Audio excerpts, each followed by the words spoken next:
You can measure the size of an elephant. You can clock the speed of a cheetah, but you can't quantify the heart of a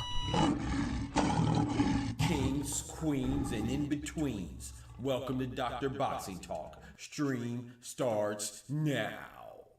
The champ is here! The champ is here! The champ is here! The champ is here! The champ is here! The champ is here! The champ is here! The champ is here! If I tell you I'm good, probably you will say I'm boasting.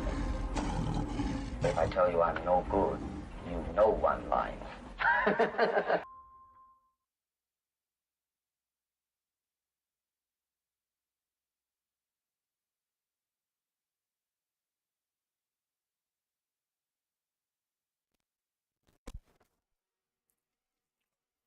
Yo, yo, yo, yo, yo.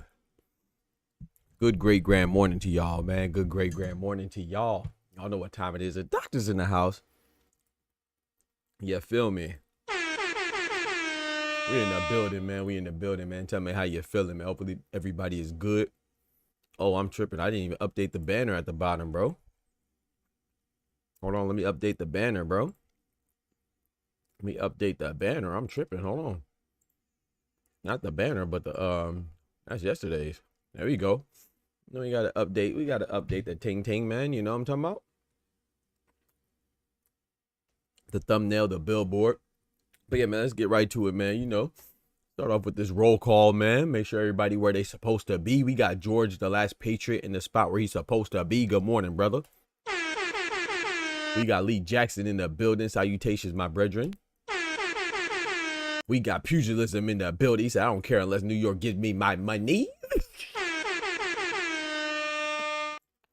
He said, bet they won't do that. That's a fact. You can bet that. We got Andrew in the building. He said, wow, they gonna overturn it? Hey, they might, man. It's a possibility. We about to discuss it, you know what I'm saying? But before we get to that, you know, let's start off with our prayer, man. Please join me and bow your heads. Dear Heavenly Father, Lord, we thank you for blessing us with another wonderful day, another opportunity to turn the page in our book that we call life.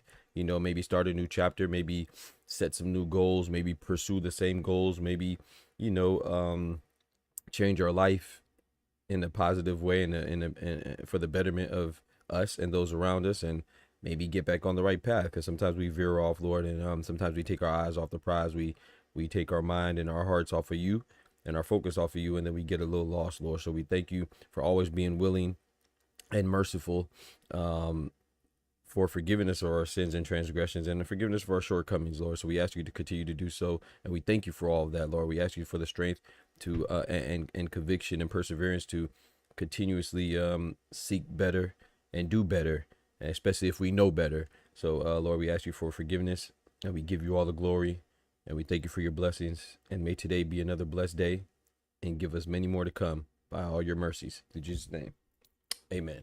Amen, amen, amen, man. Let's get right to it, man. So look, we got a lot of stuff to talk about, including the New York State Athletic Commission and their decision to you know, possibly overturn the Tank Lamont Roach decision, right? But I want to be very clear. It's very important to know words. It's very important to pay attention and not jump to conclusions, right? Overturn does not mean that it's going to change the result in favor of somebody else in particular. It just means that the result will be changed and overturned, because some other fights were overturned too. It doesn't mean that somebody else won now, does it? Okay, so that doesn't mean that it is a possibility that could be overturned and change the victor. But a lot of times we've seen things overturned in recent memory. It's never changing the victor. You know what I'm saying? Good morning, Smoochie. What's good? Smoochie in the building. We got Bijan in the building. What's good, man? Yes, sir. He said they are. Let me read Bijan. He said they are not going to overturn it, bro. Y'all just get baited by headlines. They're going to ensure that no replay technical difficulties going forward. Oh man, you're so smart, bro. You're so freaking smart. Thank you for enlightening us, teacher. Thank you, bro. We didn't know that, bro. You dumbass. Man, shut your stupid ass up. Talking about people get baited, bro. This is news that we talking, man. If you don't like it, see your way out with your goofy ass. You know what I'm saying? People love being smart on the internet. Be smart in real life with your dumb ass. But let's keep it going, man. Thank you for that, bro. Got me get off some energy, you know what I'm saying? But we gonna talk about it later. Let's get started, you know what I'm saying? For somebody who doesn't get baited with your dumb ass. But anyway, first off, I want to talk about Joseph Parker, man. Joseph Parker, First, I want to talk about not Joseph Parker. Let's talk about something that's kind of unrelated, man. I want to talk about Joe Joyce and Dylan White. So Joe Joyce, his fight was called off against Patrick Corte, I believe is his name. And Corte, unfortunately, Joe Joyce, for whatever reason, I don't remember. I think it was an injury or a sickness or something. That fight was called off. And he's gonna have a fight with Dylan White on April 5th. Allegedly, right? But now Dylan White, he has injured himself, and now that fight is off too. So I just want to point out to people, like, I know when Daniel Dubois gets sick, and I know when, you know, a high profile fighter, a popular fighter gets sick, you know, or like Kid Austin. I'm not making an excuse for Kid Austin, because if you ask me, I think he ducked for sure. You know what I'm saying? Kid Austin was looking bad, especially with his goofy behind father. You know what I'm saying? That dude is dumb. But anyway, he called out Shakur Oblige, and then he ducked the fight.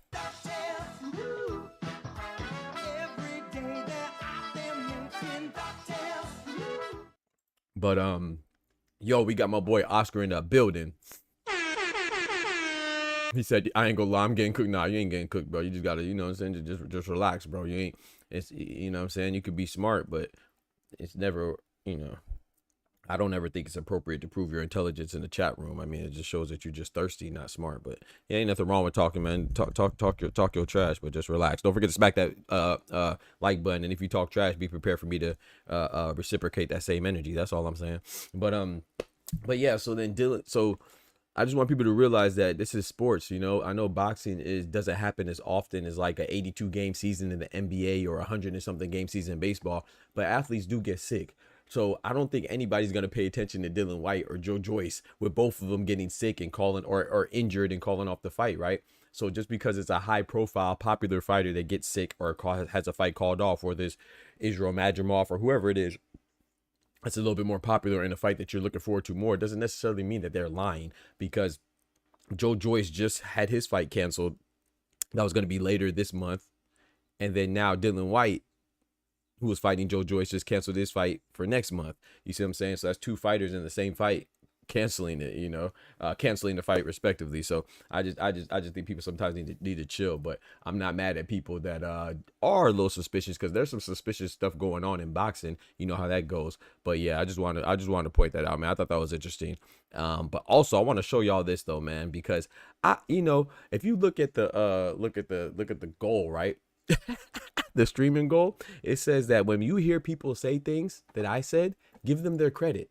but just please remember that you heard it from me first. Because when I say that I scored it in favor of Tank for Tank and Lamont Roach, it's so funny that people will say, oh, Doc, you're so unbiased. We love your channel, whenever I'm saying something that they agree with. But if I so happen to not agree with something they say, all of a sudden I'm saying it because I'm favoring this fighter or that fighter. Bro, I'm very, I like to say that I'm probably, not even probably, I'm the most unbiased channel on this thing. You know what I'm talking about? When it comes to this boxing news, I like certain fighters, but I never favor certain fighters when I'm scoring things, right? So I want y'all to listen to what Jerron Boots ended said, because remember, I scored it in favor of Tank, and remember in round 9 I said I gave that to Tank because the knockdown wasn't counted. But if the knockdown was counted like it should have been, I would have called it a 10-8 round. But other than that, I think that Tank won the round. Listen to what some of y'all favorite fighter Jerron Boots ended says. Check it out. Well, the round that he did the knee, and I thought he won that round still. So it would have been 9-9, I guess, right? Did you hear what he said? Do I need to run it back? This is what he said. Listen to what he said, chat. No, that was some bullshit. It should have been a 10-8 round. Well, the round that he did the knee, and I thought he won that round still. The round that he did the knee in, I thought he won that round still. And he said he would have scored it a 9-9. So it would have been 9-9. Which is actually factually correct if you think that the person that got dropped actually won the round. But I said I'd give Lamont Roach the benefit of the doubt. If that knockdown was called, I would have called it a 10-8 in favor of Lamont Roach, just because I feel like that would have been fair, because I thought Lamont Roach did his thing. And then if you go back before the video, and I'm not going to play the whole video, it's a short video, you can go check it out yourself. This is what he said. I had it 7-5 Tank, or you. I had it 7-5 to Tank. I said I had it 8-4. People said I was crazy. Me and him only had a 1 round difference in favor of the same person. And then but I gave him a 10-8, and I would said it would have been called a draw if the knockdown was counted. He said if he would have counted the knockdown, he still would have gave it to Tank because he would have said it was a 9-9. And then he said people just hate on Tank and they want him to lose. But when I say that, oh, it's because I like Tank, right? And I'm being biased. Okay, but maybe it sounds better coming from somebody else. You know what I'm saying? I'm not saying that you can't score for Lamont Roach. Lamont Roach did a phenomenal job, man. I think it could have went either way. But for me and my liking and my sentiments and what I'm fond of in boxing, I thought Tank did enough to win. However, he was definitely the beneficiary of a bad call, and Lamont Roach should have got that knocked out, because anytime you take a knee, you should lose your points. That's just how it goes, man. You know what I'm talking about? That's just how it goes. He should definitely lose points, and that was a missed call by the referee for sure. But yeah, let's get to other. We're gonna double back on this. But I want to bring up the topics that we have today. We have quite a few topics. Yo, Apollo, what's good? He said, Pocket said, give Doc his flops. What's good, Pocket? Hey, let's bring up the topics. We have quite a few topics right here. Yes, sir. So we're gonna start off with Joseph Parker, man. Because we're gonna finish off with the Tank stuff, because that could go on all day. Dangling Dubois is the last fighter who would duck via 6 day. I agree with that, Smoochie. But some people think that every time a fighter ducks, it's or is sick, is illegitimate. And I'm not saying you can't be questioned, but like give them the benefit of the doubt sometimes, man. Daniel Dubois, yeah, I agree. Like Daniel Dubois would, come on now, Daniel Dubois, you think that he would duck Joseph Parker? I'm not saying Joseph Parker can't beat him, but you would think he'd duck him? Come on now. Anyway. Anyway, but speaking of Daniel Dubois and Joseph Parker, perfect segue, Smoochie. Daniel Dubois has Joseph Parker pretty mad right now. And I think Joseph Parker has a good reason to be mad. He's mad because he thinks that he's being skipped once again. As you know, Daniel Dubois was sick, so he called out of the fight, whatever. If you want to say he was ducking, whatever, that's your prerogative. But he did not fight, and that's why Joseph Parker fought Martin Bakole on short notice, 2 days notice. Well, Joseph Parker and his team were hoping that he would get a title shot with Usyk or Dubois. You know, either pick up where he left off with Daniel Dubois, or maybe start anew with another title shot like he deserves, because he's a WBO interim champion, and who has a WBO full belt? Alexander Usyk. So he wants a championship opportunity, you know, since he's been on the comeback since 2018 when he was a champion and he lost his title. But then, you know, Daniel Dubois come out and said, and his team, you know, his father and his trainer Don Charles and Daniel Dubois himself, and even Frank Warren said that they're looking for Usyk. They're not looking at Joseph Parker. So, you know, I understand why Joseph Parker is upset. Do I think that he has a right to complain, and does he deserve a title shot? Absolutely. Do I think that he deserves it with Daniel Dubois? Well, if you look at the rules of the game, right, Joseph Parker is a WBO interim champion. So that pulls you out of the rankings of all the other sanctioning bodies. Why is that important? Is because Daniel Dubois is an IBF champion. So Joseph Parker is an interim champion, even though he's not the full champion. The fact that you're still an interim champion, it removes you out the rankings for all the other sanctioning bodies. So the fact that he was going to get Joseph Parker, I mean, he was going to get shot at Daniel Dubois, which is fine because they're both on Queensberry and stuff like that. They could facilitate that fight. However, if you remember, as soon as he stepped in that ring and that first round bell went ding, he was going to be stripped of his interim title because of what I just told you. You cannot be challenging for another belt and be a belt holder in another division unless it's a unification, right? So that didn't happen, and he was able to retain his WBO interim belt. So because he retained it, unfortunately for him, it kind of makes sense that he's not going to get the Dubois matchup, or it's at the discretion of people that have more leverage than him, and the Dubois would have more leverage since he's a full champion. And Frank Warren is both of their promoters, and I think he wants the more lucrative deal because these promoters are greedy, like Frank Warren. That's why he's always suing somebody. You know what I'm saying? Whether it's Chris Eubank or Anthony Yard or somebody else, you know, that man's constantly suing somebody. And that's why, you know, back in the day, he got ran down on by one of his former fighters. They tried to stab him or something like that. You know, thank God he's okay. But, you know, it was a long time ago anyway. But anyway, Joseph Parker, I think he does have a right to be bad. But at the same time, that doesn't mean that Daniel Dubois is out of line for not seeking a rematch. Even though I personally wish he would, because I think that was a good fight. But at the same time, I don't blame Daniel Dubois trying to get revenge on his loss to Alexander Usyk and simultaneously attempt to claim undisputed glory. So I think that Usyk is a bigger fish to fry, and I think that if Dubois beats Usyk, then Joseph Parker will get his chance. Or if Usyk beats Dubois, maybe he'll fight Joseph Parker next. You know what I'm saying? You never know, because Usyk doesn't duck any smoke. But unfortunately, it seems like Joseph Parker will have to wait at least another fight, and maybe have another fight in the interim period before he gets a title shot or title opportunity. And that does suck for him, man. I kind of feel bad for my boy. I kind of do feel bad for Joseph Parker. You know what I'm saying? It is what it is, man. It is what it is. He said, come on now, Lamont Roach is 30 years old. That's almost beyond prime in boxing. No, it's not. What? Beyond prime? Shout out to Apollo, bro. 30 is beyond your prime in boxing? I mean, I guess. You say so. I don't know where they say that at. I never heard that before. But hey, it is what it is. You know what I'm saying? All right, so let's move on. We're going to go to Eddie Hearn, man. That's just news from Joseph Parker. Eddie Hearn. I think 30 is your prime. I think like late 20s to 30, maybe like 32 is your prime. I don't know. 30 is beyond your prime. It's crazy. But anyway, Bam Rodriguez versus Puma Martinez. According to Eddie Hearn, man, we had some great news at the 115 junior bantamweight division, man, where we have 3 undefeated champions. Bam Rodriguez, you know, Jesse Bam Rodriguez, who's a lot of people's favorite to be the best at 115. You got the South African, Jesse Bam Rodriguez, the American champion. Fumaledi Cafu, the South African champion, and you have Fernando Puma Martinez, the Argentinian champion, right? They're all undefeated down there. And Puma Martinez formerly had 2 belts, but he vacated one so he could pursue a rematch that didn't actually come into fruition. But the great news is that he's been calling out Bam Rodriguez, and Eddie Hearn has said that he's looking to finalize that fight in the next 2 weeks. So one time for the undefeated champions trying to unify in their respective divisions.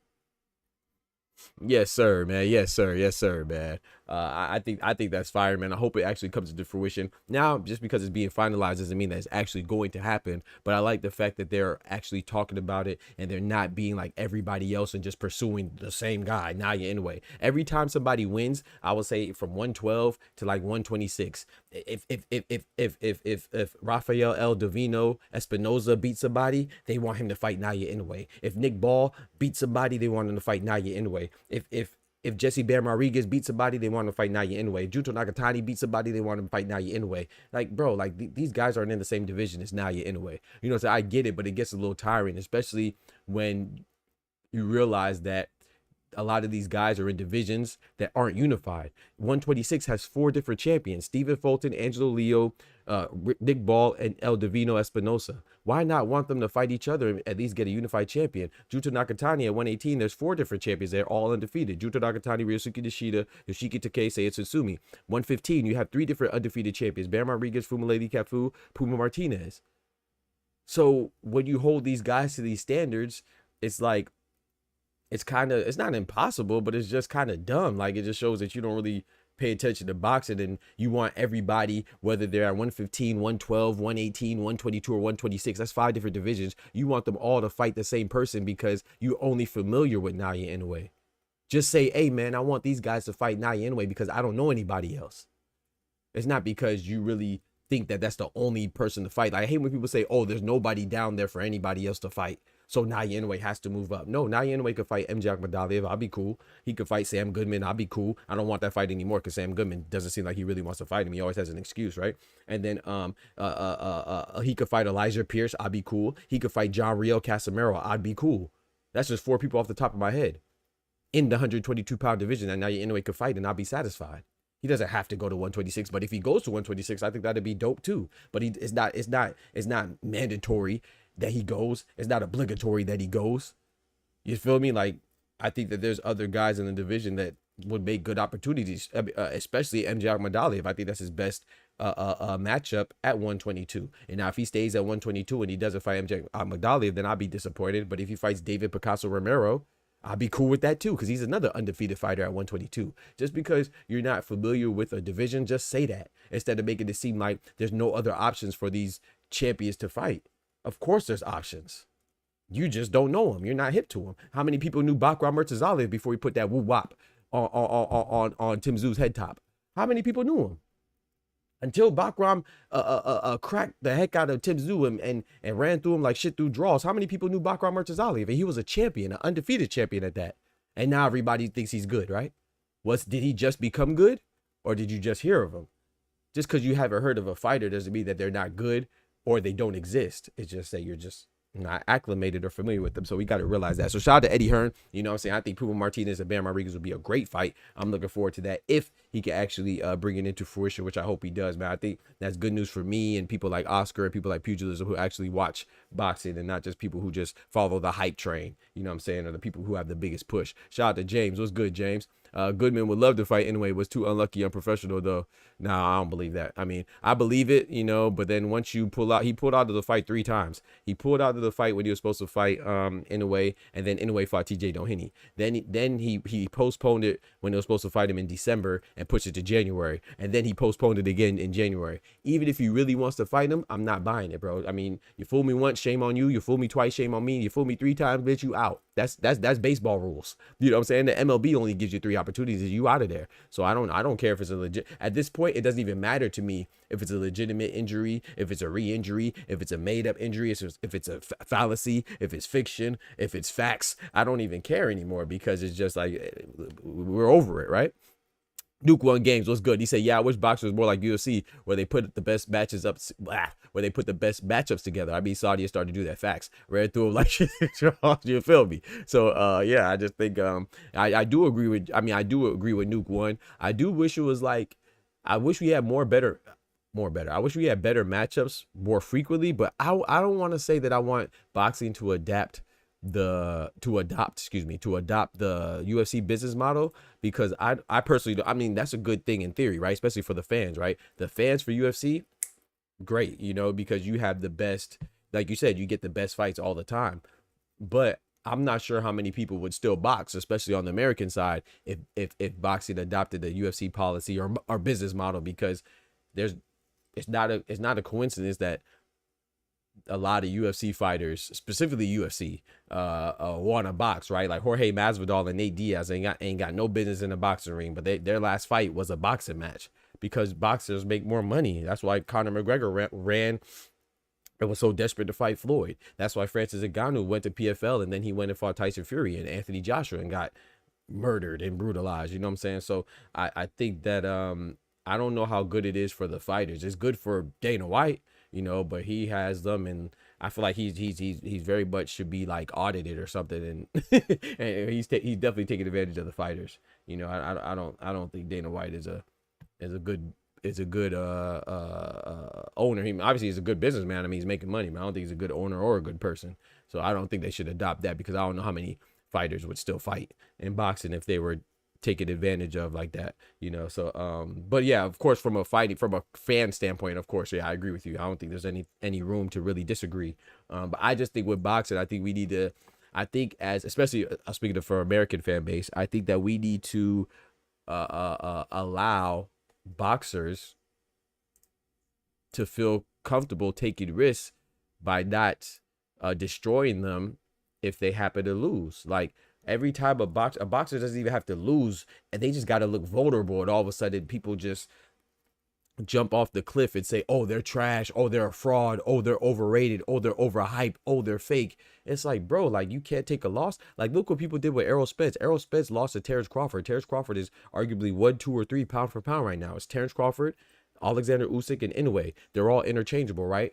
They all have in common that they're undisputed in 2 different divisions, and they're undefeated. So if you had Bud number 1, Usyk number 2, or Inoue number 3, or Inoue number 1, Bud number 2, Usyk 3, or Usyk 1, and whatever, any combination of those 3, 1, 2, or 3, that's cool. But you know, when Tyson Fury lost to Usyk, people called him a fraud. When Errol Spence lost to Terrence Crawford, people questioned his resume. When Deontay Wilder lost to Tyson Fury, they said he was trash. So we could blame the fighters for not wanting to lose their O, but you have to look at the fan base and how they're received in the media when they lose their O or just have a shaky performance. We act like they're trash and we throw them away. You know what I'm saying? So why would that make me wanna go for the biggest and best fights when I know that I'm one loss away from being called, you know, I'm one loss away from being called trash. Know your fucking place, trash. So yeah, I just think that's silly, man. And no, they don't do that with every sport. They don't throw away LeBron when LeBron loses one game. What are you talking about, bro? Do y'all think before y'all type? They throw losers. If you lose one time, they throw you away in every sport. I could argue the exact contrary of that. No, they only do that in boxing. They don't do it in MMA. They don't do it in basketball. They don't do it in baseball. They don't do it in hockey. They don't do it in golf. They don't do it in what are you talking about? This man just said they throw away athletes when they lose. People clown. So okay, so LeBron's undefeated. So LeBron never lost. We didn't say that they clowned them. We said that they throw them away. Well, sorry, not we. I said they throw them away. I didn't say they don't talk trash. So if you don't know how to comprehend words, then I mean you got to argue with yourself, brother. Some people be so thirsty to just rebuttal and be a natural contrarian. Like, if you think that they throw away fight every other athlete, I mean, you're just dumb. I don't know. It's just simple as that, bro. I can't help you out, bro. LeBron is still the face of boxing. I mean, basketball at 40. He's not undefeated. Michael Jordan wasn't undefeated. Y'all be so ready to. Some of y'all be so ready to rebuttal. You just say the dumbest shit ever. Like I don't know. He said, "Yeah, Doc is a Floyd Mayweather fan." I don't know. I don't blame Floyd though, James, because you know I think that Floyd, while I do agree with you, a lot of from a fighter perspective, I agree with you that it's a Floyd Mayweather effect. I think that Floyd made fighters want to maximize their undefeated record, but I don't think it's Floyd's fault for capitalizing on the landscape of boxing. I think Floyd just recognized it, and people want everybody to be like Floyd. I don't think that it's Floyd's fault. You know what I'm saying? He can't control how people judge these fighters, you know? And it's not like Floyd didn't take risk, you know what I'm saying? People say, oh, he didn't take risk, but he fought in fact, it'll be very hard for you to tell me another boxer, especially active or current right now or recent relevance or memory, for you to tell me another boxer that fought more champions than Floyd Mayweather. It'll be very hard to do that, you know what I'm saying? So he definitely took risks. It's just that he just happened to be so good that he didn't lose. And I think that a lot of fighters, they want to be like, to your point, they want to be like Money Mayweather, but they forgot about Pretty Boy Floyd. You know, Pretty Boy Floyd was actually a fighter. He was in that paint. He was fighting, you know what I'm saying? He's calling out Sugar Shea Mosley. A lot of people blame Floyd and say, oh, Floyd fought old Sugar Shea Mosley. Well, if you really pay attention to boxing and you know your history a little bit, and I'm not knocking anybody who doesn't, but you would know that Floyd Mayweather called out Sugar Shane first when he was young and up and coming, and Sugar Shane turned him down. Sugar Shane said, no, I mean, he has to win more and he has to prove himself more and he's not ready or whatever, basically saying that he wasn't worth the risk. And then when Floyd Mayweather came on top, all of a sudden now the tables turned and now Sugar Shane's calling out Floyd. So Floyd, being petty, you know, which I would do too, he's like, oh no, I don't want to fight you no more. I was calling you out and you didn't oblige. You didn't pay me any attention. So I'm going to let you wait now too. And then, but he still fought him. You know what I'm saying? So it is what it is, man. I don't blame Floyd for that. I don't blame Floyd for the landscape. You know, people do what they want to do. He said Floyd gave a perfect rubric by Pretty Boy, then became the villain people love to hate, then became Money Floyd. People just want to be money. Talk to him, Oscar. Exactly. My boy preaching right now. Hold on. My boy says Floyd gave a perfect rubric by Pretty Boy, then became the villain people love to hate by becoming Money Floyd. Yes, sir. People just want to be Money Floyd. And they want to skip. They want to skip what it called. They want to skip the Pretty Boy Floyd era. You know what I'm saying? But yeah. So let's move a little forward, man. We gonna keep moving. We gonna keep it going, man. We got Zurdo at the bottom. We got Zurdo right here, man, who's one of my favorite fighters to watch. Gilberto Zurdo Ramirez. Like I said, it seems like Bivol is really entertaining. You know, Bivol, the light heavyweight undisputed champion, one of the best fighters in the world. You know, Dmitry Bivol, who enacted revenge on Artur Beterbiev. He's saying that he might go to cruiserweight, which is crazy, right? So, and he saying that he wants to potentially fight Zurdo. And Zurdo will oblige. He said he would love to fight Bivol because he thinks that this time around in this rematch will be different when he's more comfortable at cruiserweight. And I think that'd be cool, but I don't really want to see Bivol go to cruiserweight because I want to see the trilogy. And I'm not saying that won't happen because, of course, they're prioritizing the trilogy, especially when you have Big Turk facilitating the fights with Riyadh season. And Turki Al-Sheikh, like I said, he already expressed that he wants to have the immediate rematch for the trilogy between Bivol and Beterbiev. So I just think that, you know, sometimes boxers and people alike, they get asked questions and they field the questions and people kind of jump overboard. But if that fight was to happen, I wouldn't like it right now. I think that Bivol has some other options in light heavyweight that I'd prefer. I'd prefer him to fight Beterbiev number one. That's priority for me for the trilogy. And then maybe Callum Smith and Dave Benavidez. No disrespect to Michael Eifert. I know he's the IBF mandatory who's next, but I don't really want to see that. I don't really know Michael Eifert like that. But Zurdo, I think he should, I think Bivol should focus on his division and Zurdo should focus on his division. And Zurdo has done that. And he is calling out the other champions. First, he has to fight Junio Dorticos, who he will be fighting in May, good Lord willing. But he said he wants to fight. He wants to get undisputed. And I love to hear that, man. Shout out to Gilberto Ramirez, man. He wants to fight Badu Jack because that's a WBC champion. And he said he wants to fight the Ring Magazine and IBF champion and Jai Pataya. You know, and he's the Zurdo is a WBA and WBO champion. So I think that'd be dope. I actually believe that Gilberto Ramirez can become undisputed. I think his biggest challenge at cruiserweight is Jai Pataya. I think a lot of people consider him the best. But I think from a hardware standpoint, you know, I know Jai Pataya has a Ring Magazine belt, but that's not one of the four belts, right? It's not the IBF, WBO, WBC, or WBA. So for me, I got to lean towards Gilberto Ramirez if I'm ranking the fighters because he beat Chris Williams-Smith, who was a WBO champion, and he beat Goulamirian, who was a WBA champion. So right now, I think that he's the man as far as belts go. But as far as popularity and as far as what people perceive as being the most skilled is Jai Pataya. So I'm hoping that maybe, you know, Jai Pataya could fight Badu Jack and become unified if he could beat Badu Jack, which I think he would. And then maybe we can have an undisputed matchup with both of them bringing 2 belts apiece. Man, that'll be fire, man. I ain't gonna lie. That'll be fire. So I'm looking forward to that, man. So shout out to Gilberto Ramirez and all the fighters that want to become undisputed. You don't have to become undisputed to be great, but I think it's dope when they do pursue unifications and undisputed. You know what I'm saying? He said, my guy Oster said, another thing is people forget Floyd start the money mission when he was 42-0. These cats trying to start. Talk to him. They trip. Talk to him, Oster. Am I pronouncing your name right? Is it Oster or Oster? Shout out to you, Oster. He said another thing is, let me he preaching right now. He said another thing is people forgot Floyd started the money mission when he was 42-0. Yeah. These cats trying to start at 25 or 30-0. Yeah. They tripping. Big tripping. Absolutely, man. You are absolutely right about that, man. So I agree with you 1,000%. I'm not, like I said, I'm not saying that Floyd was perfect. Of course, towards the end of his career, like you're saying, he said he typed his name. That doesn't help me pronounce it.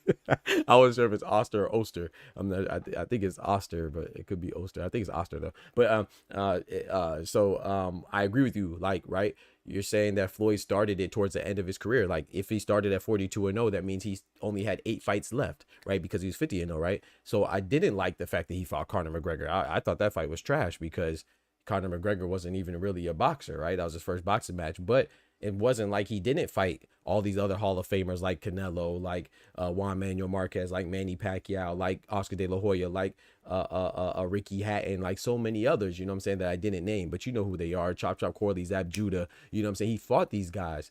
Arturo Gatti, rest in peace. So he fought legends already. Diego Corrales, who rest in peace. You know, he fought so many people that if you weren't entertained by Floyd Mayweather, I know you're lying. You may not have liked him, but you're entertained by him. I mean, that's why he was a face of boxing, just like Canelo. You may not like Canelo, but Canelo is a face of boxing. He's definitely popular. Yeah, thank you, Oster. Okay, Oster. Thank you, bro.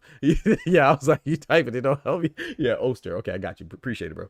I'll try my best to remember. So yeah, man, we got to give these fighters their credit. And I know sometimes we don't like how they're moving all the time, or their opponent. Like, I wasn't really excited about Floyd Mayweather versus Andre Berto or Robert the Ghost Guerrero or Marcos Maidana, but they ended up being decent fights, and I enjoyed it. You know what I'm saying? So yeah, man, I think Floyd is one of the best to ever do it, and I think the fact that he has a lasting legacy in the game, and his name still has some relevancy so many years after him retiring, I think that's proof in the pudding. So let's move on. Man. I want to talk about Jim Lampley, man. You see Jim Lampley right here. Gosh dang, you see Jim Lampley right here at the bottom right. You know, Jim Lampley, the legendary commentator, is coming back, and he's coming back when? On the great high-profile May 2nd card. That May 2nd card, I think I don't know if it's going to be great from a competitive standpoint in the ring, but from a high-profile fighter standpoint, it's a great card, right? Because it has Devin Haney, it has Teofimo Lopez, and it has Ryan Garcia, right? They're all, whether you like them or not, they have celebrity, right? They have star power. You want to see them, right? You know, and I don't really care for Teofimo or Ryan Garcia for the stuff that they said or did, but as far as people wanting to watch them fight, you're going to want to watch them, you know what I'm saying? So Ryan Garcia is fighting Rolly Romero. I think that fight is going to be more entertaining outside the ring, you know, say with the pressers and stuff, than it will actually be in the ring. Devin Haney versus Jose Carlos Ramirez is going to be a good fight.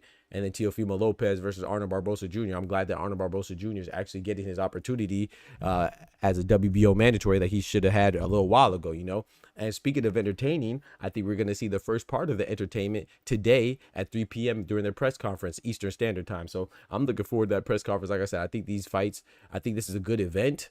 From a star power standpoint, I don't know about competitive in the ring. I think Barbosa and Teofimo may be competitive, but if Teofimo comes in tip-top shape and he's at his peak performance, I think he could beat Barbosa. And if Ryan Garcia comes in looking decent, which I can't say looking great because he never really looks great, you know, but if he comes in looking decent, I think he's going to overpower Rolly, which I'll be rooting for Rolly, and then I'll be rooting for Arnold Barbosa, and then Devin Haney and Carlos Ramirez. I think actually that might be the most competitive fight. But I'm leaning towards Devin Haney to make a comeback. But it's going to be good, though, man. But shout out to Jim Lampley. Like I said, Jim Lampley was part of the golden era of boxing for me, you know, as far as commentary goes, because I liked Jim Lampley, Roy Jones Jr., and Max Kellerman, a.k.a. the Big Three on the HBO commentary, you know. So I'm love to hear this. Hopefully they could bring Max Kellerman and Roy Jones back and get the group back together again. You know, shout out to Larry Merchant as well. He was an important part to the piece. I didn't really care for Larry Merchant. You know, I thought he was kind of a unfair asshole a lot of times, but he still brought an element there that improved their dynamic. So even if they could counter what he's saying or just feed off of him and he could feed off of them, it brought an interesting dynamic and perspective, because I know a lot of people did indeed agree with Larry Merchant and some of his takes, you know. So shout out to all of them, man, all of them collectively and individually. So I like to see Jim Lampley, man. I'm very, very much excited for that. And I have a question, man. Who do y'all think is going to be, who are you most excited to see for the press conference? I'm most excited to see Rolly Romero. I'm not going to lie to you, man. I wish Rolly Romero was a better fighter, because he is entertaining as hell. He has a gift of gab. He be talking trash, but he's just not that good inside the ring. You know, let me rephrase that. He's pretty good. I think people exaggerate how bad he is. He's just not exactly championship material, but he's a good contender level fighter, you know. But yeah, I'm looking forward to see Rolly, because I know him. I know he's going to be funny, man. He might say something stupid, but he's definitely going to be funny, man. Who are y'all looking forward to the most in that press conference today? Maybe Paul Williams or Margarito, but that was a close PBC. Hey, shout out to Paul Williams, man. Paul the Punisher Williams, man. Yeah, that would have been nice to see Floyd fight him. That would have been interesting. That would have been very interesting. He said, I like Lampley, doesn't cap it, those. Oh man, Lampley's one of the best. Yo, what's good, Cito? Lampley's one of the best, man. Won't Be Famous, man. Big member in the building, man. Shout out to Won't Be Famous with the Reality Stone, that red glove. Yes, sir. Big member in the building. What's good, Won't Be Famous? Lucci said, Rolly for sure. Yeah, me too. I want to see Rolly. Rolly's hilarious. And Rolly and Ryan, you know they're gonna say some dumb stuff. Like I said, I don't really rock with Ryan. Not only because he said some racist stuff, but also because he's a cheater. We do not let people who are on the juice discuss real athletes. That's all. But but objectively speaking, which is very easy to me to be objective, I think Ryan's gonna beat Rolly, and I think Tio's gonna beat Barbosa. But Barbosa, he looked good against Jack Catterall's last fight, man. I was very impressed. You know, he looked good against Jose Carlos Ramirez too, who he also beat. You know, he was the beneficiary of a robbery against Sean McComb. You know, when Sean McComb, when they actually fought on the Devin Haney Ryan Garcia undercard, I thought that, you know, fighters fight and judges judge. It's not Barbosa's fault that he got the robbery, but you know, I thought Sean McComb, the Irish fighter, did outpoint him. You know, I don't think anybody would disagree with that. You know, but it is what it is. So Arnold Barbosa's here now, and he's been looking spectacular, in my personal opinion. Well, he looked spectacular against Jose Carlos Ramirez. He looked good against Jack Catterall, you know, and he surprised me. I thought Jack Catterall was going to win. Ryan be tripping too. However, Rolly's a clown. Rolly's a clown, but he's funny though. You know, he's not offensive. Like, you know what I'm saying? He does, well, at least not to my knowledge. He doesn't say anything that's like out of pocket, but he is silly. But yes, man, so let's move on to the Lamont Roach thing, man. But before we move on to this, man, I want to talk about I want to talk about this viral song coming out, man. Shout out to Tank, man. I mean, Tank, it is what it is, man. People you either love him or you hate him, but he goes viral, bro. You know, like I said on the thing, it's the same old song as far as the possible overturning from the New York State Athletic Commission, right? And I really meant that literally, like it's the same old song. So I want y'all to check out this song right here by Tank, man. Tank got a new hit. Check it out. The knockdown, what happened? What happened? I just got my hair done 2 days ago and she picked grease in Bro. my shit, so the shit was like, you know, like when you sweating and things like that and the grease come in my face. Look at Lamont Roach. Lamont Roach act like he crying, like he making excuses. But the internet's undefeated, chat. The internet's undefeated, man. You got to be careful and walk light. It burnt my eyes type shit. Damn, why y'all bored like I'm saying bullshit? Like this is real facts. Come on, man. I just got my hair done 2 days ago. Hey. Swing the Hey. I just got my hair done 2 days ago. I just got my hair done. And she picked grease in my shit. I just got my hair done 2 days ago. I just got my hair done. I just got my hair done. I just got my hair done 2 days ago. I just got my hair done. And she picked grease in my shit. I just got my hair done. I just got my hair done. Hey. I just got my I just got Hey. my I just got Hey. my hair done. Hey. I just got my hair done. I just got my hair done. I just got my I just got my I just got my hair done. Hey. Like I said, bullshit. Like this is real facts. Like this is real facts. Hey. Like I said, bullshit. Hey. Like this is real facts. Hey. It burnt my eyes. Like this is real facts. I just got my hair done Bah. 2 days ago. Bah. I just got my hair done. Bah. I just got my hair done. Bah. I just got my hair done 2 days ago. And this is why, bro. That joke is hilarious, bro. But this is why, chat. This is why when these fighters don't want to be in vulnerable positions, bro, I can't blame them, bro, because you can't say nothing. If you say anything that could be slightly taken out of context, if you do anything that doesn't demonstrate or exhibit like an aura of invincibility, bro, you are going to be a meme, bro. The man got a draw. And the man had his eyes burning and he took a knee. And they made a meme out of it, bro.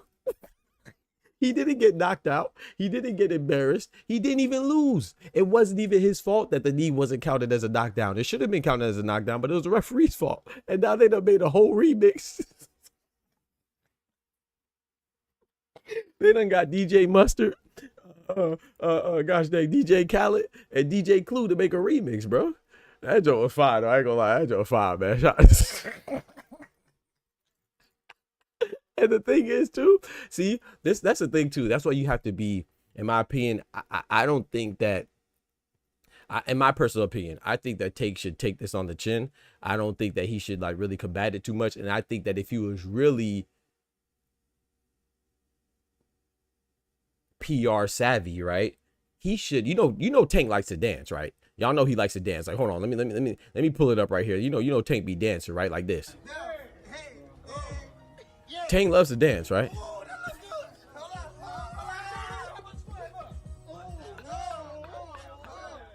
So, you know, he be dancing in his draws. He be dancing with perms and his nails done and stuff. So what he needs to do, in my personal opinion, he should go and make a dance video to that. I think that people would laugh, and I think that would, even if you don't like him, of course, you're going to have the people that are going to talk trash regardless of what you do, because I saw some dummy, I think it was some boxing analyst. Was it Sergio Mora? Shout out to Sergio. I like Sergio Mora, but sometimes he be saying some dumb stuff. He said that, oh, I've now seen a Roach and a Pit Bull beat a Tank, saying that he thinks Pit Bull beat Tank. So if Tank doesn't get a knockout, that means he loses, right? So there's always going to be people like that are going to talk trash no matter what you do, because that's how their hate burns so deep in their heart for you.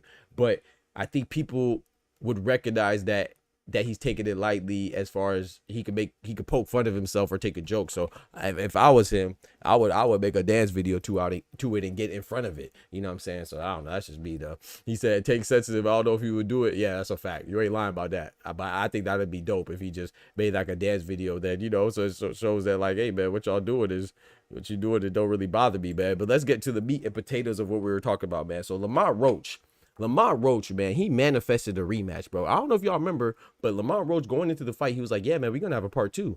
I'm going to beat him and we're going to have a rematch. He said, I'm going to have a rematch. We going to double up on this money. That's what Lamont Roach was saying the whole time. So big salute to Lamont Roach. I thought he put on a good performance. I just didn't think he did enough to win, but I'm not mad at the judges, right, for calling it a draw, 2 of them, and one of the judges favoring Tank. And I'm not mad at the people who had Lamont Roach winning. That's cool. He fought his ass off. You know what I'm saying? So shout out to Lamont Roach, man. I got to salute him for that. And I got to salute him for taking the challenge and embracing it and really taking advantage of his opportunity. Now, it's unfortunate that the ref didn't give him the points that he deserved in that 9th round when Tank took a knee. But even still, I can't say that he would have definitively won, you know. But I want to say that the New York State Athletic Commission, not only is the WBA president Gilberto Mendoza pushing for a rematch, right? Seems like he's going to try to enforce that. It seems like Tank is susceptible to it and he's responsive to it. And he said, hey man, I'll do a rematch, which is good as well. Like, I think he should embrace the challenge. But not only that, the New York State Athletic Commission, you know, the New York State Athletic Commission has said that they will review the 9th round in particular, because they claim that they had technical difficulties. That's why they couldn't access the replay system in order to correct the missed call in real time. So because of that, they're doing a review and they're saying that they will potentially and possibly, emphasis on potentially and possibly, they will potentially and possibly overturn the ruling. Now I want to be very clear, chat. When they say overturning, let's think about some of the fights that were recently overturned in recent memory, right? Ryan Garcia and Devin Haney. When Ryan Garcia tested positive, it was overturned. Did they make Devin Haney the winner? The answer is no. Ryan Garcia was called the winner, and then they overturned it to a no contest. Now let's talk about Keyshawn Davis when he fought Nahir Albright, when he tested positive for marijuana. Marijuana is not a PED, but it is a banned substance in the state of Texas. State of Texas is the location of the venue in which they fought. So because he tested positive for marijuana, even though it's not a performance-enhancing drug at all or a steroid at all, it was still overturned. When it was overturned, what happened? It was changed from a majority decision win for Keyshawn Davis to a no contest, right? You see where I'm going here? Let's go back to even further. Bernard Hopkins versus Chad Dawson. Chad Dawson originally won, right? But then B-Hop appealed it, and then they reviewed it, and Chad Dawson actually slammed Bernard Hopkins and he injured his shoulder. And when they reviewed it, they actually decided and came to the conclusion that the injury that B-Hop had was due to Chad Dawson. It significantly and negatively impacted B-Hop for the duration of the fight. So they overturned the ruling. And what happened there? It was turned into a no contest. So it is a possibility that they could overturn it and then keep the same scorecards and just add the point deduction and give it to Lamont Roach, right? But most likely that's not going to happen. You know what I'm saying? Just going off of recent history and boxing and historically what happens in boxing, historical patterns in boxing. Now, it's not impossible, right? It's just not probable that they will overturn it and we'll get a new victor. That's what I'm saying. So most likely they'll overturn it, but it might go from a draw to a no contest, which is essentially the same thing. However, the difference is, because some people don't know this, the difference between a no contest and a draw is that there's three spots on your record, right? There's a winning column, there's a losing column, and there's a draw column. A no contest means that Tank will no longer be 30-0-1 with a draw. He'll be 30-0. It'll be a no contest, and that draw will be removed. It's like the fight never happened. That's the significance of a no contest as opposed to a draw. So it does mean something, because it's like, okay, bet you didn't even fight that night. What transpired outside of your memory is just essentially a figment of your imagination. So it is what it is. So if you, I'm not saying that it never happened before in the history of boxing. I don't know all the history of boxing. I mean, I'm not old enough to have watched all 100 and whatever many years boxing has existed. But I do my due diligence, and I haven't found anything. I mean, I didn't really look hard. I just go off my memory, and I'm pretty observant. So I do miss things here. Nobody's perfect. I'm definitely not perfect, but I can't recall a time where a decision was overturned and it changed the victor. You know what I'm saying? Not saying that it can't happen. I'm not saying it's impossible. I'm just saying it's improbable. So, you know, I wouldn't say can't be done. I wouldn't say can't be done, Nuke. I think it can be done, but it just hasn't been done. Those are two different things. Not something not happening and something not being able to happen are two different things. You know what I'm saying? You could not do something, but it's different from you can't doing something. Can't mean it's impossible for it to happen. I don't think it can't be done. I think it actually can be done. I just don't think it's likely to be done, because there's no definitive way. Even if you give Lamont Roach the points, this is what they're thinking, right? And this is what a logical person would think. Not an emotional person, but a logical person. Not a fanatical person, but a logical person. They would say, hold on, I can't definitively say that Lamont Roach would have won just because I gave him that points, because what if Tank would have turned up? If he would have got deducted points, what if he would have fought with a sense of urgency? We've seen fighters fight with a sense of urgency and change the tide of the fight, right? Let's go back to Terrence Crawford. When Terrence Crawford was told by his corner that they thought he was down against Sean Porter, he came out and fought with more urgency and got a knockdown to Sean Porter. Now let's go on the flip side. What if Gervonta Davis would have fought with more urgency and fought a little reckless, because he was so desperate to get a knockout now to compensate for those 2 points that he lost? And what if Lamont Roach would have caught him and it would have ended by knockout? So there's no way to definitively determine an outcome, which is why, like you said, and like I said, and like I'm trying to convince you, or I'm just telling you, I don't really care if I convince you, but I'm telling you that it most likely won't get changed to a different victor, because there's different possible outcomes when you change something. It's like when you watch Marvel, right? When you watch Marvel and they go back in time when they were trying to get the change the, you know, alter the Thanos effect, right? When they changed one thing in one event, it had a trickle effect elsewhere, right? So when you change one thing, it doesn't mean that, oh, because I remove this element out of this timeline, that I'm gonna know how this goes. No, if you remove the fact that I failed a test in my history, you know what I'm saying, in my academic history, maybe I don't get the degree. You could think, oh, he's going to get the degree now and get summa cum laude. Maybe I don't. Maybe that fail of a test, maybe that failure in that test is what motivated me to get better in my subsequent tests. Maybe I use that as a motivating factor to continue and be successful later on.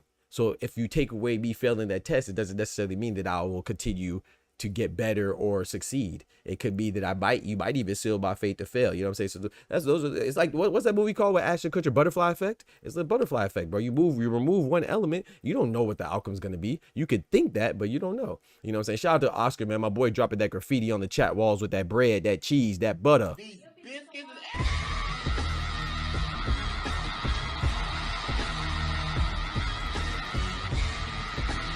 Yes, sir, man. Shout out to my boy Oscar. He said, in my opinion, Roach got a better chance to get it overruled to his favor, since it wasn't PED related and the mistake is so clearly. That's a good point. You could be right. There's that point too, you know, even though I gave you an example. That's why I gave you the B-Hop and Chad Dawson example, because that wasn't a PED, right? You know, but it wasn't a missed call either. It was just the fact that, you know, B-Hop decided to go on despite his injury. But like I said too, you know, if you change this missed call, what about the Zele Zhang and the Jit Caballero? Granted, Zele Zhang got knocked out anyway, but remember, that was a missed knockdown too, you know, and no one's complaining about that. That was just a week ago. I remember, like I said, with Floyd Mayweather and Zab Judah, that was a missed knockdown because Floyd Mayweather's glove clearly touched the canvas on the replay? Or what about Terrence Crawford where his knee touched the ground against Velasquez? So, you know, they miss knockdowns all the time. So I think that if they overturn it, it sets a precedent to where other people could be like, hold on, man, you missed a knockdown in my fight. Why you ain't overturned that? You see what I'm saying? So I think that is why they don't do things like that. But I mean, that just adds to the many layers as to why they don't. But you could be right, bro. They might do it. You know, I just don't think they will. I think they will overturn it, but I think it'll be a no contest as opposed to anything, you know. So yeah, we'll see what he said. Edward said the evidence is irrefutable. I mean, there's so much evidence that's irrefutable, you know, and that's why I say, Edward, let me pull out my GTD chains, man. You know what I'm saying? Because I got to pull out my GTD chains. I feel like y'all coming for me. He said, Edward Morris said the evidence is irrefutable. I think he meant is irrefutable. Of course it's irrefutable. But you think this is the first irrefutable knockdown that was missed? You think this was the first incident where something was missed and it's irrefutable? So if you think that this is the first time that a bad call happened or a missed call happened in boxing to where there's undeniable proof that it was a bad call or a missed call, then I'm sorry, I got to play this for you, bro. Then you don't really watch boxing. You're just emotional and you just... So I'm not even trying to be mean or funny. It's just the truth. Like that, how many times forget boxing, in sports, there's a lot of instances where there's a lot of instances where things are irrefutable and it's you have undeniable proof and evidence to complement your claim, or you know what I'm saying, or to add further add further evidence and documentation and proof to corroborate with the fact that the call was missed. That doesn't mean it'll get changed. So is this the first time that you've seen an obvious call that was missed, or obvious bad call that wasn't called or whatever? If this is the first time that you've seen that, then maybe you don't really watch boxing like that. So yeah, I agree that it should have been called, but it wasn't, and I don't think that they will overturn it. But like I said, I could be wrong. We don't know. That's why we got to be patient and we got to see. It could actually be changed, and yeah, it is what it is. The difference is the referee started counting when there's no difference. What do you mean the difference? The difference is what? No one's saying that it's the same exact thing and Zhang, or no one's the whole point is that it's a missed call. No one said it's the same thing. It's not the same fighters. It's not the same day. It's not the same referee. So if you want to hear that somebody's saying that these are the same exact situation, then that's on you. So if you want to say, oh, the difference is the referee started counting when Tank took a knee. No shit, Sherlock. You know what? When what's the name took a knee, what was that knockdown? Oh man, and Zhang and since you want to point that out, right? And Zhang versus Caballero, the referee himself didn't start counting, but the announcer started counting. He said 1, 2, because you know in England and Riyadh season, when a knockdown happens, you know it's not just the referee that counts, right? It's the announcer. He counts on the megaphone as well, and he did start counting, but then they called it off. I agree with you that the referee started counting, yes, but no one is advocating that these are the same exact situations. They're not even the same fighters or the same referee or the same venue, so why would it be the same exact situation? The point of the matter is it's a missed call. That's the point. This is not the first time a missed call or a bad call transpired in a fight with undeniable proof that a bad call was missed, or a bad call took place, or a call was missed. So it doesn't matter if it's the same exact situation or not. No one's saying it's the same exact scenario. Why would it be the same exact scenario? That's what you choose to hear. That's what you choose to comprehend. So I don't know what else to tell you, bro. It is what it is. It's not, once again, the fact of the matter remains that this is not the first time it was a bad call. It's not the first time it was a missed call. It's not the first time something that shouldn't have happened. And no one is defending that it should have happened. Steve Willis, the referee, unfortunately made a huge blunder that it seems like victimized Lamont Roach. We're all in agreement with that. Who is combating that? If anybody's arguing that the point shouldn't have been deducted, then shame on you for consuming that information, because you should know that's nonsense. When you take a knee, you should get the appropriate points deducted. But it's never the fighter's fault. It's always the referee's fault or the system's fault. And it's also your fault if that's what you want to focus on now, because it's a fighter that you don't like. Why weren't you mad when there was a draw with Hamza Shiraz and Carlos Adames? Couldn't they reviewed that and appealed that? Oh, but it's not the same, right? It's not the same, right? Were you as upset with the draw when Sean McComb was robbed against Arnold Barbosa? Were you upset about that? Oh, but you didn't watch that, right? Okay. Okay. You didn't care about that robbery, right? Or what about Johnny Fisher and David Allen? You didn't care about that robbery either, right? So do you really care about missed calls and bad calls, or do you just care about who it happens to? That's the question you got to ask yourself. That's the question you got to ask yourself. Do I think that Tank should have been penalized for the knee? Yes, I think everybody should be penalized for taking the knee. When Miguel Cotto takes a knee against Margarito, it should be called like it was. When Floyd Mayweather takes a knee against Hernandez, it should be called like it was. When Floyd Mayweather's gloves touch the canvas against Zab Judah, it should be called like it was not. When Terrence Crawford's knee touches the ground after a clear punch by Mean Machine Kavalauskas, it should be called a knockdown, but it wasn't. So if you wanna act like all referees are infallible and everybody's perfect and this has never happened before, if you want to follow the hype train and listen to those other dummies that also too don't watch boxing, then that's on you. So I mean, and if you weren't as mad about other missed calls, and why are you so mad about this missed call? It's because you don't really care about the missed call. You don't care about Lamont Roach getting justice. You just want to see a certain fighter lose. And you should be honest about that. There's nothing wrong with that. I mean, hey, I want to see Ryan Garcia lose, but I'm not making shit up and acting like, oh, the world's against him. You know what I'm saying? Or the world's all for him. Yo, shout out to B-Dog. He said it was clear he wasn't hurt from a punch, so I'm not mad at it. Well, I disagree with that, B-Dog. It doesn't matter to me. I don't care if you stubbed your toe. If you take a knee, you should lose points. I don't care if you got poked in the eye. I don't care if you bite your tongue. I don't care if you trip and then you hurt your kneecap and then you take a knee. You take a knee, then you should lose points. There's no a knockdown doesn't have to be from a punch of a fighter, you know. Now, okay, when you talk about the action of knocking somebody down, so if me and you are fighting B-Dog and you punch me and you knock me down, of course it should be from a knockdown. Like if you trip me, that's not a knockdown. But when you take a knee for whatever reason on your own accord, that is synonymous as far as point deductions go with a knockdown, because you are taking yourself out the fight. You know what I'm saying? So I am mad at it. I'm gonna be honest. I like Tank. You know I like Tank, man. Tank's my guy. You know, that's why I got, you know what I'm saying, shout out to DGD change. You know, Canelo, my boy Cinnamon is one of my favorite fighters. Is my favorite fighter. My favorite active fighter, Cinnamon. My second favorite fighter is Tank. My third favorite fighter is Juto Nakatani. That's active.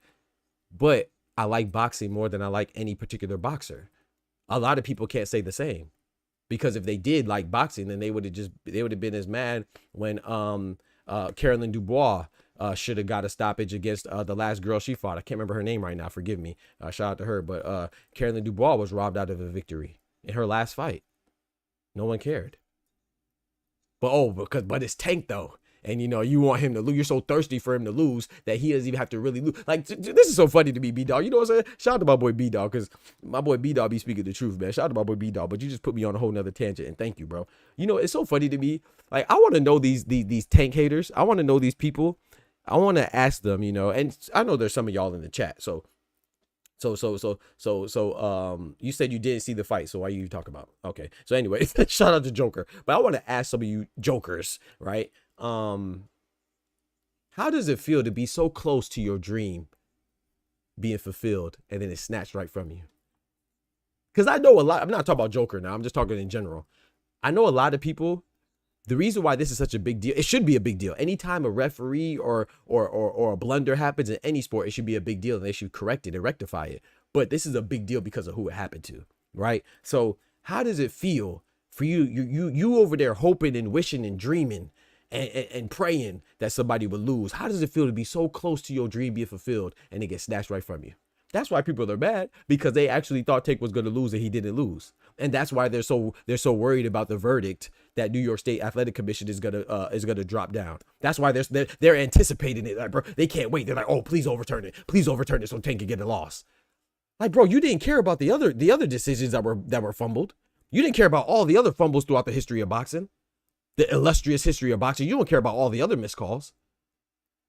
But now you're so excited. So I want to know, how does it feel to be so close? You could taste your dream and then it was just snatched right from under you. I know you feel like shit. Like, see, that's the thing. Like, I could tell you that I like Tank, but if Frank Martin or Lamont Roach beats Tank, they deserve it, bro. Because every fighter deserves a fair shake to win, because they're all punching, they're all getting punched on, they're all training. So I want to know, how does it feel to be so close to fulfilling your dream being fulfilled and it's snatched right under you?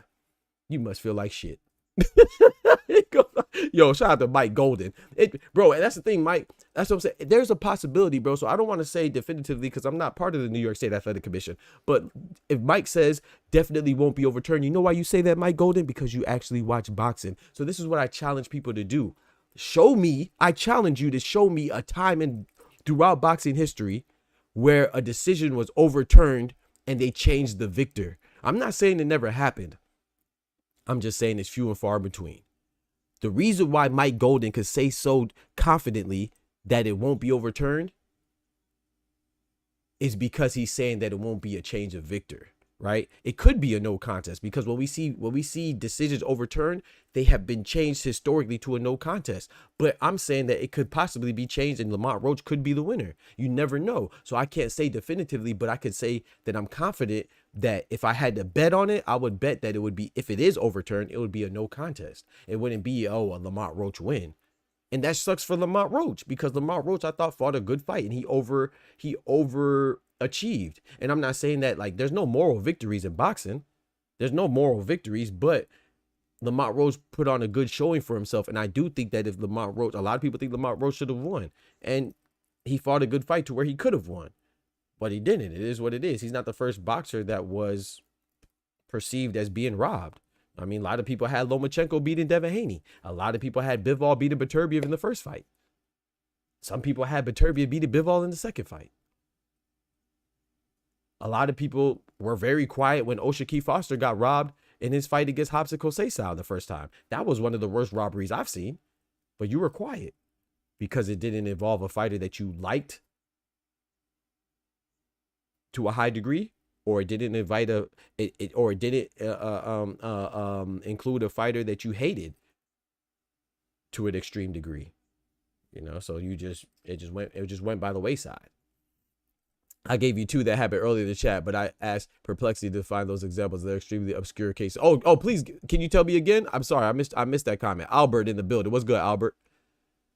He said Doc hit him with the what happens to a dream deferred. You feel me? Can you repeat the two won't be famous? He said run it back. I don't want them to overturn it, but it wouldn't be mad either way. I definitely was asking for Jack Catterall to be overturned. Right, that's a good one too. I only have opinions on the fights I see. Right, Joker. So yeah, I'm not knocking you. I'm just so when you say something in the chat, man, I just like to respond to it, bro. I'm not like attacking you. I may feel like I'm attacking you, but when you say something in the chat, I'm just gonna go off of that. You know what I'm saying? But no, I can't make a full judgment on you and your history of boxing consumption. You know what I'm saying? So, yeah. So shout out to you, bro. I'm just, you know, when I see something, I respond. You know, I like to be very, I like to engage with the chat, man. I think that the chat like it, you know, and I like it too, you know. So it's always a shout out to you, bro. I can't say that you definitively want it to be overturned, and it doesn't matter if you. That's the thing. I like Tank, bro. I don't want to see Tank lose, but I don't want to see him win because he cheated because somebody else got cheated. You see what I'm saying? So I want the right thing to happen, and so be it. If the right thing by the powers that be or the administrative bodies, if the right thing is deemed that Lamont Roach is the winner, boom. Let's get it. Lamont Roach wins. I have no problem. Bro, I like Canelo, bro. I don't want Canelo to win against anybody because he cheated. Same with, bro, I know you're probably new to the stream. I put money on Ryan Garcia to beat Devin Haney.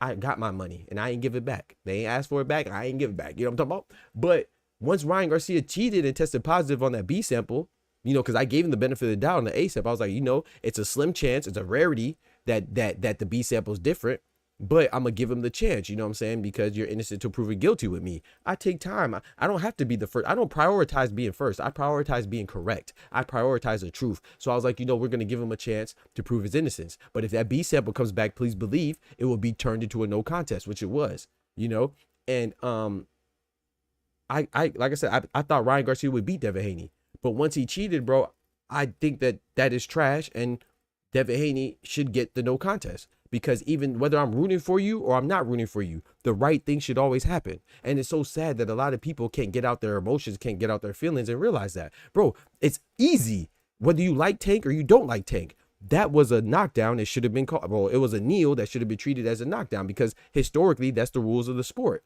And in order to uphold the integrity and the purity and the sanctity of the sport, we should always want the rules to be abided by and adhered to. So Tank taking a knee should have been deducted in Lamont Roach's favor. But to me, that's not the same. That's not synonymous with saying that, oh, Lamont Roach definitively would have won, because I don't know what that would have changed from an approach standpoint for Lamont Roach. Maybe he would have stepped off the gas, or an approach standpoint for Tank Davis. Maybe if he would have got those points deducted, maybe he would have stepped on the gas, and maybe he, for sure, maybe that would have sealed Lamont Roach's fate to get knocked out. Maybe Tank would have tried to go for a knockout, and he would have ended up getting knocked out by being too reckless and opening up too much trying to get a knockout. I don't know how it would have went, man. I don't have the Doctor Strange time stone from Marvel Infinity War, bro. I don't have it, but a lot of people act like they do, and that's the difference between me and them. I just tell you what I observe, I tell you what I think, and I tell you from a historical standpoint what would happen and what I think will happen. But yeah, Lamont Roach could potentially and possibly get the decision overturned in his favor, and we could have Tank taking the L and Lamont Roach having the win over Tank and his stock shooting up the roof. But what I think will likely happen is that they will overturn it to a no contest, and then the WBA president, Gilberto Mendoza Jr., will enforce and make it obligatory that Tank and Lamont Roach have an immediate rematch. That's what I think is going to happen. That's what I'm telling you, bro. If you want to hear anything else, that's your business. I can only tell you what I think. I can't tell you how to perceive it or how to interpret it or how to consume it. Like, if you want to hear anything else that I'm saying, is because you have selective hearing and you want to hear me say, oh no, Tank is unequivocally right and he's infallible, he's a perfect fighter and he could do no wrong. This is not that type of channel, man. This is a boxing channel, not a boxer's channel. You know, I don't prioritize any boxer more than I prioritize a sport. So it is what it is, right? But to overturn that fight would cause too many problems, so they definitely would make it a no. Talk to him, Trap. That's all I'm saying, Trap. Because if you do overturn it and make a new victor, which, let's be very clear, overturn is any change of the result. So if it goes from a draw to a no contest, that is overturned. But a lot of us think of overturned as being a change of a victor. You know what I'm saying? So no, if it gets to a no contest, that is by definition an overturn of the ruling. You know, any change of the ruling is an overturning of the ruling. But a lot of us equate overturning to changing the victor. So I don't think that will change the victor, because like you just said, and like I already articulated, I think that if they change the victor, that leads a hole, like you're saying, that leaves an opportunity for a lot of fighters to be like, hold on, man, why you ain't count that? You know, you hit the replay, or you went back and reviewed it and you saw that was a missed call before. Why you ain't call that? When Liam Cameron and Ben Whitaker fell out the ring, you know you're not supposed to interact. When everybody's saying, oh, well, Tank interacted with his corner. Yes, that was another missed call by the referee, Steve Willis. But Liam Cameron and Ben Whitaker, they weren't disqualified when they fell out the ring. By definition, you're not supposed to interact with them. But people did, and they allowed it. Because once again, it's at the discretion of the ref or the commission there to actually enforce their own rules. And unfortunately, everything is not 100% the same in every situation. And while that was wrong, we could admittedly and honestly say that was wrong, but it didn't result in a disqualification at that moment. And then we could go back to the fight on Clarissa Shields' card, right? When Clarissa Shields fought Danielle Perkins. Remember the two heavyweights, Brandon Moore and that guy from Indianapolis that looked like gosh dang Quasimodo off of Notre Dame? Remember those two heavyweights? If you watched that fight, if you watched that event, it was on the undercard of Clarissa Shields and Danielle Perkins, right? They fell out the ring, and you notice that whole event didn't go down like Liam Cameron and Ben Whitaker. Nobody went over there and helped them off the canvas or helped them off the ground, did they? No, because if they would have did that, if it was Brandon Moore's team, he would have got disqualified. If it was the Indianapolis, the fighter for Indianapolis, whose name escapes me right now, if they would have touched him, he would have been disqualified. So that's why everybody made sure to stand clear and let them get back into the ring on their own accord. So this is what happens. You know these things when you watch boxing, and you could compare and contrast. But when you don't really watch boxing and you watch TikTok highlight clips or Instagram highlight clips of only your favorite fighter, then you don't know about a lot of these things not being brand new. Tank is not the trailblazer for missed calls. This is not unprecedented for a referee to miss a call that had a huge implication on the fight. It's just not, bro. And if you think that way, it's because you're not really speaking the truth. You're just speaking from your point of view, and you're actually, whether you say that you're rooting for Tank or you're rooting against Tank or you think he's bad or whatever, you're actually infatuated with Tank more than somebody who openly admits that they like Tank, like myself. You actually like Tank more than I do. You just love to hate him. You just have your emotions are on the opposite end of the spectrum. Because you're making up things, bro. So it's just so funny that people's love manifests as hate when it depends on how their feelings are, you know what I'm saying? But if you're watching Tank's media day just to say how bad you don't like the fight, how much you don't like the fight, if you're watching his Instagram for everything he types just so you could talk shit back, bro, I swear you're in love with that man. I don't give a damn what kind of clothes he's wearing. I don't care how many times he gets his nails painted. I don't care what kind of hairstyle he has. I just care about when he's fighting. That's it. That's it, bro, because I like boxing. If he wasn't boxing, I wouldn't even know who Gervonta was. And that's no disrespect. It just is what it is, you know? It is what it is. I watch him because he's a boxer that I think boxes very well. That's it. I don't care about who he's dating or who he's sleeping with or what kind of car he's driving or who he's dating or what kind of clothes he's wearing or what, you know, I don't care about that stuff. But people do, you know? If I didn't like a fighter, if I didn't enjoy the fighter, like Ryan Garcia, I don't like Ryan Garcia. You don't catch me on his Instagram trying to talk trash to him at every second I can. I don't like him, so I don't consume him. But I like boxing, so if he boxes, I'm going to watch him box. But I'm not following behind Ryan Garcia because I don't really care for the stuff that he's demonstrated as a person. But people would not care about a person, or they claim they don't like a person, but then they'll be obsessed with them. Like that's crazy. You actually like him more than I do. Hate is confused admiration. Facts. That's all it is. Your hate is manifesting as, you know, it is what it is, bro. Yeah, yes, sir. We got my boy Dub, big member in the building. Now, what if the other boxers start this knee stuff because of whatever reason? You did right about that. Yeah, Oster, I'm telling you, bro. Like we seen this happen, bro. And if you have, and like I said, I'm not being disrespectful when I say this. I'm just being honest. If you never seen something like this happen in boxing, I'm not saying the exact same way. Of course, you know, like my boy, like Joker pointed out, I'm not saying the exact same way. But if you could honestly say that you never seen a missed call or something, a blunder that would result in a point deduction that wasn't, then I could honestly say also that you don't really watch boxing like you're claiming. Yo, shout out to my boy Clone, man. Shout out to my boy Clone, man. Hitting the Cash App with the $10, man. Thank you so much, man. I appreciate that. Dropping that bread, that cheese, that butter.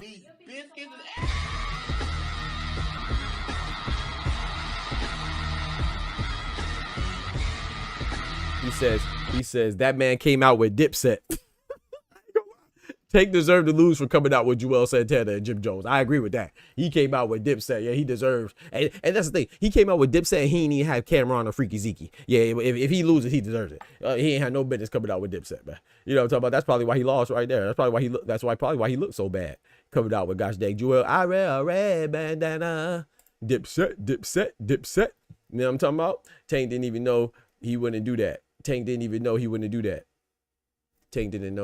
do that. Oh, you're saying if he would have known the rules? I mean, that's not an excuse either. Well, then, I mean, you got to tighten up.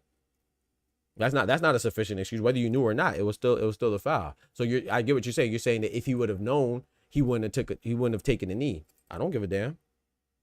But I agree with you. Yeah, he said he didn't know, but that's even worse to me because you're a guy who dedicated your life to the sport. You know, you're from the amateurs, from you're young to where you're at now. You're an undefeated pro and you're a champion in multiple divisions. You should know the rules, you know? So I don't think that's a sufficient excuse. I mean, you took the knee, you should get the repercussions of it. And then he did, but I'm not one of those goofies, Vic, that blames Tank. It's not his fault that the call was missed. He was the beneficiary of a missed call. That's it. It's the referee's responsibility to enforce the rules. So for example, when B-Hop is headbutting or Katie Taylor is headbutting or Evander Holyfield is headbutting and they get away with it, that's because the ref didn't call it. It's not, I mean, you're going to do what you're allowed to do. And you're going to get away with what you're allowed to get away with. That's why there's a whole point of an official to officiate. And by officiating, that means that you're enforcing the rules and make sure everybody adheres to them and fights accordingly, right? It's never the fighter's fault for something not being called or something being called or, you know, with Rafael Espinosa elbowing Robisi Ramirez, right? It's really the ref's fault. You know, you're going to do what unfortunately, you want everybody to follow the rules and have integrity, but unfortunately everybody doesn't. He said not knowing the rules is a good enough reason, right? I mean, that has nothing to do with it. Whether you know it or not, it should have been called. But it was very much a missed call by the ref. Yeah. And shout out to Won't Be Famous. He said Vikshan Mirzabekov versus Aram Amir Kanyan in 2017. Initially a split decision win for Mirzapikov, it was changed to a unanimous win for Amerikanian upon review. Hey, shout out to that. So see, there's a possibility, chat. Shout out to Won't Be Famous. I appreciate you, bro. Shout out to you, man. Hey, so there's a possibility right there. You know, I'm not familiar with neither one of them jokers. You know, but hey, it's a possibility right there. You've seen it right there, live and in real time. So things have been overturned, you know, but will it always happen? Has it happened frequently? No. You know, most of the time something's overturned, be a no contest. But I'm just telling you right now, don't be surprised if it happens. You know, I would be surprised because it hasn't happened historically, you know, especially high profile fighters. Do I think it should? I think the right call should happen, but I don't think it should be overturned to change the victor because, like I said, there's too many unknowns, you know, so you never know how Tank or Lamont Roach would have reacted if that they would have got if that knockdown was called, you know, if it was called as a knockdown. So yeah, I don't act like I'm some prognosticator or I'm some psychic or have telepathic powers. I don't know, you know.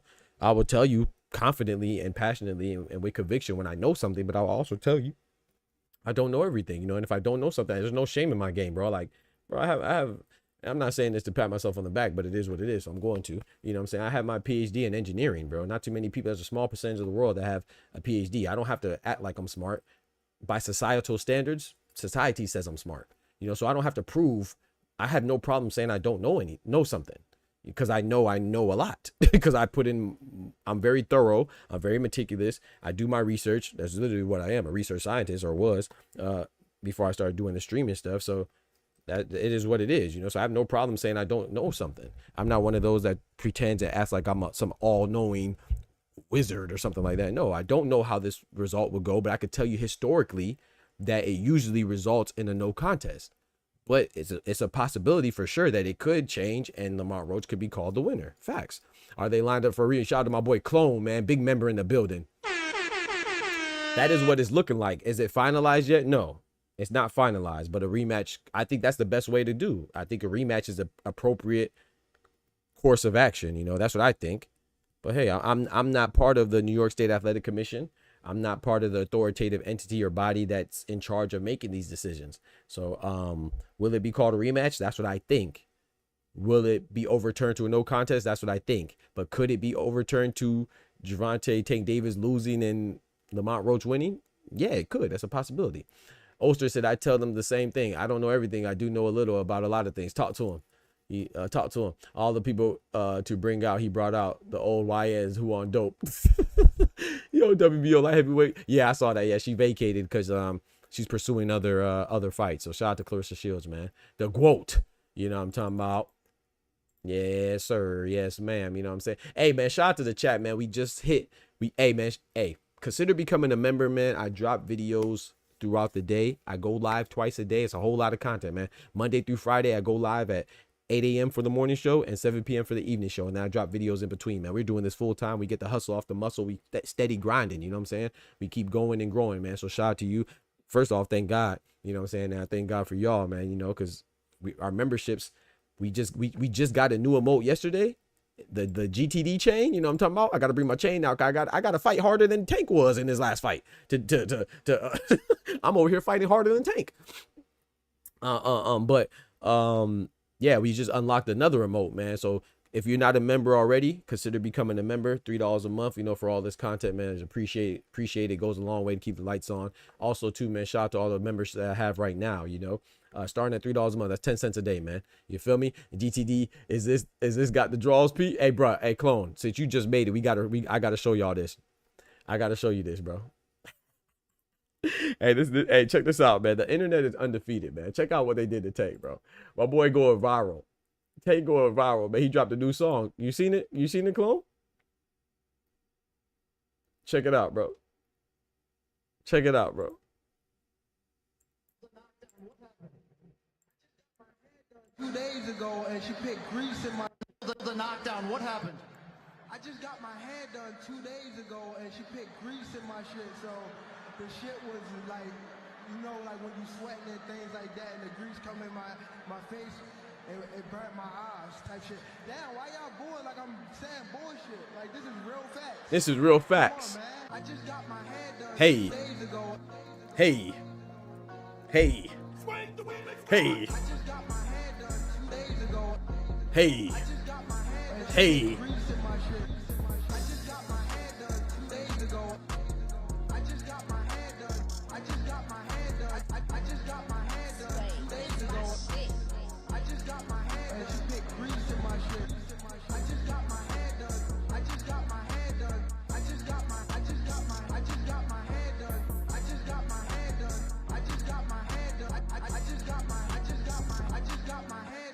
This the bop. Hey.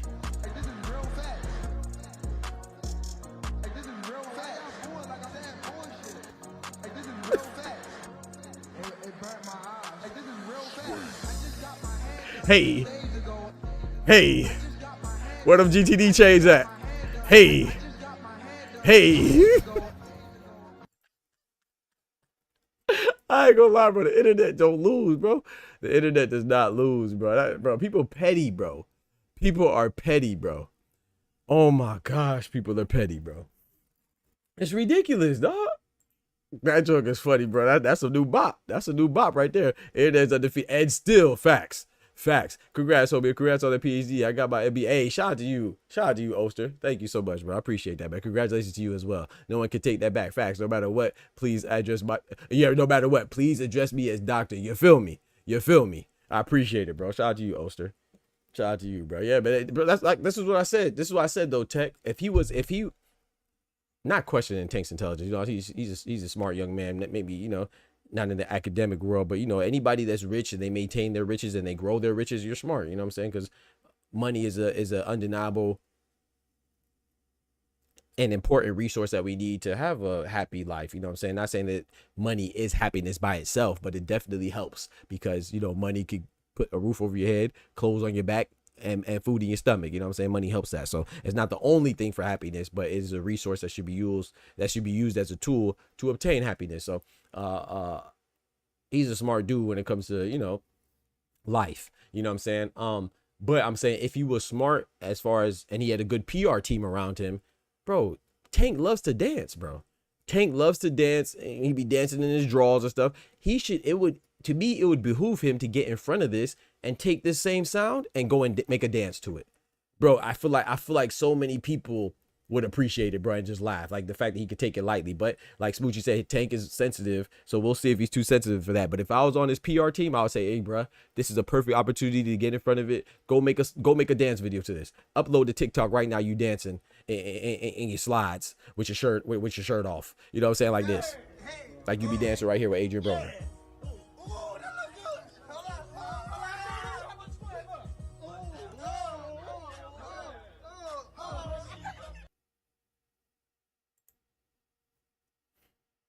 Now, how you feel about the need that resulted in the point deduction? I'm on the fence about it because I understand technicality if I was Roach. Nah, there's no technicality, bro. It should have been. I answered this already, Jamel, multiple times.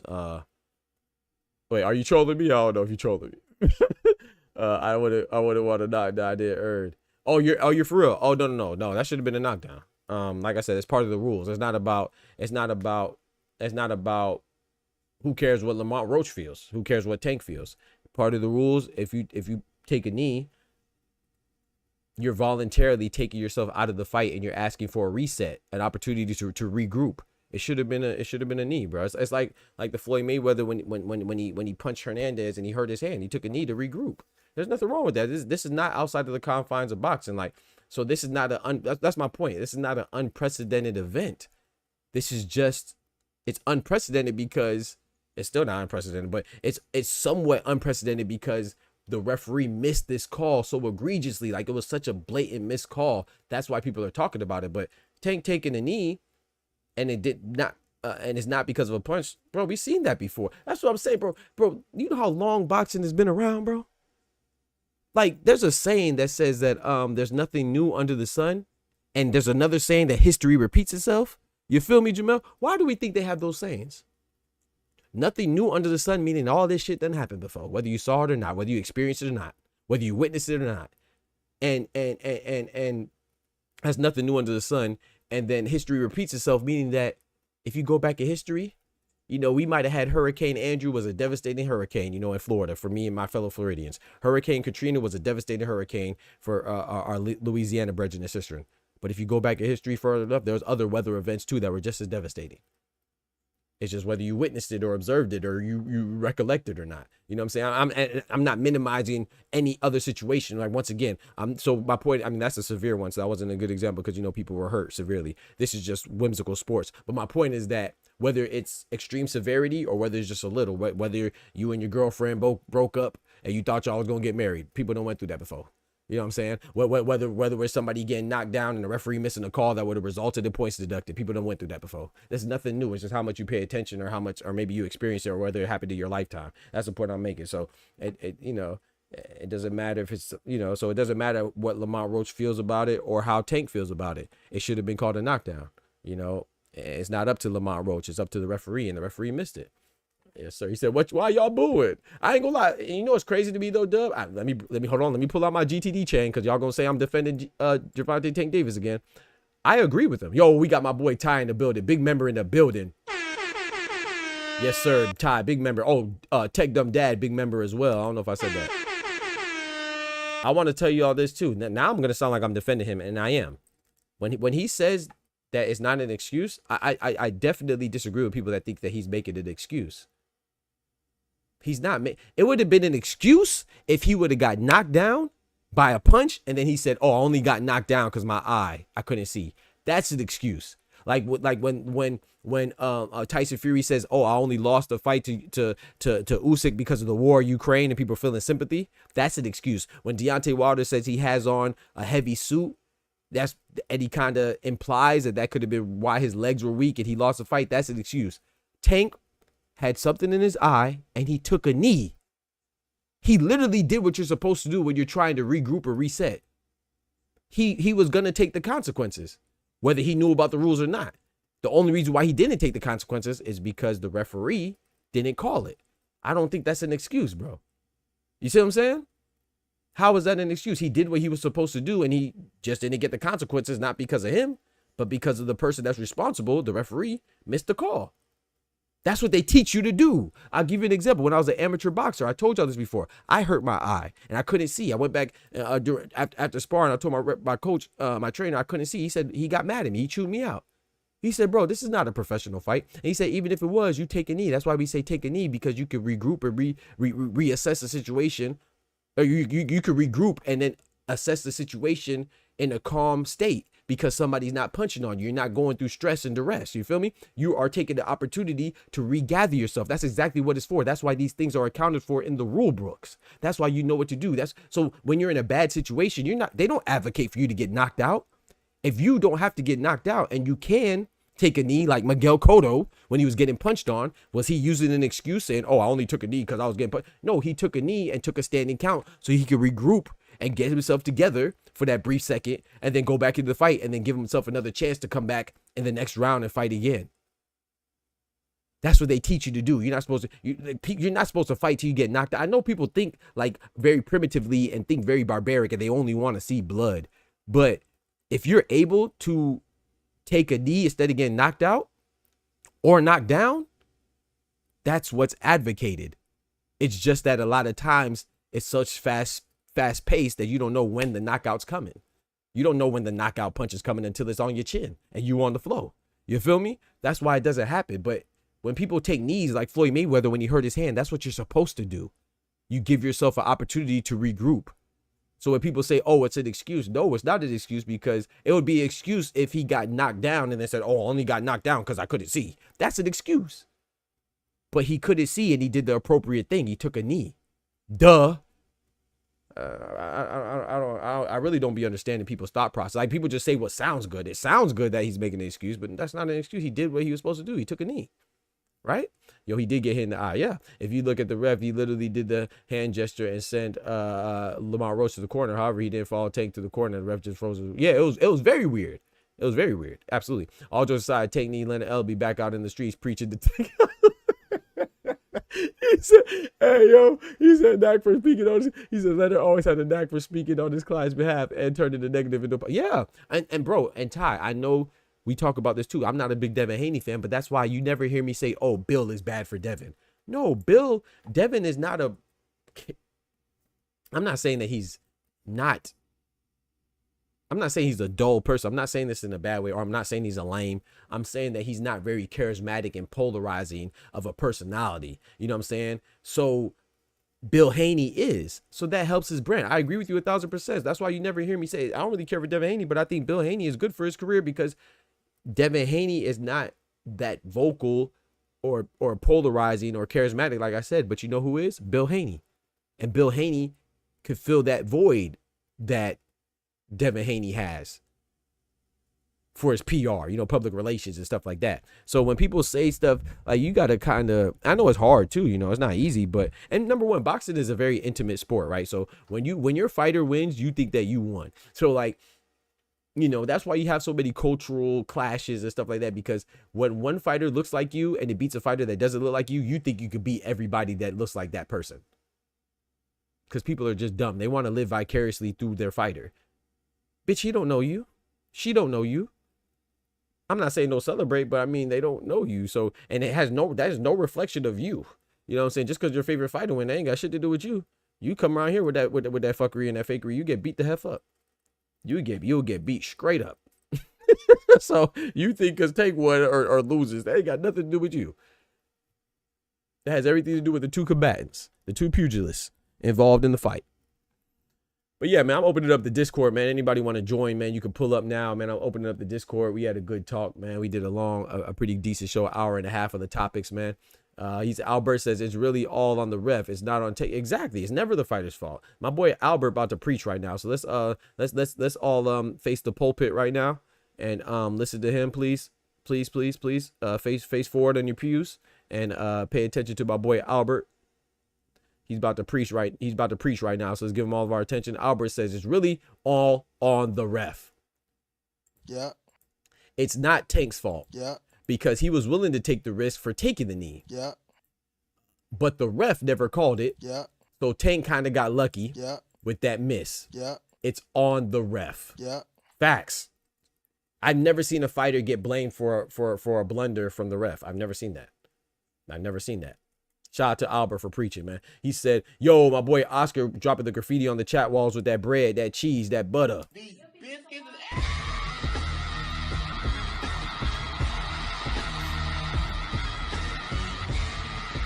He said, Ella B nostrils more. That's crazy. Nah, that's disrespectful, bro. Nah, Oscar, you disrespectful, bro. Nah, you disrespectful, bro. You disrespectful as hell, bro. Nah. You disrespectful. Shit. Yeah, I'm tired of that. It was so disrespectful. No disrespect. He said Ella B nostrils more segregated than the Riyadh season event.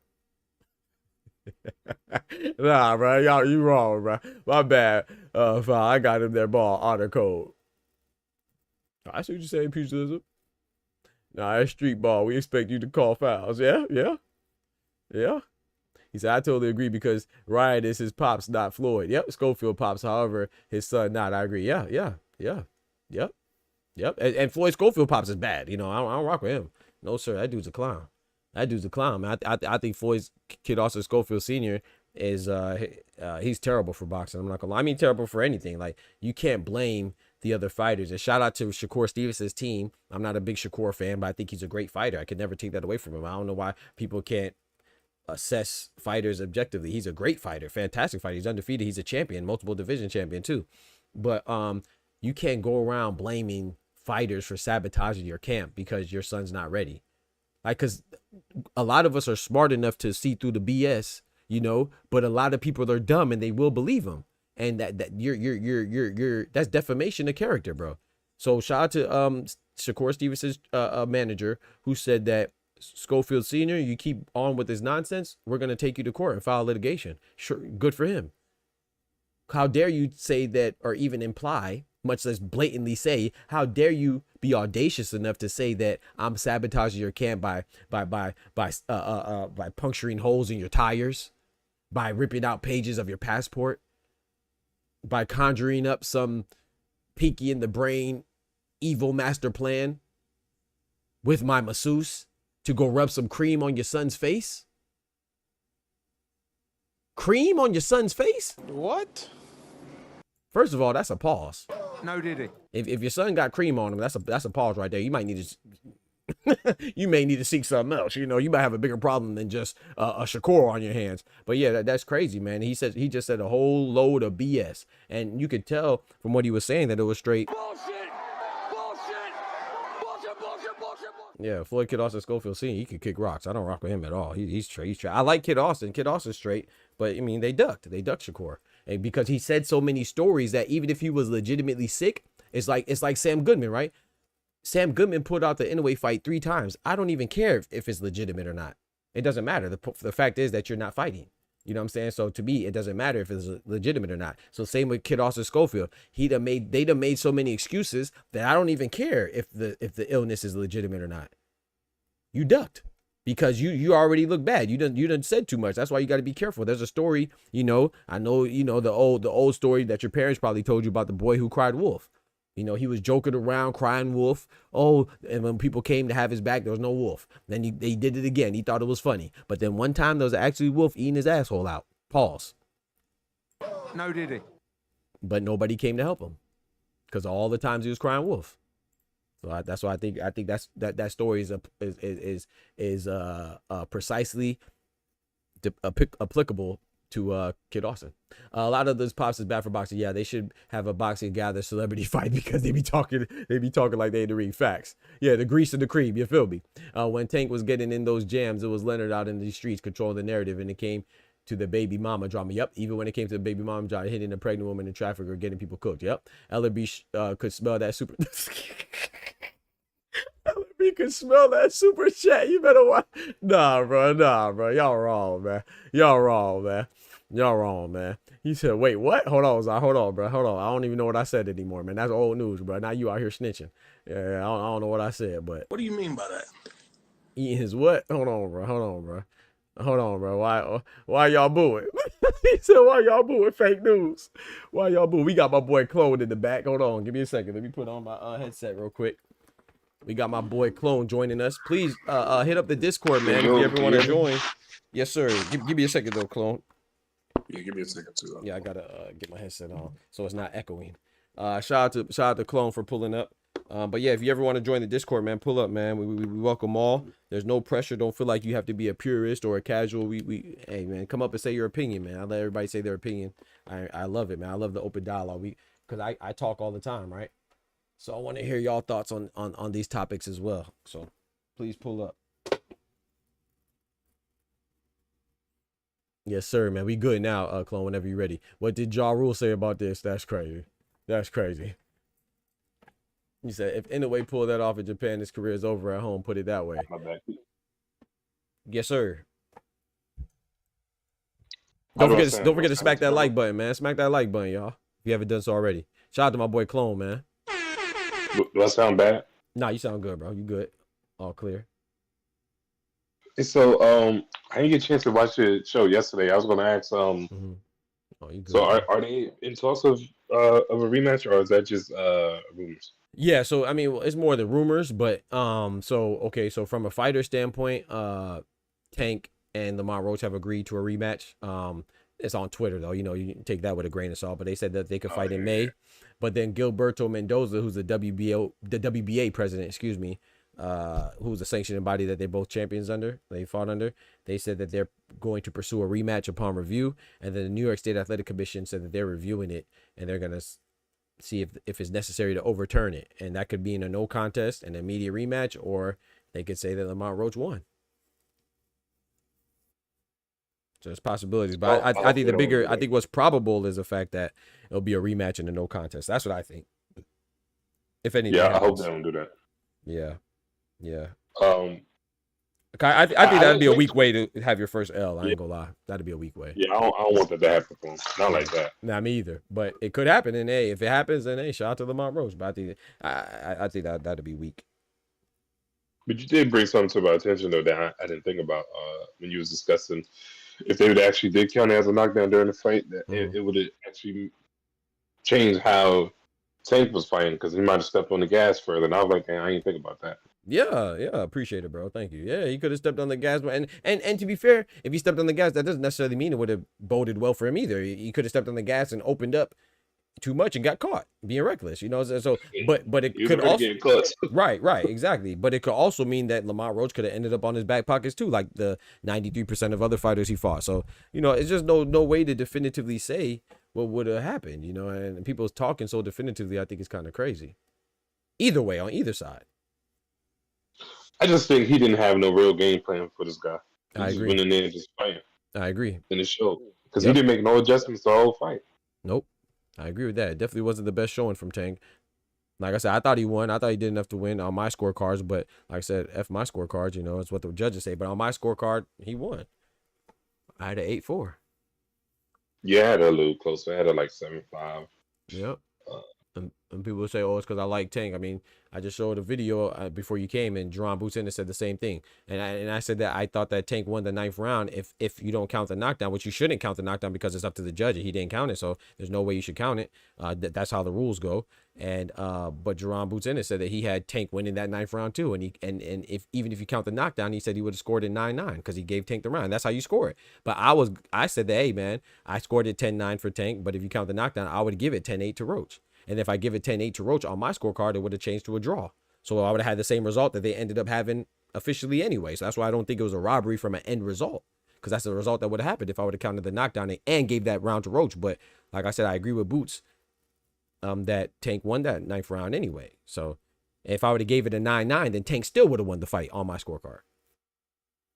But you know, when I say that though, you know, I'm being a what's it, a Tank sexual, or I got my GTD chain out. But when somebody else says it, then you know what I'm saying. You definitely be having your GTD chain on sometime. That's crazy. That's crazy. That's crazy, bro.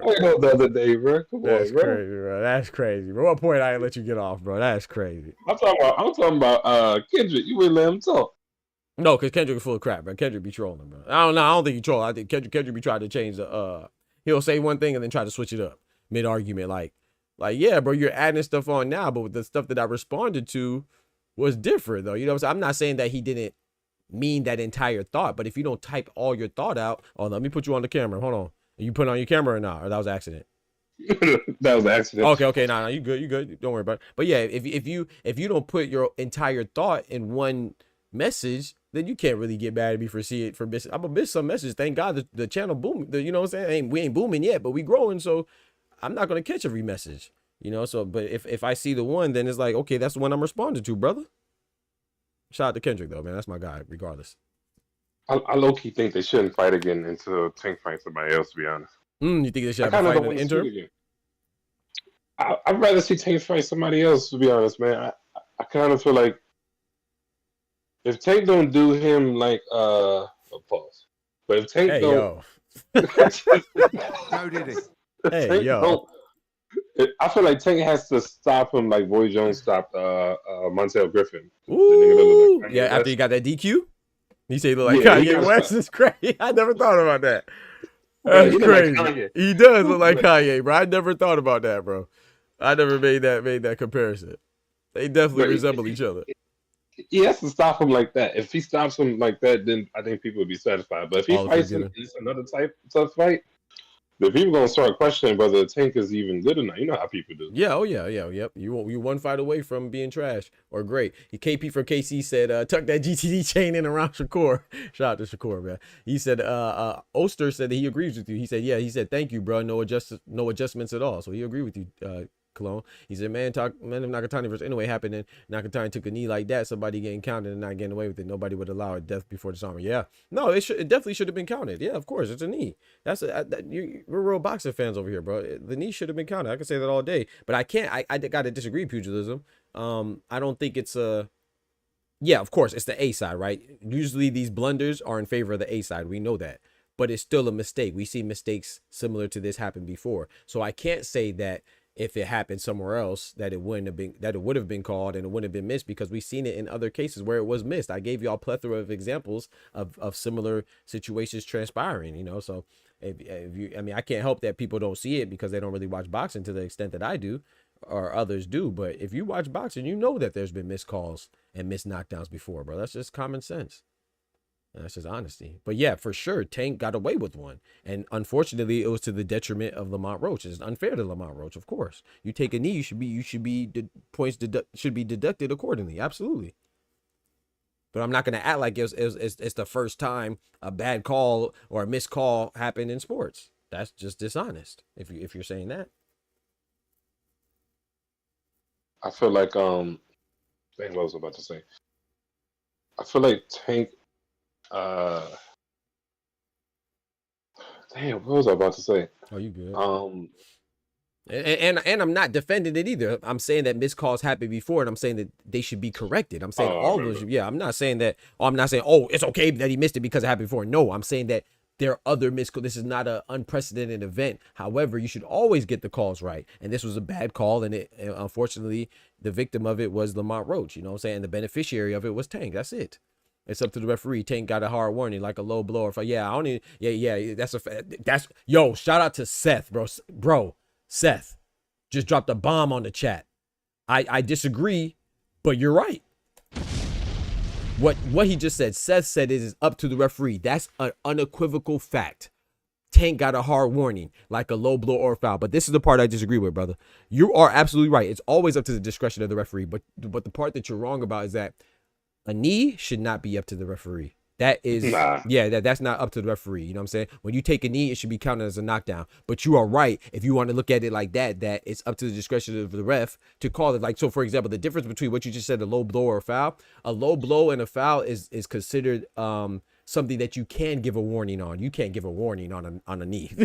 You know what I'm saying? Or a knockdown. Like, you can't be like, oh, hey, don't get knocked down again. You know what I'm saying? Because that's what a knee essentially is. You feel me? So you are right. Like a low blow or a headbutt or any other foul or elbow is up to the ref when to disqualify a fighter or warn a fighter or take a point from a fighter. But when you take a knee, whether it's the result of a punch or something to your eye or you stub your toe, whatever it is, no, a knee is counted as a knockdown. So that's the part I disagree with. But you are right outside of that, Seth, and that's yeah, I'm not mad at that point, brother. But go ahead, Clone. Sorry, I know you said you had a point. Sorry about that. Oh no, I agree with that too. But I was saying that I think what really made it look so bad is that the damn referee started to count. He started to count and he stopped. That was crazy. That was, bro. It looked confused. Yeah, it looked bad, bro. It looked bad. So I'm gonna tell you what I think for the ref, bro. It looked like he knew. It looked like an instinctive count. Like he knew what he was supposed to do, but then he second guessed himself because he's like, "Ain't no way Tank just did that." Like it's like you said, like he was confused. But you have to go with your better judgment, and the better judgment should have been to count the knee, regardless of who you're fighting. You know what I'm saying? However, too, let's not act like, you know, these refs and these judges aren't human. And when I say that, I'm saying that let's not act like they're not influenced by the powers that be. You know what I'm saying? So I do agree with, if that was the other way around, I don't think that call would have been missed. I agree. But I can't say that definitively because we've seen calls missed for the A side and the B side. But obviously too, when the missed calls, when the refs have a blunder, when there's a mistake, even with the judge, if we think that the result is a bad call, it's usually, not always, but it's usually in favor of the A side. That is a fact. That's a simple quantitative measurement. You just calculate how many times calculate the percentages of times where the missed call or the bad call was in favor of the A side and figure out and compare it with the times that it favored the B side. You'll see that it's overwhelmingly in the A side's favor. So yeah, that's a good point too. He said Tank guy. Because you just remembered. Go ahead. No. Go ahead. I was gonna read chat. No, go ahead, bro. I was just saying he just remembered who gave him the envelope before the fight started. You feel me? He's like, hold on, man. This is a PBG. This is a PBC check. This ain't a pro box check. This check says Al Heyman, Leonard Ellaby, Gervonta Tank Davis. It don't say Lamont Roach or affiliates. This check is not coming from DC. This check's coming from Baltimore. You better tighten up. Real quick, right? That man was about to call the count. That he remembered he got his car payment, his house payment. He needs groceries. Right. I got bills. I know who gave me this check. You know what I'm saying? I already booked my vacation spot. You know what I'm saying? Oh no, he thought about that one. Steve Willis said, "Hold on, I ain't see nothing with all them eyes. My boy got the biggest eyes in the world. He ain't see that." It's crazy, bro. That's crazy, bro. Tank got to hit him with that Lennox Lewis 3-piece. Yep, to Rockman. Facts. He got to bounce back hard, like Clone was saying. Tank could have went to the restroom and got a hard warning. I'm telling you, bro. I'm telling you. He said, "Can I join?" Oh, absolutely, absolutely. Edward, you got to join the Discord, bro. I tell people to join the Discord all the time, man. It's not exclusive. Now, if you come in trolling, you know what I'm saying, then we gonna toss you. We gonna give you the Jeffrey treatment. But if you yeah, if you come in and you even if you're trolling, if it's a funny troll, yeah. But if you call like any type of discrimination or discriminatory language as trolling, I don't think that's trolling, you know. So trolling, yeah. Ryan Garcia. Yeah, facts. Yeah, but if you coming in just having fun and let's talk boxing, bro, it's fun. Boxing. That's what I want to bring back. I want to bring back fun boxing, bro. Like we gonna get serious, having our opinions and be strong about it. But there go the Discord right there, man. That's a Discord. And once you join, you don't have to. You could join anytime you want. You don't have to like. It's not like StreamYard where you need a link. That's the Discord. So we're in the Discord right now. He says Sydney game was good. Forget the knockdown, bro. Turned his back and his opponent been KO'd. I don't know what that means. Or maybe should have been KO'd. TKO? Yeah, no, I mean, I'm not gonna lie, Sydney gang. To me, when you say things like that, this is where I agree with what my guy Seth just said. You're saying that like every time an opponent turns their back, they get disqualified or they get TKO. That's just not true. Sometimes it results in a TKO when you turn your back, but there's been plethora of times where a fighter turns their back and they don't get instantly TKO'd or disqualified. So stop it. So, I mean, if you think that turning your back automatically means you're going to get disqualified, once again, that's at the discretion of a ref. For example, we just saw Patty Donovan knock out Lewis Crocker for a late hit, right? He was disqualified instantly. We saw David Benavidez hit David Morrell with a late hit. He didn't even get a point deducted. In fact, David Morrell got a point deducted for retaliating for the late hit. So everything, there's not, and that's what Seth is talking about. Seth is saying it's up to the discretion of the ref. So yes, you can get a point deduction. Yes, you can get a TKO. Yes, you can get disqualified, but don't act like every single time it results 100%. As soon as you turn your back, oh, you're disqualified. Bro, stop it. Just say that you don't like Tank and you wish you would have got disqualified. That sounds better. But when you try to pretend to say something else that's crazy, you just look kind of silly. The judges and referee probably had bets on Tank. Oh, facts, Jarvis. That's probably a fact. You're right. So they're not even tripping. Most likely this is why he got away with it. Yeah, that's a good point too. That's a good point too. I'm not mad at that proclamation. I mean, just like people said that the referee probably had money on Bruno Saras when he made that fast ass count. Where Brunello hit, I mean, bro, before Jaime Munguia hit the ground, the referee was at 5. I said, hey, yo. Right, he said 1, 2, 3, 4, 5, 6, 7, 8, 9, 10. It's over. He said he lost. You feel me? I'm telling you, Bruno ain't even know he hit him yet. That count was over. I'm talking about the man counted in English and Spanish before he even touched the ground. I said, yo, that was crazy. I ain't get up for this. I ain't get up. I'm telling you, bro. I got to check that man's best. I know he put a stack on gosh dang Bruno at least. I don't know how he made it out of Tijuana after that fast count. I'm talking about muy rapido. Oh man, he must be related to Tony Weeks. He just had a future. He knew that he wasn't gonna get up. Facts. The man knew he had an aneurysm. Right, and then no, but you're right. And then you compare that count to the count that Tyson Fury got against Deontay Wilder. So once again, that was a crazy count. Yeah, that was a long count. So shout out to Seth. What Seth is saying is absolutely right. You know, it's up to a lot of these things are up to the interpretation and discretion of the refs, bro. Yeah, so. He said Tank won every round, including the kneel down. I thought I wouldn't say he won every round. No, I did have it 8-4, maybe 7-5 in favor of Tank. I did think he won the round where he should have had points deducted for that knee. But at the same time, I can honestly say that knee should have been counted. It is what it is. He said motherfucker counted in Spanish. Yeah, I wouldn't say he won every round. I think that's crazy. No, I don't think he won every round. Nah, yeah, hell no. It was a good fight, but I did think he won. But yeah. He said, "Can I join?" Yeah, you could join too, Oster. Everybody could join, bro. You just got to join the Discord, man. And in the Discord, bro, it's open, bro. Anybody could join. And not only that can you join, but there is a 10-minute. That's why I ask people to join. Like, if you want to join this show, then you got to join right now because it's a 10-minute wait time because it has like an authentication process to make sure people aren't trolls, and it takes 10 minutes. Kind of like when you're watching a YouTube video and you subscribe, it says like, oh, subscribers only, but you subscribe that, okay, you got to wait 10 minutes to make sure that you don't want to say something crazy or something like that. That's the same thing that Discord has. My Discord has. Shout out to I think Mai set it up because we had some people dropping racist comments and trolling and pornographic comments and pictures. So this way, you know, people are impatient. You know, when they want to troll, they want to get their troll off immediately. So when you make them wait 10 minutes, it kind of weeds out some of the trolls, not all of them, but some of them. So yeah, so join up and then you could join. Who's muted? I'm muted. No, I don't know who he's talking about. Who's muted? Yeah, I don't know, Oscar. So how is the appeal going? Any updates on it? Yeah, I think that nah, they're still reviewing it. Still reviewing it. Still reviewing it. Oh, so they're appealing it? No, well, not Roach, but the commission. The commission is reviewing it. Roach hasn't, not to my knowledge, Roach hasn't put in an appeal yet. You said you joined. What's your name? I could see it says, yep, it says welcome. Is your name My High Hustle? If that's you, I see you in there. 1004. If you're My High Hustle, yeah, you're definitely in there. And then once you're in there, you got to join AFK or Chilling Lines, and I'll pull you up. The voice chat. But yeah, man. I just think. So what do you think about that? So I know you said you wouldn't like it to be a victory for Lamont Roach, but what would you like? A no contest or keep the draw and just enforce a rematch? I don't think they should do anything because, like you mentioned earlier, then now all the other boxers are gonna be like, hold on now. So right. We could do that. It's going to change too much. Right, I agree. I think they should just leave it alone and keep the draw. And if they want to fight again, they should. Agreed. 1000%. But Tank got to really come out there and you got to cut them braids off, man. He up there looking like a baby mama. Looking like what? A baby mama?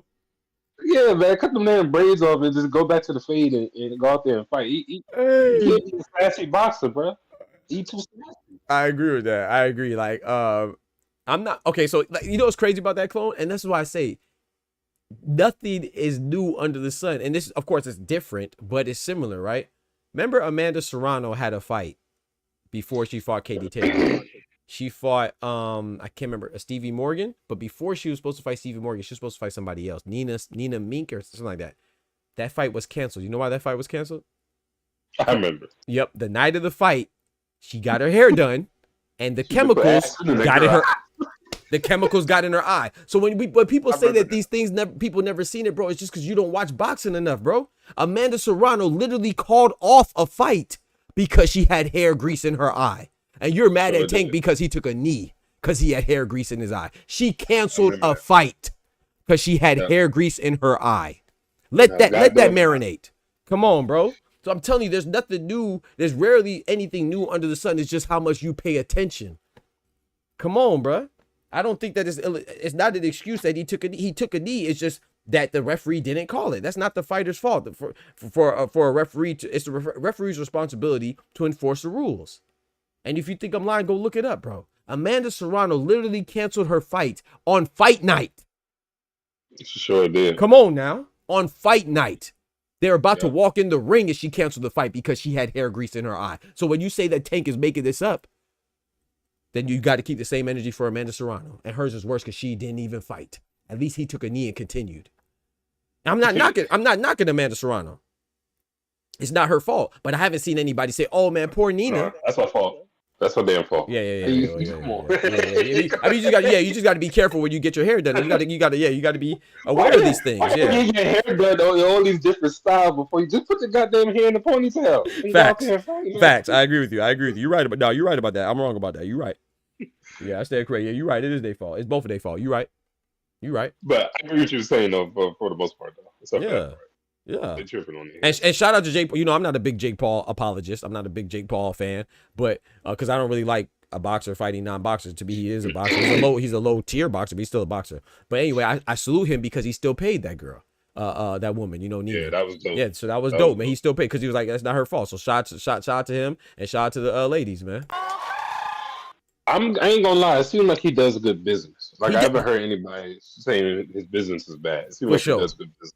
For sure. He seems like he does great business. That's why I always I think he's a great promoter. And I think he would be that, you know. But as far as him as a boxer, I'm just not interested in him fighting old geriatric iconic legends, you know what I'm saying? I'm not interested in him fighting retired basketball players or MMA fighters, you know what I'm saying? If he ever fights a boxer, I'd definitely be tuned in, but you know, but it has to be a comparable, even matchup, at least going in, like at least somewhat even, at least fight somebody at 168, your fat ass. You come in at 200. Shit, you know? Exactly. Get your ass in the ring with Usyk, man. Yeah, exactly. They need to leave that grease alone. Fighting Parker. He should have been fighting. Exactly. That's who Joseph Parker should be trying to fight. Jake Paul. JP versus JP. Joseph Parker versus Jake Paul. That even sound good. That even sound good. PP still gonna hate though, so that's crazy. I gotta see how that's gonna turn out. That's crazy. Ty said it kind of sucks for Tank, but the NYSC SAC need to stand on business again and set an example for other commissioners to strive to get anything right the first time or retroactively fix it. Yeah, facts. I mean, that's why I said, Ty, I don't want it to be overturned for a loss for Tank, but if it happens, I'm not. Shout out to Lamont Roach, bro. It is what it is. Like, I'm not.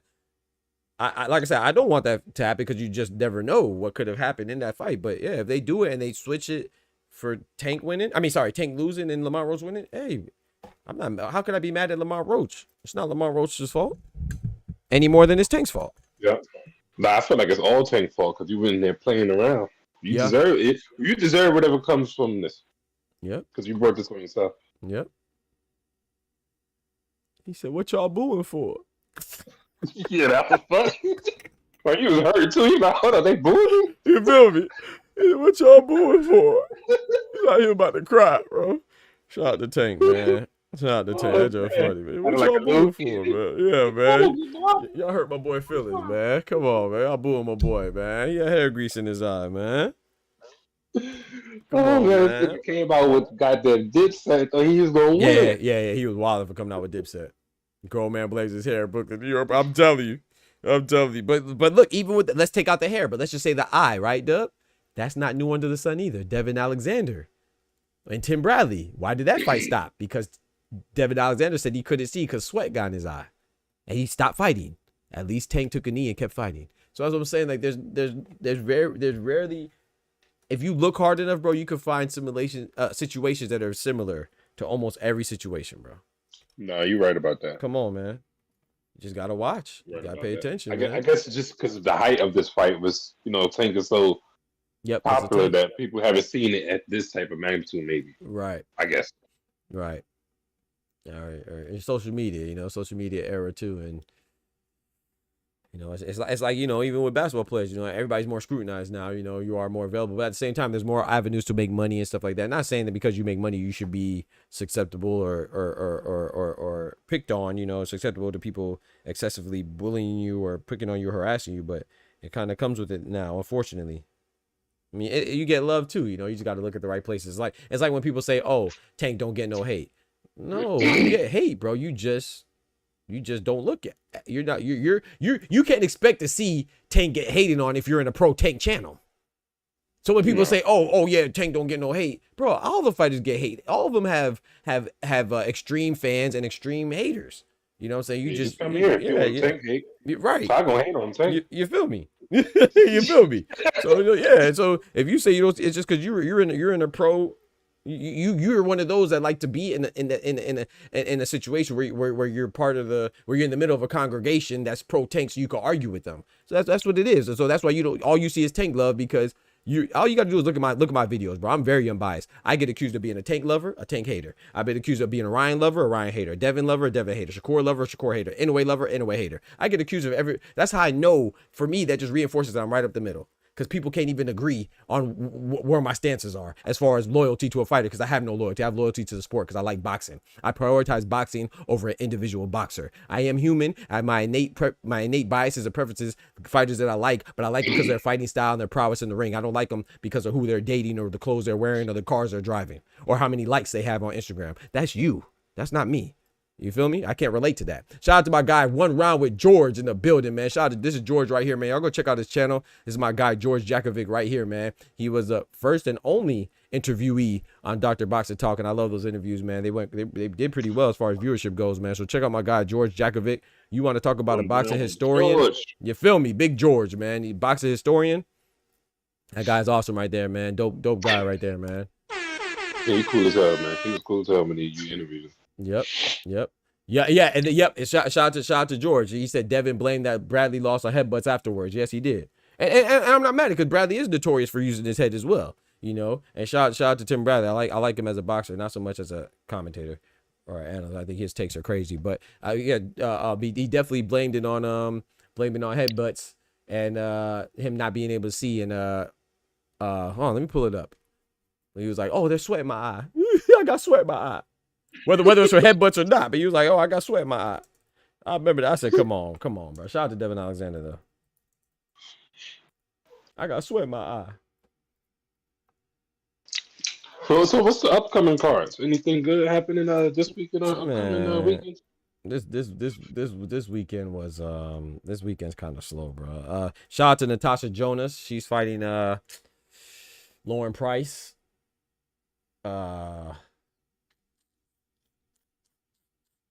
But that's about it that I could think of.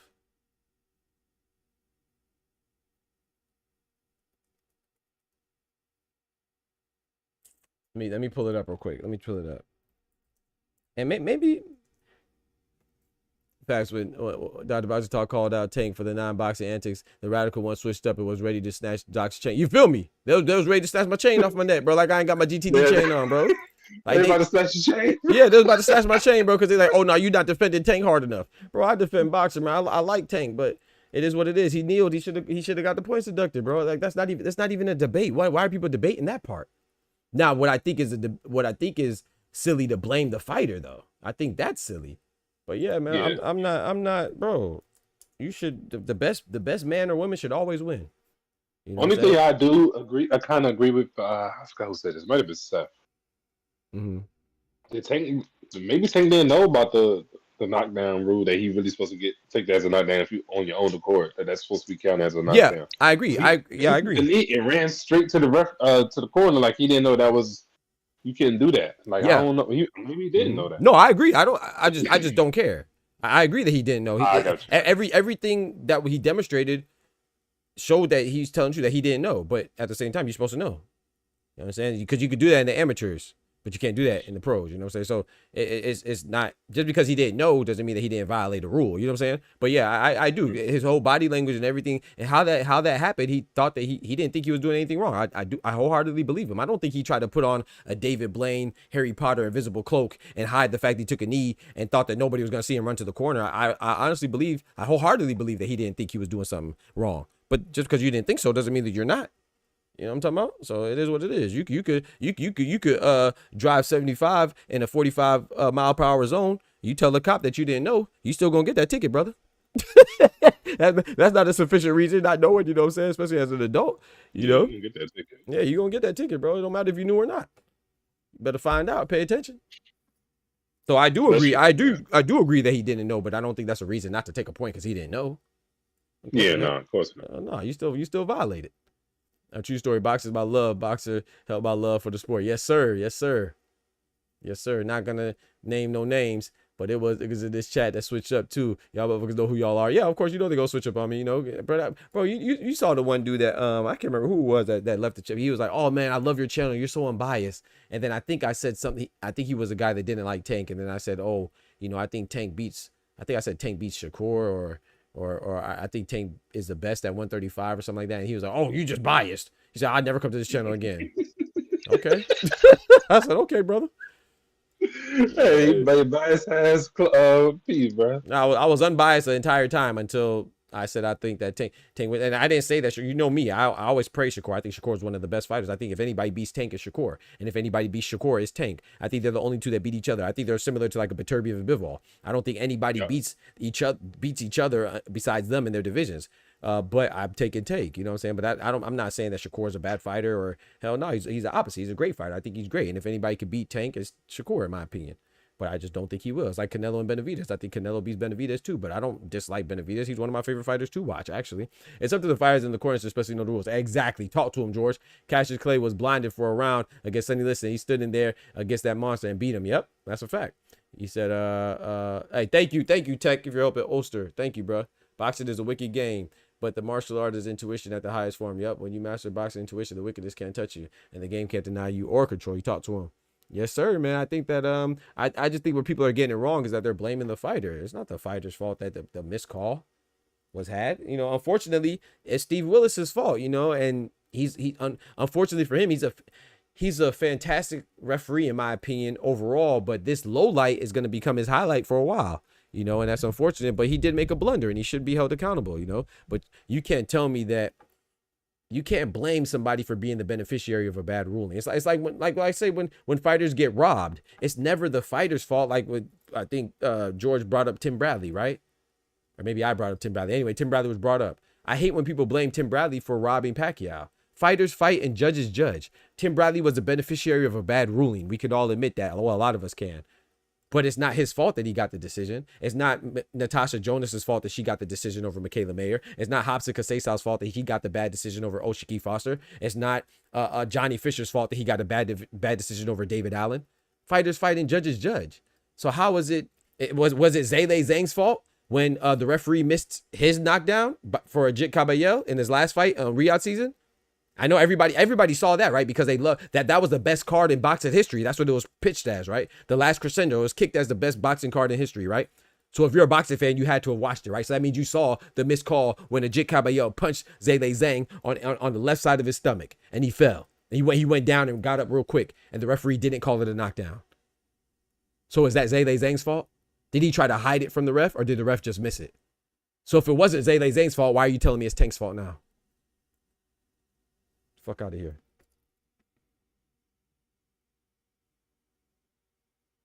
Nah. Hey, this just announced, man. Zerto will be fighting Uniel Dorticos to defend his WBA and WBO belt on June 28th. So it was supposed to be, it was originally pitched in May. Now it's in June. So hey, I'll take it, man. Yo, what's good? Absolute boxing. He said Tank been fight since he was 7. If you didn't know how to duck, that's on you. Yeah, I agree. I mean, yeah, that's on him. That's no excuse. Not knowing is not yeah, that's not an excuse. But I just think he really didn't know the rules. I agree. Yeah, I agree. He still should have been, still should have had his points deducted. But yeah, so Lucas Body's fighting Friday. Lucas Body versus Ryan Rakaza. I'm not familiar with him, but the one that I'm looking forward to most is 2 female combatants. One time for the ladies. Lauren Price versus Natasha Jonas. That's in England. That's on Friday as well. There's a Saturday fight. Arnold Kagai versus Joette Gonzalez. I seen them both fight. Kagai, I don't remember who I seen him fight against, but Joette Gonzalez, I remember him. He fought against Shakur Stevenson, and that's the guy that Shakur Stevenson smashed his sister and smashed his face. yeah, he was mad because his family and him were mad that he was dating his sister. Yeah, for real. For real? Yeah, they you know, he was mad that his sister Shakur was dating his sister, and then they fought, and Shakur beat the hell out of him. That's tough. Bro, ain't no way Shakur ain't get on that mic and say, "Hey man, I beat you and I took your sister." Hey, yeah, I was about to say he lucky that way Adrian Broner, because Adrian Broner for sure would have said that. He for sure would have said that. You feel me? You feel me? Yeah, Shakur was savage for that.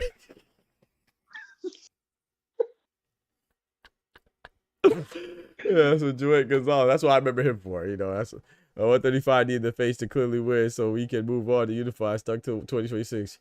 Yeah. It's not just on Steve though, because had it been the other way, a rep PBC would have pressure on the members commission to intervene. Yeah, I agree with that. Ty. I agree. Yep. It was definitely the house fighter. It's not just on Steve, but he's the one that makes the initial call. But you're right. I agree. No, sorry, worry about that. Yep, on the commission as well. It's on the commission is responsible.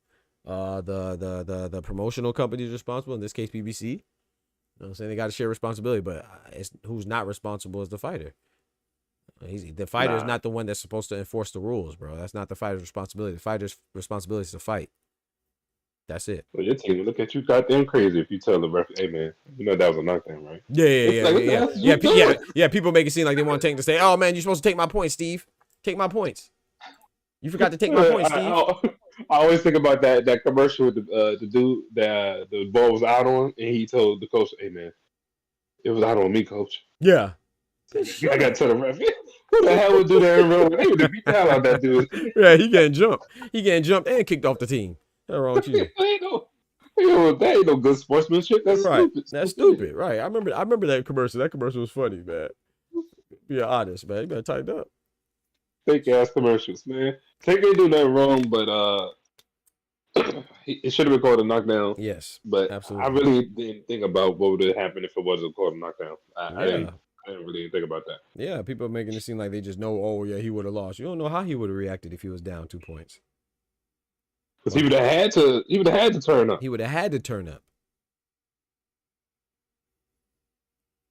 And like I said, on the flip side, you don't know if he could have turned up and then got turned down too, got sat down in his back pockets for being too reckless or something. You never know. Bro, if he would have got sat down, that'd have been crazy, bro. Oh yeah.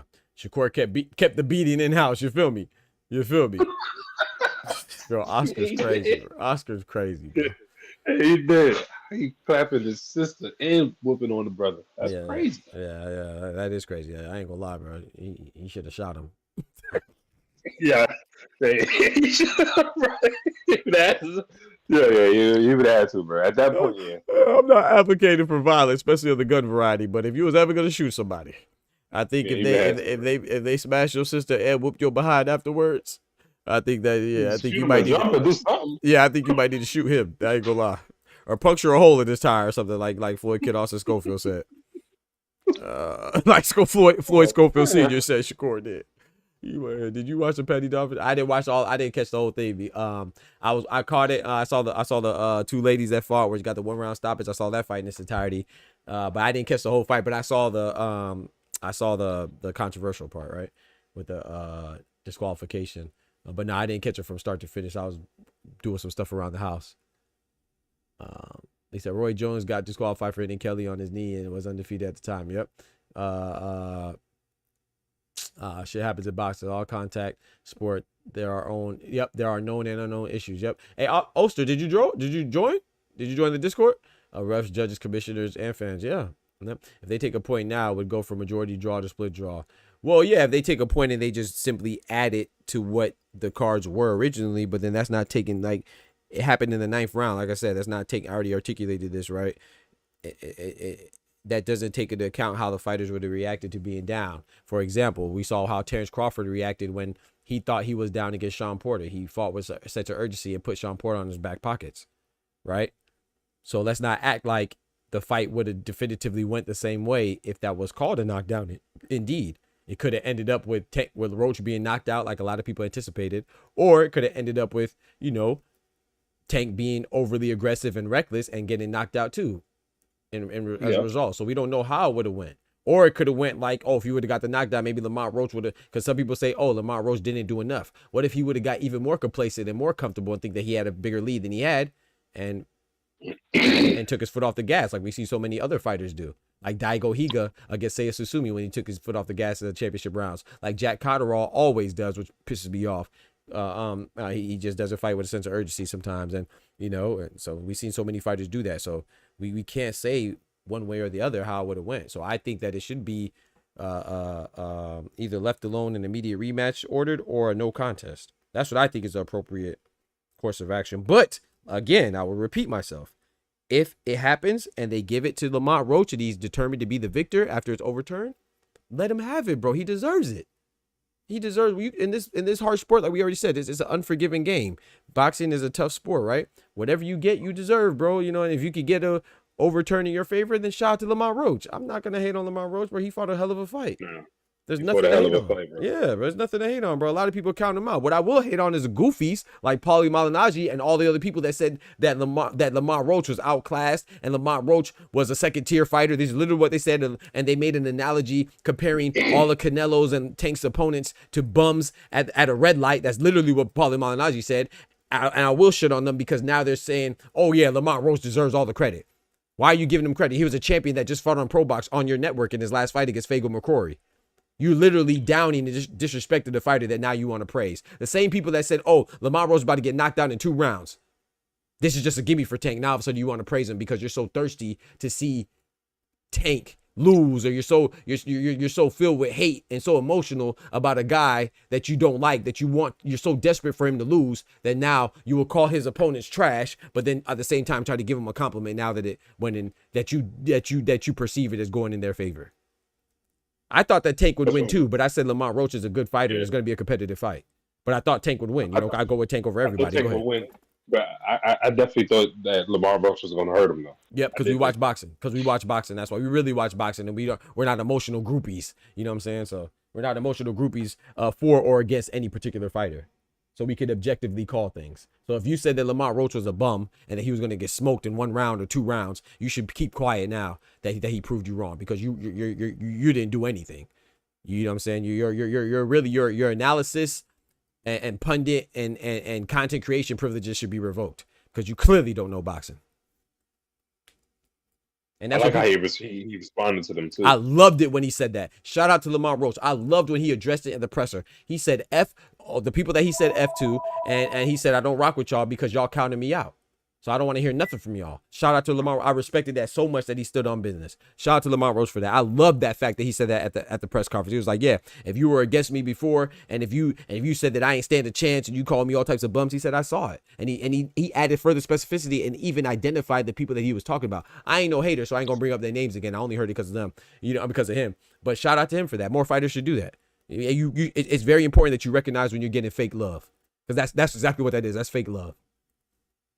Disrespect. The man's a champion, bro. You either respect. That's one thing I never understood. Like, I'm not saying all champions are created equal. Of course, there's some fighters that are better than others, and there's some champions that are better than others too. But if you're a champion, every fighter doesn't become a champion. So if you're a champion, you should at least give him some respect to put on, to at least not shit on him. So, but if you're gonna shit on him, don't turn around and try to give him praise 24 hours later. Fucking bums. Did Paulie say Roach was a bad fighter? Ask you because I don't watch pro box. Yeah. Well, he didn't say he's a bad. This is what he said, George. And I don't blame you for not watching pro box, because I don't watch it either. But I stumbled upon this, and I had to put it in there because I don't. You know me. I like Paulie Malignaggi as a fighter. I don't like him as an analyst because he's clearly biased when it comes to Canelo and Gervonta Tank Davis. He cannot give an honest opinion about those two. It's like he gets, I don't know, he gets so flooded with hate and so consumed with hate that he just says the dumbest shit ever. You know, so this is what he said verbatim, and I dropped it in the video. Go check out the video. I quoted him. I put the clip in there. He literally said that Canelo's and Tank's. This is what he said about Lamont Roach. He said Tank versus Lamont Roach is going to be a very uncompetitive fight. He said they don't belong in the ring together, which I understand that because of division, whatever.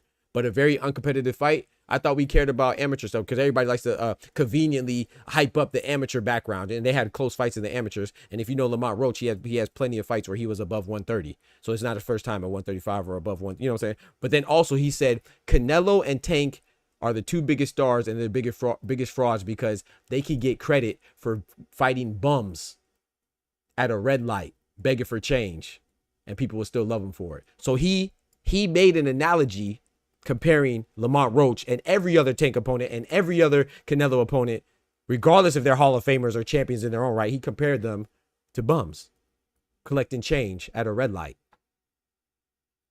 Come on, bro. That's disrespectful, bro. That's disrespectful as hell. Yeah, and now he's saying, oh yeah, he performed above his skills now. You know, he's an overachiever now. I didn't see what he said after, but I did see like some clip on the short or something like that where he said he's an overachiever. He performed above his skills. Instead of just being like, oh, I'm wrong, your ego, so you try to double down. Come on, bro. Just say you're wrong, bro. It's okay. Like I can't respect that. There's too much love and hate in boxing, right? They can't be objective, bro. He says sometimes people have opinions, and if they are different from others, they are called haters or fight. Yeah, facts, bro. I don't think anybody's hating if they had Lamont Roach winning against Tank. But if you had Lamont Roach winning, and what you say after that lets you that you expose yourself. You know what I'm saying? I don't think there's anything wrong with somebody scoring it for Lamont Roach. You have never heard me say, oh no, there's no way you could have scored it for Lamont Roach. Absolutely, you could have. But what you say after that, close.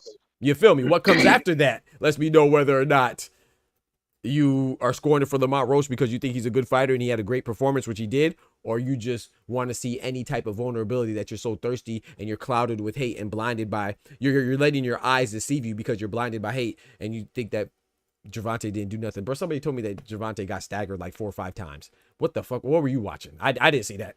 I saw him get staggered. I say maybe once or twice. For sure once when he got hit with that right hand and he backed up. And then I want to say there was another time in like round 7 or something where he got like he took a good punch. But there's a difference between getting hit and getting wobbled.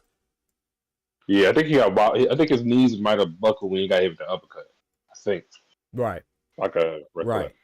Tell me he got shout out to all casino high rollers. What's good, brother? He said, Doc, keep that same energy. Paulie, you said the fighter for the promotion you're employed by was ass, then tried to. Thank you, Ty. Thank you. Y'all seen it, bro. I'm not making this up.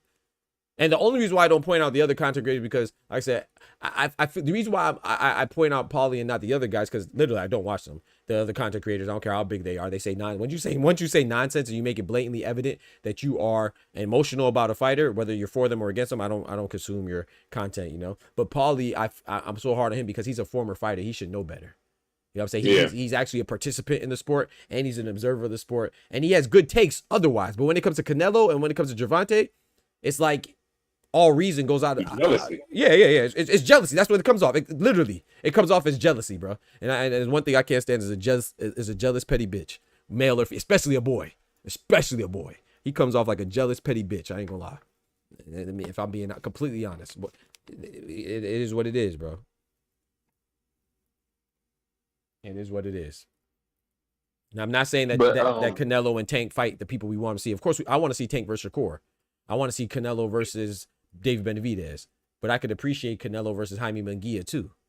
You know, so I ain't got to make stuff up. And then when you also say like, oh, it's Canelo's fault. Yeah, Canelo is a face of boxing, so he could fight and not fight who he wants to, right? Heavy as the head that wears the crown. So if he doesn't fight somebody, it's because he doesn't want to. If he fights somebody, it's because he wants to, right? But at the same time, when you talk about David Benavidez, it's not that his fault that the WBC never ordered it. You got to blame the commission. There's a saying that says, you know, don't hate the player, hate the game. And so if you're a former boxer, then you know that it's not his fault that the sanctioning bodies never ordered his mandatory, even though David Benavidez was in the position of a mandatory. He was never ordered. It's not the fighter's fault to enforce the rules. The sanctioning bodies didn't order it because they don't want to piss Canelo off, you know, and it's advantageous for them to keep the cash cow in the position that they're in as a belt holder so they get more money in their pockets. So to ignore that fact, I think is doing the public a disservice, but you're going to ignore it when it comes to Canelo because that's how much you don't like him. All reason and all honest critiques go out the window because you're focused on degrading and demeaning and dismissing Canelo. No one's above. No one's infallible. No one's above critique, but that's not critiquing. That's hating. Literally hating. He did. I thought just said that Benavidez wasn't really in the position to be considered the mandatory. Shout out to remember y'all had that conversation. Yes, like sir. Yes, sir. A few streams ago. Yes, sir. Benavidez wasn't really a mandatory for Canelo, right? Yes, sir. He was in a mandatory position, but he was never ordered. Like, for example, you know, this is an example, right? Which is what they never say. WBA has ordered MJ Akhmadaliev to fight Naoya Inoue twice. Have you ever heard anybody, especially Paulie Malignaggi, say that Inoue needs to fight Akhmadaliev? But exactly, and that has literally been ordered by the WBA twice. So if you keep the same energy, then you should apply the same amount of pressure that you put on Canelo to fight David Benavidez. That you should apply that same pressure on Naoya Inoue because he's not satisfying his responsibilities as a champion either. And I'm not Naoya Inoue is a beast. I like Naoya. I'm just giving you this as an example because they will praise Naoya Inoue. He deserves praise. But then why are you on Canelo and they're literally doing the same thing? But you will be vocal about somebody else doing something that is less egregious, and to me that's weak. You know, so he said, "Nah, Doc, don't forget Tio, Shakur, Devin, Boots, Charles Carmel, Richard Hitchens. He never has anything positive to say about them unless he's trying to spite someone he dislikes more." Facts. You're absolutely right, Ty. You're absolutely right. Yo, shout out to Oscar dropping that bread, that cheese, that butter.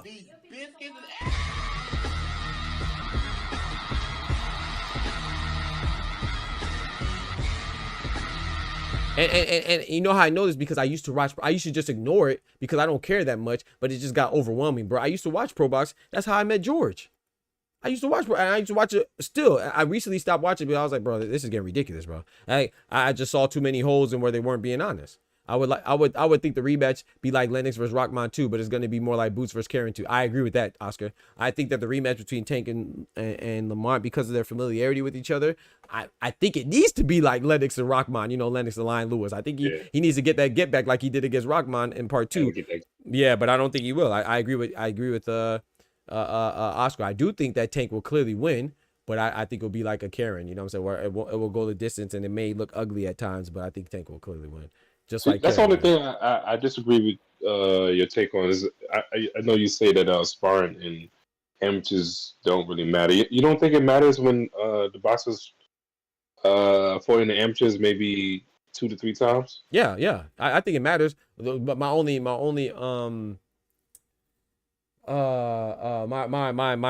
rebuttal to that would be that what was I gonna say? Yeah, it matters, but my objection to that is that when people act like, oh, they fought in the amateurs, so it means so much. I'm not saying that it's so significant to where, like, for example, Andy Cruz lost to Keyshawn, right? So people are saying, oh, Keyshawn has to fight Andy Cruz. I would like that fight, but he doesn't have to. Since when do we have you ever heard anybody say Beterbiev has to fight Usyk because he lost to him in the amateurs? Have you ever heard anybody say David Morrell has to fight Ozzy Iglesias because he lost to him in the amateurs? So has anybody ever heard anybody say, oh, Jerron Boots Ennis has to fight Gary Anton Russell because he lost to him in the amateurs? It's like certain people we have selective criteria for certain fighters. I would like Keyshawn Davis versus Andy Cruz. I think that's a good fight. But this notion that he has to fight him because he came up short in the amateurs, that's stupid. Unless you're going to keep that same energy for everybody. Floyd Mayweather was undefeated in the pros. He wasn't undefeated in the amateurs or in the Olympics. Did he have to go avenge his loss against a guy that he lost to in the Olympics to justify his prowess as a pro? No. I get what you're saying. Yeah. Yeah. So I think people overhype it. And you know, and especially with sparring too, because yes, there's some times when, like Daniel Dubois, Anthony Joshua, we heard the sparring stories where Daniel Dubois got the better of Anthony Joshua in sparring, and then that reflected how it looked at sparring in the bright lights when they actually fought. You know, Daniel Dubois put him on his back pockets there too. But then we have stories like Tank and Frank, where Frank got the better of Tank in sparring, and we saw what happened there. We saw when let's stick with Daniel Dubois. Philip Hergovich got the better of Dubois in sparring, sent him to the hospital, and we saw what happened there. Daniel Dubois actually stopped him. So I think when people conveniently act like sparring and amateurs and all these other stuff are mean everything when it comes to fighters that, I don't know, they like or don't like. That's all I'm saying. But yeah, no, I definitely think it means something. It adds intrigue. I mean, that's why I thought Devin Haney and Ryan Garcia was so interesting, because of their split in the amateurs, 3-3 or whatever it was. So I definitely think it adds intrigue and it adds to the background, it adds to the story, but I don't think it's everything. Like, okay, I get what you're saying. I think people over exaggerate the significance selectively and conveniently. Always thought since you fought each other so much, you kind of know that opponent, even though they may have gotten better. But has a fighter really gotten, I guess 10 times better since the amateur days? Whereas they're completely different from the amateur if you fought them over 2 to 3 times. True. That's a good point. That's how I look at it. Yeah. And like I said too, I mean, I know you watch basketball and other sports too, and I like to make cross references between boxing and basketball. It's like sometimes you will watch, like, no matter how good the Heat are or how bad they are, no matter how good the Celtics are or how bad they are, they're usually gonna have a good basketball game, competitive game, because it's that rivalry. Sometimes that rivalry brings the best. So I'm not saying it's insignificant, because you can bring out the best of somebody. You might see the best version of Lamont Roach against Tank. We might see the best version of such and such we might see the best version of Andy Cruz against Keyshawn, but or whoever it is. So it is interesting, but I think when people act like it's everything, I think it's kind of. He said, just glad Pro Box found his lane like USA Today Tuesday night fights. Yeah, man, I like the fights though, but I won't watch the commentary. Rematch. He said, helps all of us stay glued in for the next Angelo Leo's or Roach's. Facts, man. Angelo Leo, when he knocked out Luis Lopez, shout out to Angelo Leo. And Lamont Roach when his last fight before Tank was on Pro Box as well. When it comes to boxing betting, any given Sunday, any given fight, talk to him. Rematch like Bivol did 90, 120 days later. Yeah. It matters to a degree. It just can't be the sole reason you think this or that a guy will be successful. Yeah, exactly. I'm gonna read that again. He said, it matters to a degree. I agree. It just can't be the sole reason you think this or that guy would be successful. 1000% I agree. He said, low key, everyone at least one successful sparring story with Tank. Right. but it really doesn't translate much due to the fact that Tank is the Allen Iverson of sparring. We talk about practice, right? You know what I'm saying? I agree. You know, yeah. I mean, you know, but it's sparring too. Like I said, you always working on stuff. You know, I mean, look at sparring, right? Ryo. Some people will say that Tank. I'm sorry, not Tank. Teofimo's ducking Ryo because Ryo got the best of him twice in sparring. You know, if you know, you know. But if you don't know, then it's like, okay, Ryo just lost to Gervonta Russell. That's all that matters. He's not a champion anymore, unfortunately. So now Tio can get away with not fighting him. Is Tio ducking him because Ryo got the best of him in sparring? Well, I mean, Ryo, shout out to Ryo. I like Ryo a lot, but he lost to Gervonta Russell most recently. He lost to Chris Colbert, and he lost to De Los Santos. So from his record, there's no real reason to think that Teofimo is ducking a guy like Ryo. Not saying he's not. I'm not saying he's not, but people who know that Ryo got the better of him in sparring will say that he is. But it's like, come on, it's sparring, you know. But it is interesting. Don't forget to smack that like button if you haven't done so already, man. I appreciate it. E-Dub, what's good, brother? He said, do they really overturn the outcome? Yes. No, did they? No, they have not. They have not, but they're discussing it. They're discussing it's under review. Like I said, my prediction is that it will be overturned to a no contest, if anything. But I think that the major news from the review, I think, would be that it'll be a immediate rematch ordered. But like I said, there is a possibility that they could overturn it and we get a Lamont Roach be victorious, you know. And if that's what they determine, if the powers that be or the authoritative figures or entities determine that, then it is what it is. It is what it is. But I just don't think that will happen historically. You know what I'm saying? Speaking of boxing, you know, usually if it's some issue with PEDs or Bernard Hopkins getting slammed on his shoulder and injuring his shoulder, is usually turned to a no contest, not a victory for the other person. You know, but like I said, this is different because it was a missed call. And if they keep everything even and they just factor in the missed call, then there's a good case for Lamont Roach to come out victorious. You know what I'm saying? So yeah, it could happen, bro. It's a possibility. It's possible. I just don't think it's probable. We not TOS out, says buddy to the hospital. Yeah, we not fighting Ryo unless we think he cooked. You feel me? You feel me?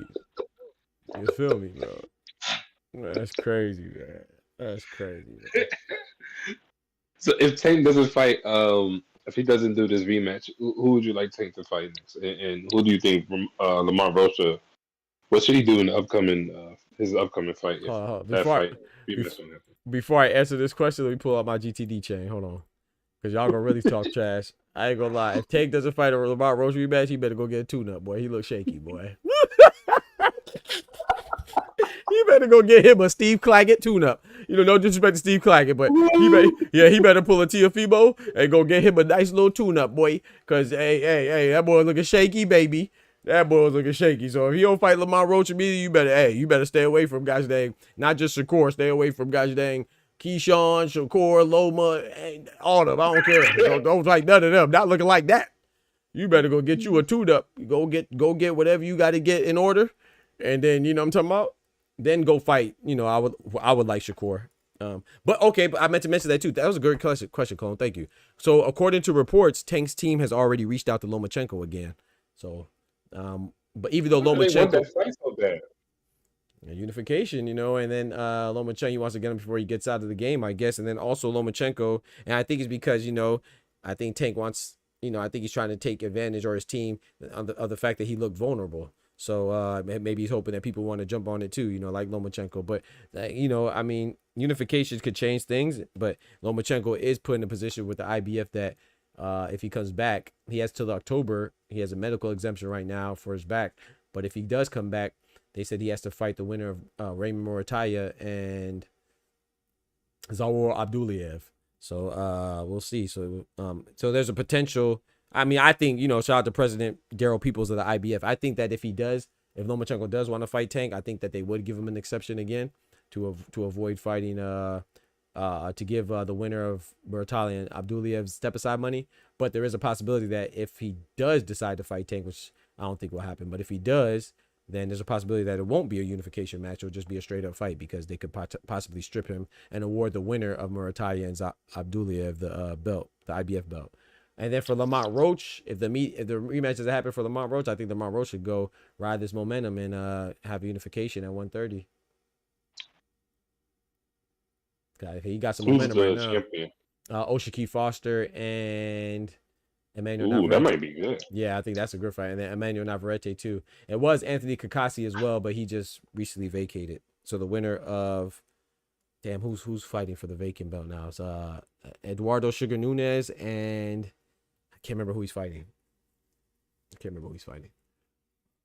Padley is available. I know Padley would take that too. Get that big buku loop. You factor everything in the disrespectful odds. Yeah, Joshua Padley. That's what Dub said. That'd be a good fight too. Mm-hmm. He said Paulie just sick. Paulie and Tate was in the same weight class, and Tate, that guy, Paulie just sick. Oh, true. Yeah, that's what I think too, man. He mad because Buddy McGirt threw in the towel when he fought Ricky Hatton. He's still mad. He's still mad. Adrian Broner. He mad because Tank and Adrian Broner are friends, and Adrian Broner took his side chick. His side piece. That's my side piece. Don't brag about taking my side piece. You don't get no girls, man. You don't get no girls. Oh man, I wish Adrian Broner was so. I wish he was as good as he talks, man. Me too, bro. Me too. Man. I would have if Adrian Broner was as good as he talked, I would have liked him. But because I just thought that he talked better than he fight, man. We talking about that man. Yeah, facts. He'd be a Hall of Famer, easy. Easy. He still is a 3-division champion, so we got to give him that too. But yeah, he'd definitely be a Hall of Famer for sure. Same with Rolly, man. If Rolly was as good as he talked, oh man, I would love that. Oh, okay. That's what I wanted to ask you. So Rolly and Garcia, who you got? I got Ryan, unfortunately. Dang, you got Ryan? Yeah, I'm rooting for Rolly, but nah, I can't. I put my facts on the field. I got Rollies. I hope you're right, bro. Rollies. You think Ryan's a better boxer than? Or why do you think Ryan's gonna win? I guess I just think he's just gonna be bigger, bro. Like I just think it's just size. That's all. Yeah, it's surely size and power. They both got power, but I think I like Rolly. Sorry, I like Ryan Garcia to be able to take Rolly's punch more than I like Rolly to take Ryan's punch. That's basically what it comes down to, bro. But yeah, I agree with you. I think Rolly, Rolly started boxing late too, so neither one of them are the best boxer from a skill set. But I do think that Rolly is a better boxer slightly, but I just don't think that would be enough to compensate for the sheer size. Yeah, I think he's gonna be too small. Damn. Yeah. I do hope he wins, man. I hope he wins too, bro. If Rolly wins, boy, that'd be crazy. We have that press conference, bro. Don't miss that press conference at 3:00, y'all. It's gonna be funny, man. Wait, that's Rolly's? Oh, yeah. It's at 3 p.m. Hey, you might have to stream that, bro. Yeah, I was thinking about streaming it, bro. I was thinking about it, man, because they about to go crazy. Funny, bro. It's gonna be hilarious. It's gonna be hilarious, bro. Oh man. Mm-hmm. TKO style, all things considered, Roach was always game and not 10-60 underdog. Yep, facts pugilism. Who else is on that card? The Rollies and Ryan card. Devin Haney, versus Jose Carlos Ramirez, and then Haney returned. Yep. They both on the same card, May 2nd, and then Teofimo versus Arnold Barbosa. I'm not familiar with Arnold Barbosa. He just fought Jack Catterall. I know you at least see one of his fights because he was on the undercard of the Devin Haney and Ryan Garcia fight against Sean McComb. And he was a beneficiary of a robbery. I thought Sean McComb won that fight, the Irish fighter. So, I think I can remember that fight. Yeah, his most recent fight he fought. Matter of fact, he fought the guy Jose Carlos Ramirez, who Devin Haney's fighting. So his last 3 fights were Sean McComb, going from oldest to newest, going from oldest to most recent. Sean McComb. Sorry, last 4 fights. Yeah, 3 fights. Sorry, 3 fights. Sean McComb, Jose Carlos Ramirez, and then Jack Catterall. And then now he's about to fight Teofimo. Ryan is going to break out that silly shell and KO. I'm telling you, bro. Oh, the silly shell? Yeah, bro. Crazy. I'm telling you, bro. Rolly. Oh, man. My boy about to get clocked. Clocked, man. I think you might be right, man. I hate to say it, but... Yeah, me too. I think you might be right. Yeah, I hate to say it too, but yeah. Size of power would say they're comparable. What separates Ryan and Rolly's confidence to actually being more skilled. Yeah. You think they're similar? Is it you think Rolly, as far as you think he's gonna be as Do you think he's suitable for 147 like Ryan? I don't think so. I think Ryan's more suitable for 147. But I wonder what is he? This is 135. No, hell no. Hell no. It's that. I don't even know if is it actually at 147 or a catch weight. I actually don't even know that, to be honest. I know it's above 140. It's not at 140. It's above 140, but I don't know if it's at 147 or a catch weight. I'm not sure. Damn. So if it's at 147, I mean Ryan probably gonna come in here at 160 if it ain't no. Come on now. Weight 160. He probably gonna come out. Yeah, if there's no weight rehydration call, he gonna come in at 185. He gonna come in there looking like gosh dang Jake Paul. He gonna come in big as hell. Yeah, bro. He gonna come in there big as hell, man. Oh, I didn't say Rolly small. I said, do you think he's as big as Ryan? That's not. I never said Rolly small. I don't think Rolly's small. I said I don't think he's as big as Ryan. That was my statement. I never said Rolly small. What was Rolly's last fight at? 140? Yeah, his last fight was at 140 against damn, what was his last fight? Was it against Manuel Jaimes? I think his last fight was against Manuel Jaimes, yeah, at 140, yep. No, damn. Yeah, Rolly might be in trouble, man. You might be right. Yeah, Ryan coming in at 175, you feel me? Man. Yeah, Rolly gonna get knocked the hell out. Mm-hmm. Damn. That press conference gonna be funny as hell though. Rolly gonna be going crazy in there. Yep. Ryan is a better boxer in my opinion. Oh, for real? No, I think Rolly's a better boxer. However, this is going to be a good or bad fight. I think he has some advantage. I think he's faster than him. I think he might have slightly more power than him. But yeah, Ty is right. Tank did say Rolly hits harder. He said he said he's an hardest hitter that he fought so far, right? Exactly. Yeah, he said Rolly hits the hardest that he's fought. Yep. But see, and I He don't said know. He's not a bad fighter. He's just a dumbass fighter. Yeah, exactly. Yeah, he's just a dumb fighter. Exactly. But I don't know. He said he's not as tall as Ryan, but frame wise, yes. Okay. I'm trying to word it in a way that's not. That's not a no Diddy. Okay. Hey, yo. Okay, I got That's why you. he's saying it like that. That's why he's saying it. Yes, bro. Shout out to Ty, bro. Yeah. Ty ain't trying to get canceled. He's like, hold on, man. Let me just word this correctly. Right. No Diddy. Hey, yo.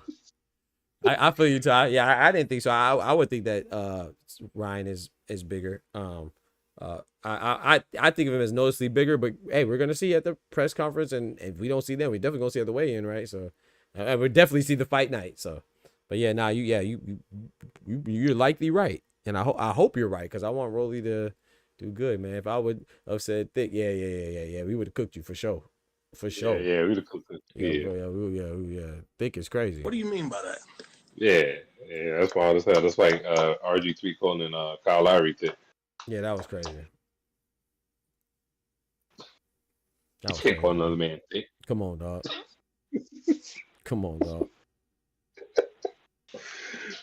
But damn, I think you might be right though. I think Brody might be going to sleep. I don't think it's gonna go to decision at all. Me either. Yeah, I think someone's getting stopped. I just think Rolly's getting stopped.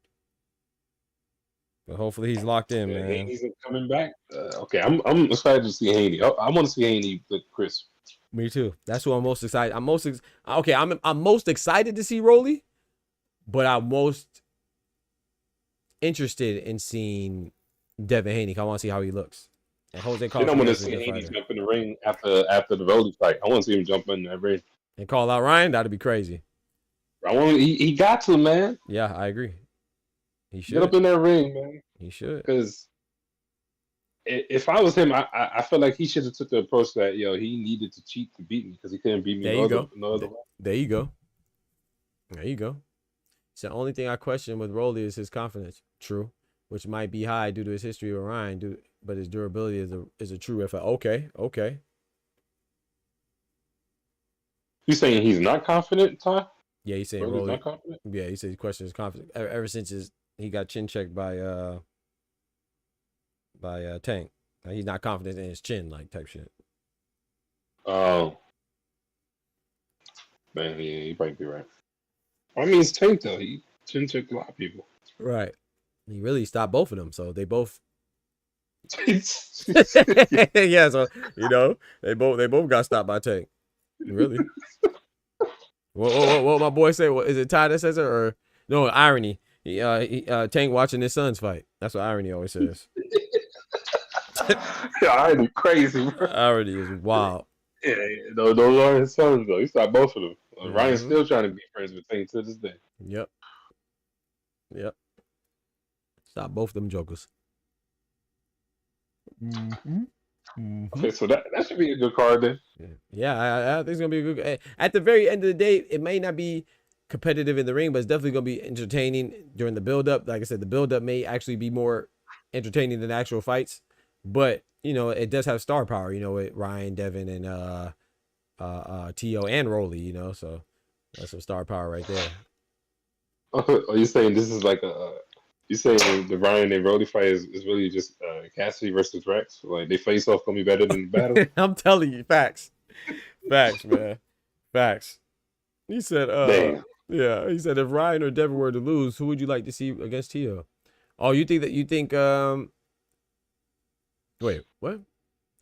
So you think okay, if Ryan or Devin were to lose, who would you like to see against Tio? Like you think one of them are gonna fight Tio next? Is that what you're saying? If Ryan loses, I wouldn't mind seeing Tio and Ryan, but I'm not really too interested in that fight. I would rather see Devin and Tio. Man, Ryan ain't gonna fight no damn Tio. Yeah, but if they lose though, I'm not gonna lie. I still think that if they lose, the rematch still happens, man. I don't fully buy that the rematch between Devin and Ryan is contingent on them winning. I think it'll look better. No. Yeah, exactly. I think it'll look better, but I still think people are gonna hold that against Devin forever. So, but I will say this: the rematch doesn't have to happen if Devin loses. Well, if he loses badly, you know, if he loses like a split decision or something like that, which I don't think he will. But I think Jose Carlos Ramirez is I think that's a better matchup right there. I think that's a I don't know. I was gonna say I think that's more. I think that's a harder opponent than Rolly, but I think Teofimo and Barbosa might be the best matchup. But yeah, I think even if Ryan loses, I still think people want to see Devin and Ryan. I don't fully buy that. Their rematch is contingent on that. Excuse me. Yeah, Ryan. If Devin loses badly, he probably gonna have to retire and start streaming. Do something else. Yeah, facts. I agree. Especially because Jose Carlos Ramirez, he just lost to a guy. His last fight, he lost to a guy that's on the card with you. He lost to Arnold Barbosa, Tio's opponent. Yeah. So I don't think Devin's gonna lose though. But I don't think he's gonna lose either. But if he does, oh boy, they gonna be, bro. They gonna kill him, bro. He ain't gonna never. He gonna turn off all his social medias and everything. Oh yeah, you gonna have to. You're gonna have to. He said, I don't bet. However, I bet 3 likes on Rolly. Yeah, I hope you're right. I'm rooting for Rolly. Rollies. Oh man. I hope he wins, but yeah, it's probably not. The true reasons Salas has Rolly in there trying to box is because of his lack of confidence. And his chin. He said, what about you, Oscar? Who do you want to see against Tio? That's probably why Oscar matched Devin with Jose and tried to get Ryan Isak, then settle with Royal. True. A lot of people forget that he was trying to get Isak in there with Rolly. I mean, with Ryan. And then they pivoted to Rolly. Man, don't forget to smack that like button if you haven't done so already, man. It's free, man. It's free, man. And also consider becoming a member. Like I said, we need one more member to become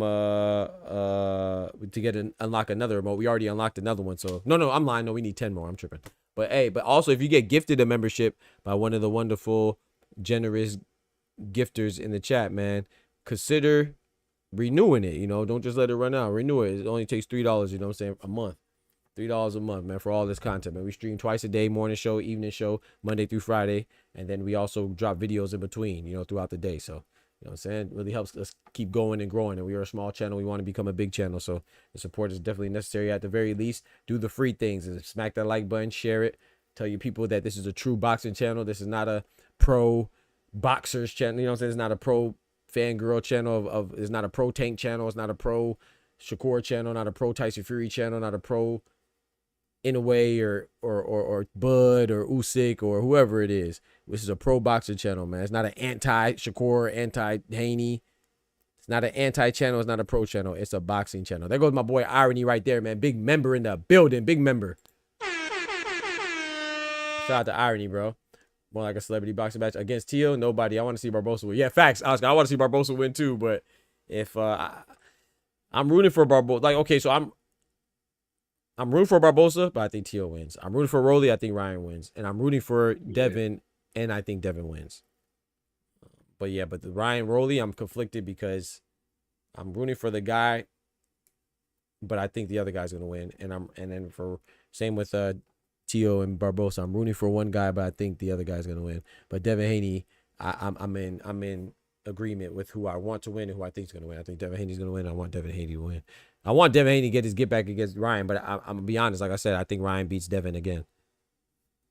But it depends on how he looks. It depends on how Ryan looks off the PEDs. I'm not one of those that think the PEDs don't matter. Do you think he beats him again just simply because he's bigger than him, or you think he just boxes better? No, I think Devin Haney's a better boxer, but I just think Ryan doesn't really respect his power, and then also our ability to keep him off. And I just think that Ryan has a mental edge, definitely now. You don't think if Devin fought him like he fought, what's it, Pedras? What's his name? Regis Prograis? Regis Prograis? Yeah. And win? Yeah, I think he can outbox him. I just don't know if he will. I don't know. Yeah, I definitely think he can. Yeah, I don't think it's, I think it's I think he can beat him, but I don't think something about Ryan and they're stylistically, somebody just has your number. I think Ryan just has his number as far as always going to make a good fight with him. I mean, he may not always win, but I just think it'll always be a close fight either way. Sort of like Tarver and Jones. Yeah, exactly. Tarver, Roy Jones, exactly. Yep, just like that. Just like, and me, like I said, I put money on Ryan the first time, but once he cheated, that's all out the window. But I didn't put money on him because I thought he was going to cheat. I thought he was going to come in there as a clean athlete. I just thought the matchup was favoring him enough to where I put my money on him. So that's why I'm always very careful about saying that I think Ryan will beat Devin again, because I don't want people to think, oh, I'm one of those that's dismissing cheating. No, if you cheat, you should get punished for it. You know what I'm saying? And it's wrong. It's a PED. It's a performance-enhancing drug. But I just don't think that his performance needed to be enhanced from what it was before to beat Devin Haney. But I'm hoping I'm wrong, though. Hoping I'm wrong. Hey, great to see you as well, Irony Man. God bless you, my brother. Yeah, I think you might be right on that one, too. Right. Yeah, if he stops him, like, if he actually stops him this time, yeah, it might be bad. Oh, yeah, if he stops him, oh, man. Damn. Because Devin, I feel like, depending on how he lists this fight, let me know everything I need to know about when he fights Ryan. I agree. It's going to let me know. Because if he doesn't look confident in this fight, I'm going to be like, nah, he shouldn't fight him. Yep. Should just let that one go. Yep. And it's always interesting to see how a fighter bounces. It's always interesting to see how a fighter bounces back from a loss too, right? Or it wasn't a loss for Devin, it was a no contest, but see how they bounce back from what felt like a loss. It definitely felt like a loss and looked like a loss. So it's always interesting to see, because some fighters don't bounce back, but if you're great, the great ones do, and sometimes the great ones don't as well. So, but shout out to Miguel Cotto, he bounced back, but then he's, he bounced back from the Margarito stuff, but some people say, which I disagree with, they say, oh, he lost all his big fights because he lost to Floyd, lost to Manny, and he lost to... I think Miguel Cotto's a beast, though, but some people say that, He did lose both of his... Did he fight Sugar Shane? Did he fight Shane? Yeah, he fought Shane, right? He beat Shane. Yeah, he beat Sugar Shane. He beat Shane? Okay, so there you go. You got one. Yeah, exactly. Let me make sure, though. My memory... Hey, you might have did lose on big fights. He a beast too, man. Yeah, I like Cotto. Not me taking it easy. I said what people say, not me. I'm not saying he beat Sergio Martinez. Martinez was hurt. Did he fight Sugar Shane Mosley? I don't think so. I don't think he did. I'm thinking, yeah, he fought Sugar Shane Mosley. Yeah, he beat him. Yeah, okay. I know one trip. Oh, yeah, there you go. Yeah, he did. Yeah, and he also beat Zab. He also beat Zab Judah too. Yeah, I like Cotto, bro. Cotto's one of my favorite fighters, man. For real. He got 2 big fights. He won. There you go. Yeah. So people just be hating, man. But that's the other big fights. Yeah, I mean, ain't no shame in when is there shame in losing to these two guys? Floyd and Manny, bro. Ain't no shame in that. Nah. But that's what people say. People talk crazy, man. So Roberto Duran also lost his big fights. Man, no, you gotta ask the people that say that, bro. Once again, I didn't say that. You gotta ask some people that say that, bro. Who said that? Irony? You know it's irony. You know irony be gangbanging on whoever you like, bro. I knew it. Shout out to irony. I knew irony said that. Right. He said, hey, chill on the red. Talk to him, Oscar. Every knockout or ass kick can change your boxing. Yeah, change how people perceive you. I would have been our payroll too. If I had a secret meeting I was supposed to do a few years ago with Leonard, low key, I would have been, hey man, tell them put me on the payroll, man. I got my GTD chain, man. Put me on the payroll. Then I sound like all those other pro tape channels. On everybody's payroll, bro. Ty be moving like he on everybody's payroll. Hey, bro, my boy be getting to the money, man. Shout out to my boy Ty, man. Ty be getting to that money. He gonna be in Jamaica, wherever that fight at. He gonna be at. Facts. Facts. Ty on the payroll. Ty need to put me on, man. Let me get on the payroll. You feel me, bro? You need to give me some interviews, man. I need to get some more interviews, man. That's why I need to work on. Who would you like to interview? Man. Hey. So many, bro. Be a funny interview? You should interview Mitch Green. Mitch Green would be crazy, bro. He actually follows me on well, I don't know if he still does, but he used to follow me on Twitter. I follow him too. Bro, that'd be funny as hell. He still think funny. He still think he'd be Tyson. Facts. I would like to interview, man. I don't know, bro. There's quite a few people, but I would like Caleb Plant. I would like. That'd be dope. Yeah, I would like. I would like Terrence Bud Crawford. I think that'd be cool. I would like. That'd be cool. He ain't got no personality though, man. He don't. I know, but I feel like I could get him. You know, some of my questions, but I feel like I could get him to open up a bit. Those are the ones that I want. I want the ones that are kind of stale. See if I can get them to laugh and shit like that. I would want like Clarissa Shields. Ty wants you to interview Clarissa as a person. I'm telling you, bro. Who else would I like, bro? I like a lot though. I would like a lot. Daniel Dubois, I think would be cool. That'd be cool. He awkward, his awkward ass. Awkward, yep. He awkward as hell. There's so many, man. A lot of people, man. A lot of people, bro. A lot of. I feel the plan would be dope. Hell yeah. I think he would open up the most. He remind me of he like a robot. He ain't got no. He don't know how to. He ain't got no personality. He ain't got no type of charisma. Facts. Maybe he just don't show it to the public. Maybe that's just what it is. Maybe. He ain't got none though, for real. I like Errol Spence too. Errol Spence for sure. Yeah, you get Spence. You can get Spence now. He ain't fighting hell. Yeah, in fact, he ain't fighting hell. Yeah, Errol Spence. David Benavidez, I think would be a dope one too. That'd be dope too. I'm trying to think. I didn't even get these interviews though, man. Man, I reached out to a couple of people, but I don't ever hear nothing back. I heard back from like a couple, but not much. And then, what's the name too? You know who I would like too from Florida? Gabriela Fundora, man. I would like to talk to her too. Being the youngest undisputed champion in the 4-belt era, I would like Gabriela Fundora too. She speak English? Yeah. Yep.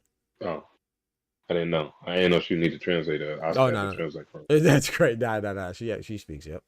Her and her brother Sebastian Fundora. They both. He said, "You would have seen me in the streets just how Tate Cousin is. I probably would have been worse than Bernie the Boxer high key because I'm still sure everyone that got gulagged by Tate. Talk to him. Will I be on tonight? Yeah, good Lord willing. Yes, sir. Man, I reached out to Jojo Nakatani too.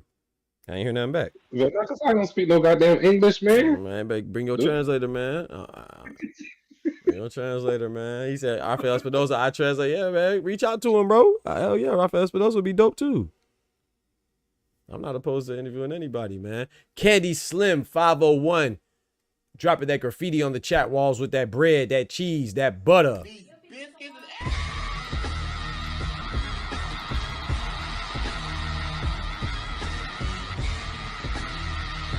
He said Dev should sneak Ryan with an Antonio Moran right hand. It's crazy. Lil Bow Wow stops Take next time. It's great. Hey, nah. My boy hating, man. He said Bow Weezy. Yeah. We about to get Candy Slim up out of here. He said Dev should sneak Ryan with the Antonio Moran right here. Lil Bow Wow stops Tank next time. He'll have the confidence and Tank looks sus ducking the rematch. Oh no, he said he ducking the rematch? Oh Lord. Come on, Candy Slim. You come in here with that. You know we GTD around here, bro. You feel me? Come on, man. I gotta pull out my GTD chains, man, for Candy Slim, man. Appreciate the love on the super chat, bro. Gotta pull out my GTD chain, man. You tripping, bro? That's a new emote right there. I know you gonna love it. Go ahead and become a member, Candy, so you can spam them GTD chains too, man. So you can get knighted with your GTD chain, bro. Nah, he a member already, remember? Oh, he is. Shout out to my boy Candy Slim. Go ahead, spam your He is a member. Yep, shout out. Big member in the building, Candy Slim. You right. Go ahead, spam your GTD chain, bro. Spam your GTD chain, Candy Slim. Yo, Candy Slim came here crazy. He called bro Bow Wow. He do got a big ass head though. You see how big his head is? Bro, he called him. Yes, bro. He said he get stopped by Lil Bow Wow next time, bro. Yo, his head is so big. How he ain't hit him so many times? His head's so big. You feel me? You feel me? That's crazy, bro. But I don't know. Hey, irony. Yeah, I'm gonna go live, bro. You know I'm gonna go live in the evening. But I'm thinking, bro, like Clone had a good idea, man. I never go live for the weigh-ins, because I can't stream that, right? Could I actually show the weigh? I don't know. Yeah, or the press conference. I don't think so. I don't know if you can show that. Yeah, but it'll still be cool to talk though, you know, while it's going on. That press conference gonna be funny. I'm glad you told me about it. I'm definitely gonna have that up. Oh, for sure, man. My pleasure. Yeah, man. I'm thinking we might do that at 3 o'clock, bro. Good Lord willing. Roach looks like Bow Wow. Y'all crazy, bro. Y'all crazy, bro. Yo, Roach a little goddamn Bow. He does it like Bow Wow. Bow Weezy, bro. Shout out to Candy Slim, man. Candy Slim wilding with that. He always be wilding, bro. My boy don't like Tank, man. Nah, he don't like taking off. Hey, man, I respect it though. At least you not like hiding it. Thank you. That's why I rock with Candy Slim, because he don't hide it, bro. That's what bro. If you don't like him, that's cool. Everybody's not gonna like everybody. But when people try to masquerade like they don't dislike him and try to come up with all these takes like they're just being honest, no, you're not, bro. You don't like the man, bro. Stop it, bro. Like Ty never shy away from him not liking Tank. Let us know. You feel me? I'm not saying you gotta like Tank, bro. Hell, you ain't gotta like anybody, bro. There's fighters that I like, but there's fighters I like and don't like. But you never hear me not give fighters their credit that they deserve, bro. I always give fighters their credit they deserve. That's why a lot of people can't tell who I like until I tell them. If I don't tell you, you don't know who I like. That's why I get accused of. His name is Joseph Parker. That's crazy. That's crazy. That's crazy, bro.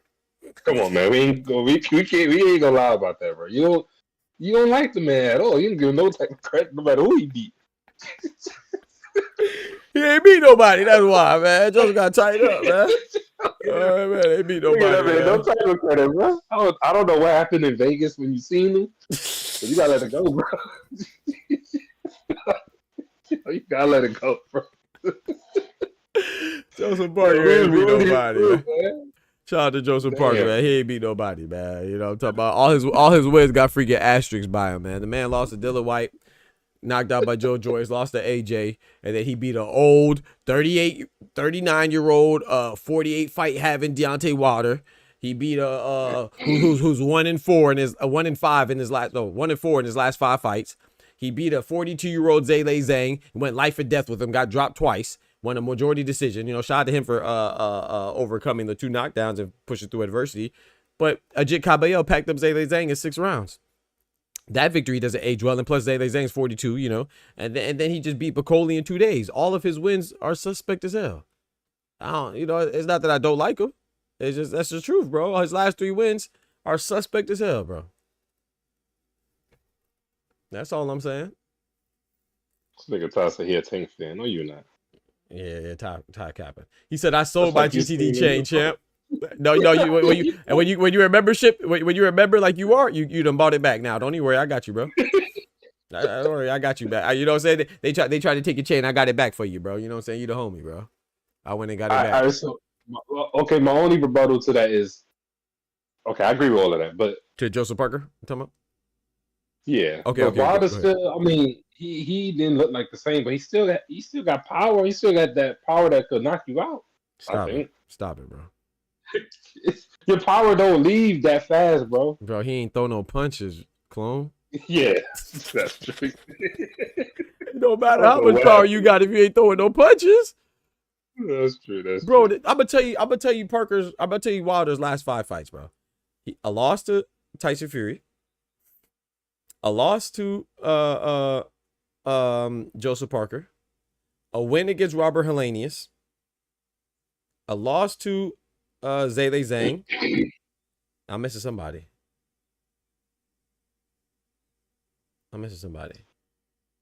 Oh, Tyson Fury twice.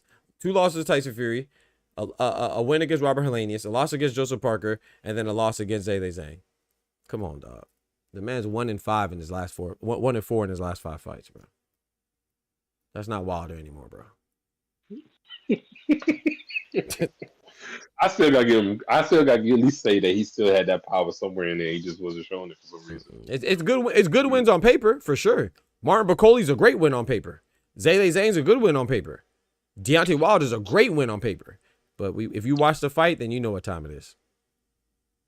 That's like giving Keyshawn Davis credit for beating Jose Sniper Pedraza.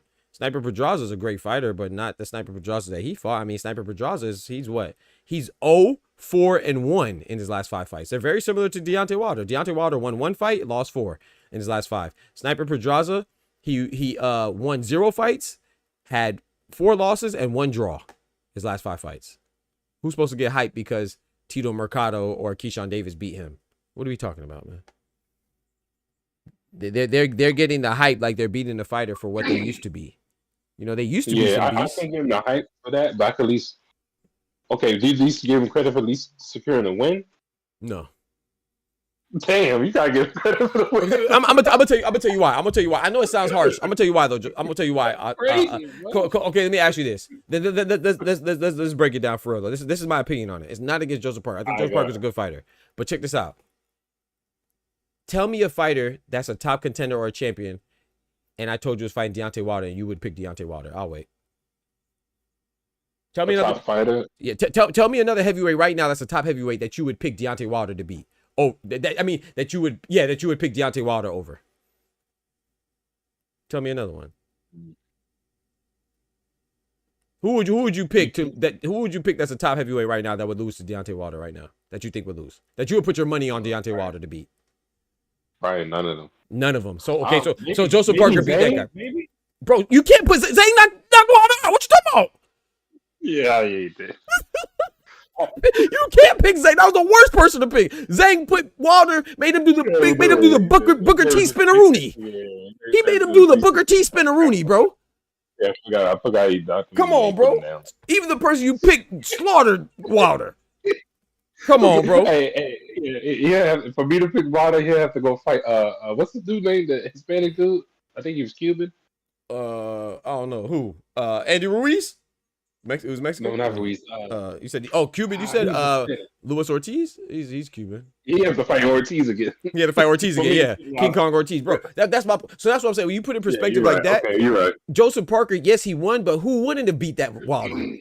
Who wouldn't have beat that Wilder? And then let's talk about Zhilei Zhang. We just saw what Ajit Cabello did to him. Matter of fact, Philip Hrgovic, who just got stopped by Daniel Dubois, Philip Hrgovic beat Zhang. So who? And we saw what Ajit Cabello did. So who would you pick Zhang over besides Wilder, who Zhang already beat? Ajit Cabello beat Zhang. I'm sure people would pick Bakoli over Zhang. I'm sure people would pick Daniel Dubois, Usyk, and AJ over Zhang. You know, so when you kick it like that, it's like, and then a 2-day Bakoli. Who wouldn't you pick to beat Bakoli coming off a 2-day preparation? Not even prepare, 2 days notice, because he didn't prepare. He was wearing Daniel Dubois' gloves. He didn't even have time to get his gloves fitted for him. He had to wear the most important piece of equipment in a boxer's arsenal is their gloves. He didn't even have his own gloves. That's how short notice he was. He wore Daniel Dubois' gloves to fight Joseph Parker. That's what we're giving credit to. Who would you not pick to beat Martin Bakoli in 2 days notice? You had a full camp preparation. I'm picking everybody to beat Martin Bakoli. Everybody's a top fighter. So how impressed can I be for Joseph Parker's wins? I'm not knocking Joseph Parker. Joseph Parker, I think, he's a good fighter, and I thought that he had a path of victory to potentially beat Daniel Dubois. But when I kick it like that, it's like, How impressed can we be? I'm not picking nobody. I'm not impressed, but I still gotta give him credit for taking care of business because you can Shout out to still you. fuck up the bag. GT was good. That's a fact. You could mess it up, but he's a WBO interim champion. He's a top fighter, bro. He's supposed to handle business. That's why you're a top fighter. No, you can't, man. You can't say that. Come on, dog. Come on, dog. I mean, okay, if you put it in basketball terms, then not every number one team beats the most trash team in the league when every time they play them. That's true. But in the playoffs, this is a big fight. So in the playoffs, if you lose a 7-game series to a trash team, bitch, you trash. Look. You how many times has a number 1 seed lost to a number 8 seed? That was Golden State with Baron Davis. That happened a lot. Come on now. There was one time it was the Golden State Warriors with Baron Davis, Steven Jackson to them. I think Monte Ellis was on that team too, going against Dirk Nowitzki's Dallas Mavericks. Everybody said Dirk Nowitzki and the Mavericks were trash. And then Miami, Jameer Butler, when they beat whoever was number 1 seed, was it the Celtics that year? Yeah, but they weren't even they weren't number 8, were they? Nah. Yeah, they were number 8. They were number 8 because they was the second team ever to make it to the finals. That was a number 8 seed. It was the Knicks that did it before when they was a number 8 seed, and they played the San Antonio Spurs. Word. Yep. GT was good, bro. He said I just got my hair done. I just got my hair done 2 days ago. I just got my hair done 2 days ago. Hey, yo. He said Wilder smashed McCauley into 2 tons of cobalt. Stop it, bro. Stop it. Fraud watch. That's all I'm saying. I'm just saying he's on fraud watch. The Heat did it too. Yeah, that's what Cologne was talking about. Yep. Shout out to Kendrick. Big member in the building. I just got my hair done 2 days ago. Why y'all booing? He said, why y'all booing? So hurt. Why y'all booing? I'm speaking facts. Why they booing, bro? He said, fill me in on a take. Man, you got to watch the vibe, bro. I done said that so many times, man. You got to watch the vibe, bro. Yeah, you got to watch the vibe, bro. Yeah, brother. You got to watch the vibe. But they're just reviewing it right now. They're in the reviewing process, bro. We'll see if he gets overturned. I rock with the 2. Kendrick say he rock with that Tank song. He gonna download that Tank song go crazy, bro. And y'all know I like Tank, man. Y'all know I got my GTD chain out, but you know I ain't never been no hater, bro. And I'm always, I like boxing first, man. The knockdown should have been. The kneel should have been called a knockdown. That's a fact. And then and that song could go crazy. I was telling who was I telling Tech? I told Tech, I said, yo, if Tank was smart, that nigga be out there trying to make some hair grease and everything. I'd have been making hair grease. I'm telling you, bro. He likes to dance. He needs to get in front of this and he needs to make a dance video to it, bro. Get in front of it. Yeah, bro. I'm telling you, if his PR team was right and he wasn't sensitive, he would make a dance to that song, bro. That'd get out in front of it. He said, will they rematch, bro? I just told you it's under review, bro. I just told you, GT, what up, bro? He said, what if Kiki fought Deontay? Everybody beats Deontay, this version of Deontay. But yeah, they might have a rematch, man. We'll see. The president of WBA is a pusher for it. Yes, sir. Gilberto Mendoza is pushing for it. Yeah, but you go watch. I dropped a video on it, and you can watch. I talk about it a lot today in the VOD. You can check out the VOD. But yes, sir. But I would like to see. I would like to see a rematch happen. Don't forget to smack that like button. You feel me? Yeah. Yeah, he got to be trolling, Ty. I'm not going over. I'm not going over it in depth again, but we've been on for 3.5 hours, but I've been talking about it so much, and I dropped videos on it. So if you want to know, there's plenty of information out there. You just got 25-minute video on it too. I dropped it exactly. I dropped a 25, breaking it down. Thank you, clone. Exactly. I was like, man, I didn't even realize it was so long when I was doing it. I was like, gosh, dang, 25 minutes. So yeah, I talked about it thoroughly, bro. You got to go check it out. Now I can't. Yeah, I like the way it started. You hit it with the man, I would have never thought I was in this type of position. I appreciate it, Clay. Yeah, shout out to you, bro. I appreciate it. He said, I'm not trolling at all. I know you just joined. No, you good. I'm just not gonna go over it again, bro. I'm not gonna replay, a 3-hour stream because you just joined. Imagine if I did that every time somebody joined, bro. That's what it's a VOD, right? You can watch it. If you really want to know, you can watch it, bro. Now, I just filled you into it. I gave you a brief little synopsis. Yeah, man. Shout out to you, man. He ain't got time to watch. He worked 13 hour days. Hey, man, get that membership, man. You know what I'm saying? And then, you know what I'm saying? I review it for the members. You feel me? Yeah, I'm not gonna replay an episode because hell no. Every time somebody come in, I gotta start over and say everything I said again. That's exhausting. That's why they have a VOD, man. Check it out. And like I said, I made videos too. But yeah, man, shout out to you, man. Hey, get your hustle up and your muscle up, man. Shout out to you, man. Big 13 hours. He said, Tank said he's fighting Pitbull next. Why? Bro, he better not fight Pitbull, bro. I'm not interested in that fight. He said that for real? I don't know. That's what Black Escalade is saying. I didn't see that information. If he said that, I'm not excited for that. Hair grease that doesn't burn the eyes like that baby shampoo. Talk to him. He like the baby shampoo. It doesn't bother the eyes. Yeah, facts. You gotta get something. I think Tank was just giving homage to Cap. That's crazy. Bringing awareness to he's actually an activist, bro. Stop it, bro. Y'all stop it, bro. Y'all stop it, man. Y'all don't do my. Y'all chill on my boy Tank, man. My boy took a knee like he was supposed to, man. It ain't his fault that the referee didn't call it, man. Shout out to everybody in the channel, man. Don't forget to smack that like button, though, for real. Shout out to all the members, man. Super chatters, cash appers. Much love, bro. Nah, referee wasn't going. The referee know who paying the bill. He ain't calling that. Right. Them big ass eyes. How you even see he took a knee? Bro, he got those Tracy Ellis voice eyes. You know how Tracy Ellis always. Yes, bro. Tracy Ellis got those big old eyes, bro. God, she sees something behind you every day. God damn, what's behind me? Yo, she got panoramic view. That's crazy, bro. Full circle, good stuff. I appreciate it, Irony. Thank you, bro. Tank ain't never gonna fight Pitbull again. Don't need to. He beat. Yeah, I don't really understand that. I just want to see Shakur get his chance against Tank. I want to see that fight too. I want to see Tank and Shakur, but we'll see how it goes, man. We'll see how it goes. We'll see, man. I think I agree with Kendrick on that when he said that he don't believe that fight gonna ever happen. I kind of agree with that too. Tank and Shakur. Yeah. I'm not gonna lie, bro. You know, the way people act. I'm not gonna say I don't want it that because that's a fight I want to see the most. But if it doesn't happen, I'm not gonna be mad. I mean, it's not the only fight in boxing for me. You know, some people feel like it's the only fight in boxing, and while it is one of the biggest fights, you know, it's like look how long Beterbiev and Bivol took to fight. That was like 8 years in the making.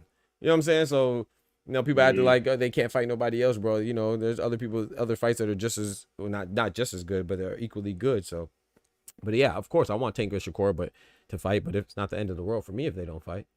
Hell, it wasn't the end of the world for me when Mayweather and Pacquiao didn't fight. I wanted them to fight too. You know, I wish they would have fought a little sooner too. But it wasn't the end of the world, man. There was other good fights that I liked and I enjoyed. Yeah, I feel like Mayweather had a whole bunch of opponents he could fight other than Pacquiao in that time. But I still don't see who else Tank could fight other than Shakur. That people that well, at least I'm just speaking for myself. I guess I got you. No, I would be satisfied with like, okay, that'd be a good fight. You wouldn't be satisfied if you fought Loma? Not really though, because Okay. I don't think. Me personally, I don't know if it's gonna be competitive. I don't think Loma got anything left, bro. Okay. To be honest with you. Okay. I'm not mad at that. I think that's gonna be a competitive fight. Yeah, I think it'll be competitive. I do think Tank wins, but you know, I mean, that's not really saying much. I think Tank beats everybody, but I think Shakur is his most intriguing matchup. I think that's the most competitive fight. If anybody beats Tank, I think it's Shakur. So I agree with you. But I think, you know, Loma just is coming off of a stoppage against Kambosos, so he's the first person to ever stop him. Not saying Kambosos is the best, but you know, it's still impressive that he stopped him. So there's no signs for me that he's necessarily slowing down. But I definitely agree he's not a spring chicken. You know, he's not young by any means. But yeah, I think that's a good fight. I would like to see if Tank was fighting Keyshawn. I'd be interested in that fight too. But like I said, I do agree with you though. I'd rather see Tank fight Shakur. Facts. But I'd be cool with the other him unifying against other people too though. I agree with what you said with the Loma, and that's why I don't want to see it. Because when you say you're not a spring chicken, that's why I don't want to see it. Because if Loma loses, that's all they're gonna say is he was old. I agree. Facts. I agree. But he gets nothing by beating him. Yeah, but at least he unifies. You know, I think that's okay. Yeah, if he's a champion, yeah. But I see what you're saying though. You know, and remember that no one called Deontay Wilder old when even though he's older, but we're calling almost triple the amount of fights as Lomachenko. He's older and he has almost 3 times the fights. But no one called Deontay Wilder old when Joseph Parker beat him. But if Tank beats Loma, then it's because Loma's old. You feel me? Ain't no way you brought this back to goddamn Parker. I'm just saying. I'm just talking about what people say, you know, because you're right. People will say Loma's old if Tank beats him. You're right, though. Come on now. That's all they're gonna say, bro. That's all they're gonna say. Lomachenko is 36 years old with 21 total fights, 18-3. But he's gonna be old if Tank beats him. But no one said Deontay Wilder, who's 38 years old with 48 fights. That's almost you know, definitely twice as many fights. Over twice as many fights, almost 3 times as many fights, you know, on the way to 3 times. But no one said Deontay Wilder was old when Joseph Parker beat him. It was just a great win. How'd that work? Yeah, I do not want to see him fight Loma because I really think I don't think it's gonna be competitive, and I feel that though. he ain't gonna get no credit I'm not at mad all. at that though. Yeah, but I like unification, so that's why. But I know I agree. The best fight is Tank and Shakur for me. If Tank beats Loma, I'll give him his flowers. That's the Shout out to most you, Iron. competitive. Because facts is the most competitive. That's the one I'm most intrigued about, and the one I think is most competitive. Yeah, because you're an honest boxing fan. That's why, irony. Stand with Loma though. Shout out to Loma. Yep, he's not folded the persecution of his religious freedom supposedly. Yep, some CD stuff going on there too. Shakur need to get those Doctor Strange hands fixed, or he is always going to be such to be. Doctor Strange hands is crazy. The skills are there 100%, but them hands are a problem. Yep, I'm on record. Yep. So like I said, Yeah, I'll give him credit for being Lomo. Yep.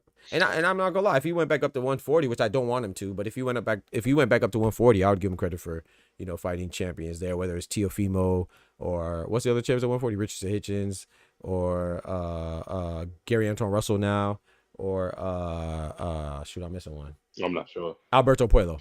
I give him credit for that, but I don't want him to go to 140. I mean, he said he wants to stay at 135. Stay at 135. You're comfortable there. Alberto Puello and against Tank, damn, that'd be a crazy fight. Why does it take unified the division? He hasn't fought none of the belt holders. I mean, shout out to you, Black Escalade. Why hasn't Jutsu Nakatani unified the division? Why hasn't Jai Apataya unified the division? Put that GTD chain on. Oh yeah, let me put my GTD chain on. You right. Let me put my GTD chain on. I'm about to go in real quick. Shout out to Black Escalade, but I got a rebuttal. Why has it Oscar? No, Oscar Collazo has. But why hasn't Bam Rodriguez unified the division? Some people have the audacity to put Bam Rodriguez ranked number 4 on the pound for pound list. He's not unified. In fact, he has 2 other undefeated champions in his division. Puma Martinez, the Argentinian champion, and Fuma Lady Cafu, the South African champion. How come he hasn't unified? How come 147 is unified with Jerome Boots, Amanta Stanionis, Brian Norman Jr. and what's my other boy's name? Shoot, man, Mario Barrios. How come they ain't unified? How come Teofimo hasn't unified? Yeah, you have Richardson Hitchens, you have Gary Anton Russell, you have Alberto Puello. There's so many divisions that aren't unified, but we focused on one. How come at 160, Janibek? Oh no, Janibek is unified. Sorry, Janibek is unified. Sorry, he is unified. He has 2 belts. Sorry. 154. Nope. Sebastian Fedora's 2 belts too. So, but why is it 118 unified? Why is it 15 unified? Why is it 112 unified? Why 126 is unified with Nick Ball, Rafael Espinosa, Stephen Fulton, and what's the other dude? Angelo Leo. Why aren't they unified? Why is it 130 unified with Oshiki Foster, Lamont Roach, Anthony Kakasi, who just vacated his belt, and the other dude, Emmanuel Navarrete. So there's a whole bunch of divisions that aren't unified. But you're right. I do agree with you. I want him to unify. He should unify. I always prioritize unification. So big up to Jutsu Nakatani and Ryosuke Nishida trying to rectify that issue. But let's not act like the majority of the divisions aren't unified. That's the harsh truth. There's more divisions that aren't unified than actually are. That's just the harsh truth. And I want Tank to unify because I think he can, but he hasn't. Why hasn't Shakur unified in the same division? I'll tell you, because Lomachenko isn't just not fighting Tank. He's also not fighting Shakur either. So, granted, he just got the belt, but you get what I'm saying? So it's not like Tank is not the only one that's not fighting folks. A lot of people aren't fighting folks. But I want Tank to fight folks because I think he can. But that's a good question, Black Escalade. But there's a lot of divisions that aren't unified. In fact, there's more divisions that aren't unified than are. So, but that is a good question, though. But let's be honest too, right? You did say unified, but let's say undisputed, right? There's multiple ways to be successful, right? You don't have to be undisputed to be successful and accomplished. Ask Floyd Mayweather, right? 2 of the best boxers in history, and Floyd Mayweather and Manny Pacquiao, they never unified. Another one of the best boxers in history. 2 of the best boxers, Clarissa Shields and Canelo, they are unified, right? I mean, they're undisputed, right? They've been undisputed one time. Canelo is the first ever undisputed at 168. That's why he's the face of boxing. Beterbiev was undisputed. Bivol is undisputed. Usyk, Inoue, and Bud were 2-time undisputed in 2 divisions. But Manny Pacquiao and Floyd were never undisputed. But Manny Pacquiao and Floyd, they got more Hall of Famers on their resume, so we can value that. You know what I'm saying? As far as Tank goes and his contemporaries, whether you're talking about Tank, Shakur, Devin Haney, Teofimo, and Lomachenko, who fought the most champions? That would be Tank. Tank has fought the most champions of his contemporaries.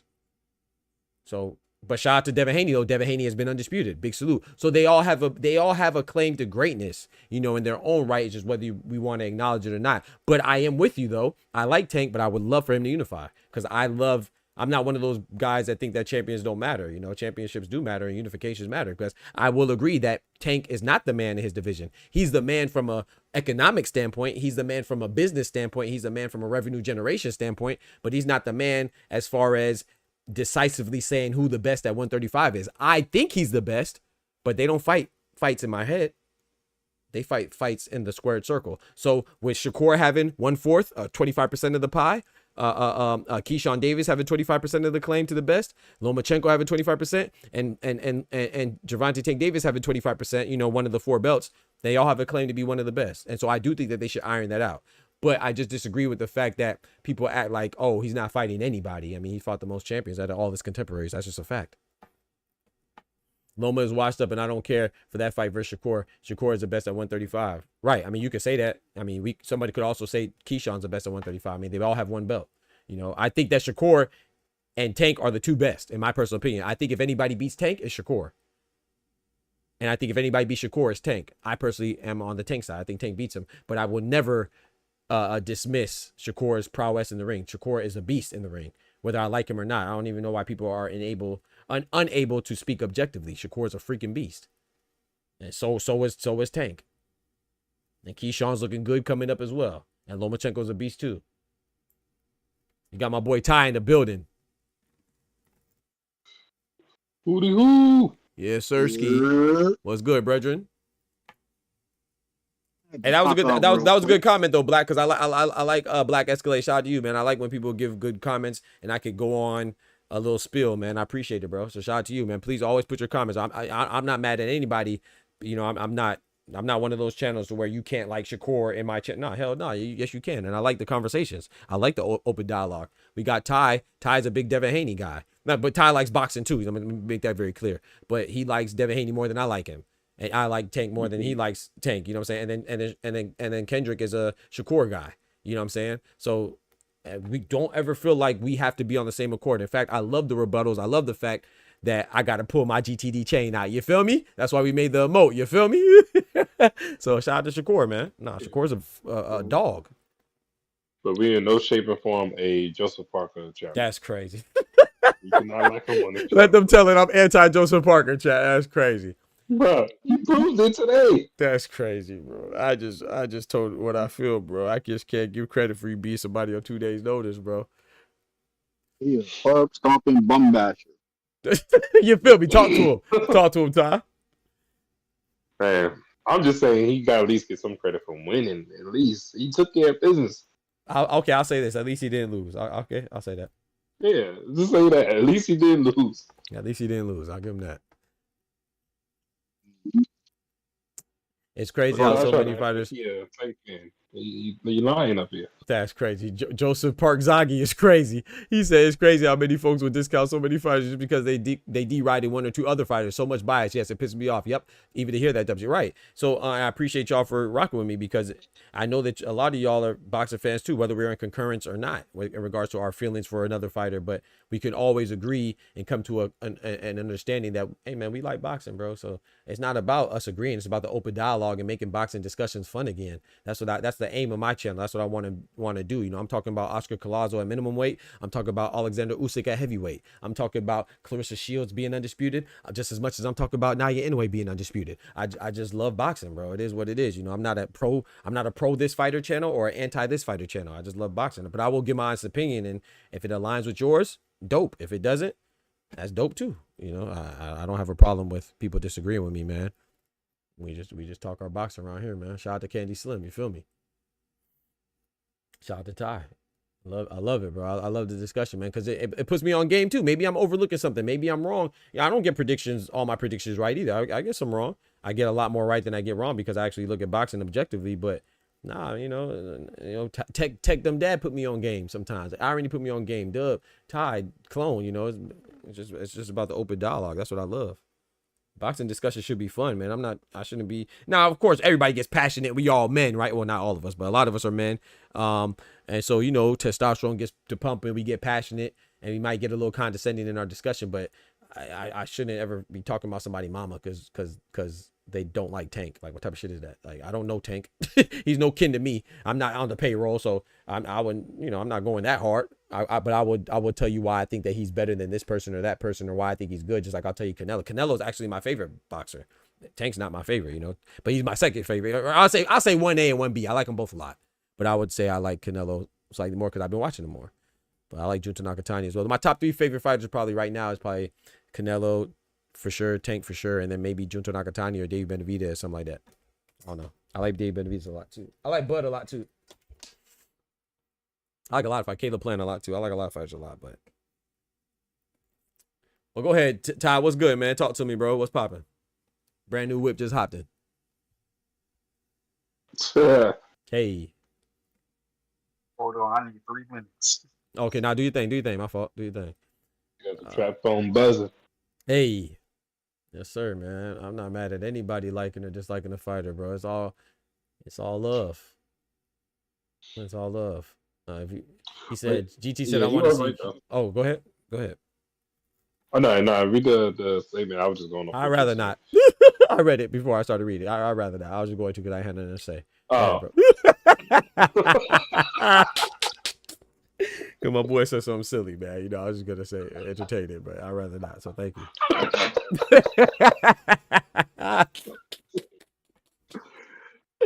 I was going to say, I would like to see Tank against Keyshawn. I think Keyshawn might be ready to fight Tank. I know before we was like, we don't know if he should fight him. Yeah. I think he should be ready. I think he's ready to fight him because I don't know who else Tank could fight other than, you know, Keyshawn, Shakur, Loma, and who's the other champion? That's it, right? Yeah, Keyshawn, Loma, Shakur, and him. Yep. And Tank, yeah. And outside of those guys, he fought all the number 1 contenders, right? Yeah, he has a guy that could be number 1. I think it's Kid Austin might be number 1 right now. I have to look. In this sanctioned body, WBA. But no, I'm with you on that, though. I think that's why I've always, you know, I think Tank beats Keyshawn, but I always respected Keyshawn because he's doing what he's supposed to do. He's supposed to call out the big dog. Do I think he's ready? No, but now he's a champion. It don't matter if he's ready or not. Go fight that man. Yeah, it don't matter. Yeah, you're a champion now. It don't matter. It's the same energy we gave Brian Norman, you know. Brian Norman has only been in what, 1 12-round fight? His fight before he upset Giovanni Santillan in his backyard of San Diego. He was fighting, I think he only fought like 2 or 3 10-round fights. So he's a young dude too, but you're a champion now. It don't matter, you know. Let's see these fights, you know. I just don't think that you have to fight a unification in your first defense. Like if Keyshawn doesn't fight Tank or Loma or Shakur, well, Shakur and them are friends, so that's not gonna happen. But I think you can still take your time as a champion. But if the fight presents itself and you've been calling out Tank and he obliges, then yeah, you should fight him because that's what you've been calling out. That's why Kid Austin looks so bad because he's been calling out Shakur, and then when Shakur obliged, he ducked just like Zepeda, and I think that his was even worse than Zepeda's. He said, "Do you think Abdullah Mason could be a top dog in a couple of years?" Absolutely. I think Abdullah Mason looks very good. He said, "I just love boxing." Yeah, he looked very sharp. He said, "I just love boxing. Ever since a young kid, when I seen Ernie Shavers knock down Larry Holmes, talk to him, Black Escalade, talk to him." Keyshawn's build is meant for 140 and potential. Yeah, I think he's going to move up. That's what he said. He has like 2 more fights at 135. He's going to move up. I think Shakur's going to end up moving up as well. The only one that I think is going to be a 135 lifer is Tank. I don't think anybody else is. Yeah. I don't think Tank could successfully be at 140. Right. Yeah, I don't think that. Yeah, I think he'll be at a disadvantage. I mean, even Canelo, though, as good as Canelo is, I think he could. I think he's more appropriate as far as body type goes at 160. Shout out to Kendrick. Yeah, Kendrick in the back, too. What's good, bro? What up with it, bro? Shout out to my boy Kendrick in the building. Yes, sir. My guy, what's good? Chilling, bro. I wanted to put your GTD chain on real quick. Oh Lord, let me put on my GTD chain, bro. Oh, okay, let me put on my GTD chain, bro. Okay. You a little energy, bro. I gotta fire you up, man. Okay. We'll put my chain on, so, bro. I think it's hilarious. Like, just looking back on the Tank arc, right? Mm-hmm. Tank shit talking never really helps him. It seems like he always gets some karma, some sort of karma coming back towards him every time. Because it's like, for example, okay, when Devin Haney, right? Yep. Devin Haney made fun of him being the right? Yep. That's a fact. I'm with you. Hey, I'm with you. Now. Yep. I'm with you it's on so that. crazy because he the email chat because Devin Haney left the belt. So that's so ironic. Yep. Right? I'm with you on that part. And then he started making fun of other people. He started making Devin Haney again, really. He started making fun of, right? With Ryan Garcia, yep. Yeah, made fun of him with Ryan Garcia getting upset and stuff like that. Yep. He made fun of Shakur as having a boring ass fight. Yep. Yep. To have underperforming. Yep. And then here we are now with grease in his eyes. I mean, it's so crazy. No, I agree. The world balances out. The world that's it right there. That's it right there. Hey, they don't smack my boy Tank, man. I'm telling you. I can't even put on my GTD chain because I have no rebuttal to that. I agree. I mean concurrence. I agree. And I could even double down. It's like, I want to say this very carefully, so let me think about it a little bit, because last thing I want to do is take away credit from Lamont Roach. Lamont Roach had a fantastic performance, you know. And of course, he could have stepped on the gas a little more and fought him with more urgency. I think he could have won or potentially put himself in a better position to even win more so emphatically or convincingly. But I will say that I do think that Tank was a little comfortable with his approach, like Clone said. Like, it seemed like he was just going in there for a routine fight. You know what I'm saying? Like, and then not to mention with the fact that he was arguing with his corner. I got to give him the same energy that I gave Shakur. Like I said, bro, that wasn't a good look. Oh, yeah, he was arguing. And I never really seen Tank argue with his corner like that. And he was bitching a little bit with the referee and stuff like that. So, you know, I think people are exaggerating a bit, but I do think that he was a little, you know, worried about other things besides the fight. And then not to mention the fact that, bro, I'm going to tell you like this, bro. If you're not, no disrespect to Tank and no disrespect to, and all respect to Calvin Ford, sometimes you got to realize, hey, man, I need you and you need me. Yeah. You know what I'm saying? Calvin Ford does not have, what other champion does Calvin Ford have besides Gervonta Davis? I don't know. Okay, then what other time has, now I'm not saying Barry Hunter's not a good, because there's no indictment on Barry Hunter, but Barry Hunter, it's a difference between being in your corner and being with you as a supportive role than it is taking the helm. So somebody might have a little slight difference in philosophy that might change it up a little bit, and I think that they undervalued or underappreciated or the significance of chemistry. He may not have that chemistry. Lamont Roach switched up shit. He had his daddy. He still got his daddy. He was ready. He said even when Tank called off the fight, when he said it was canceled with that little Instagram post, he said, I ain't canceled the fight. I'm still training.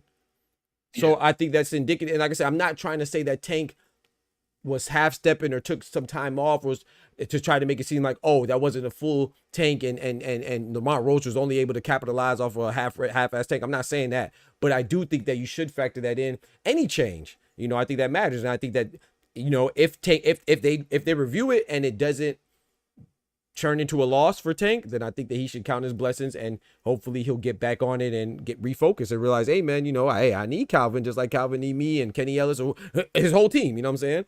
And there's no disrespect to Barry Hunter either. I'm not saying he's a good or bad coach. I think he's a good trainer, but he's just a different trainer, bro. You know, it's different.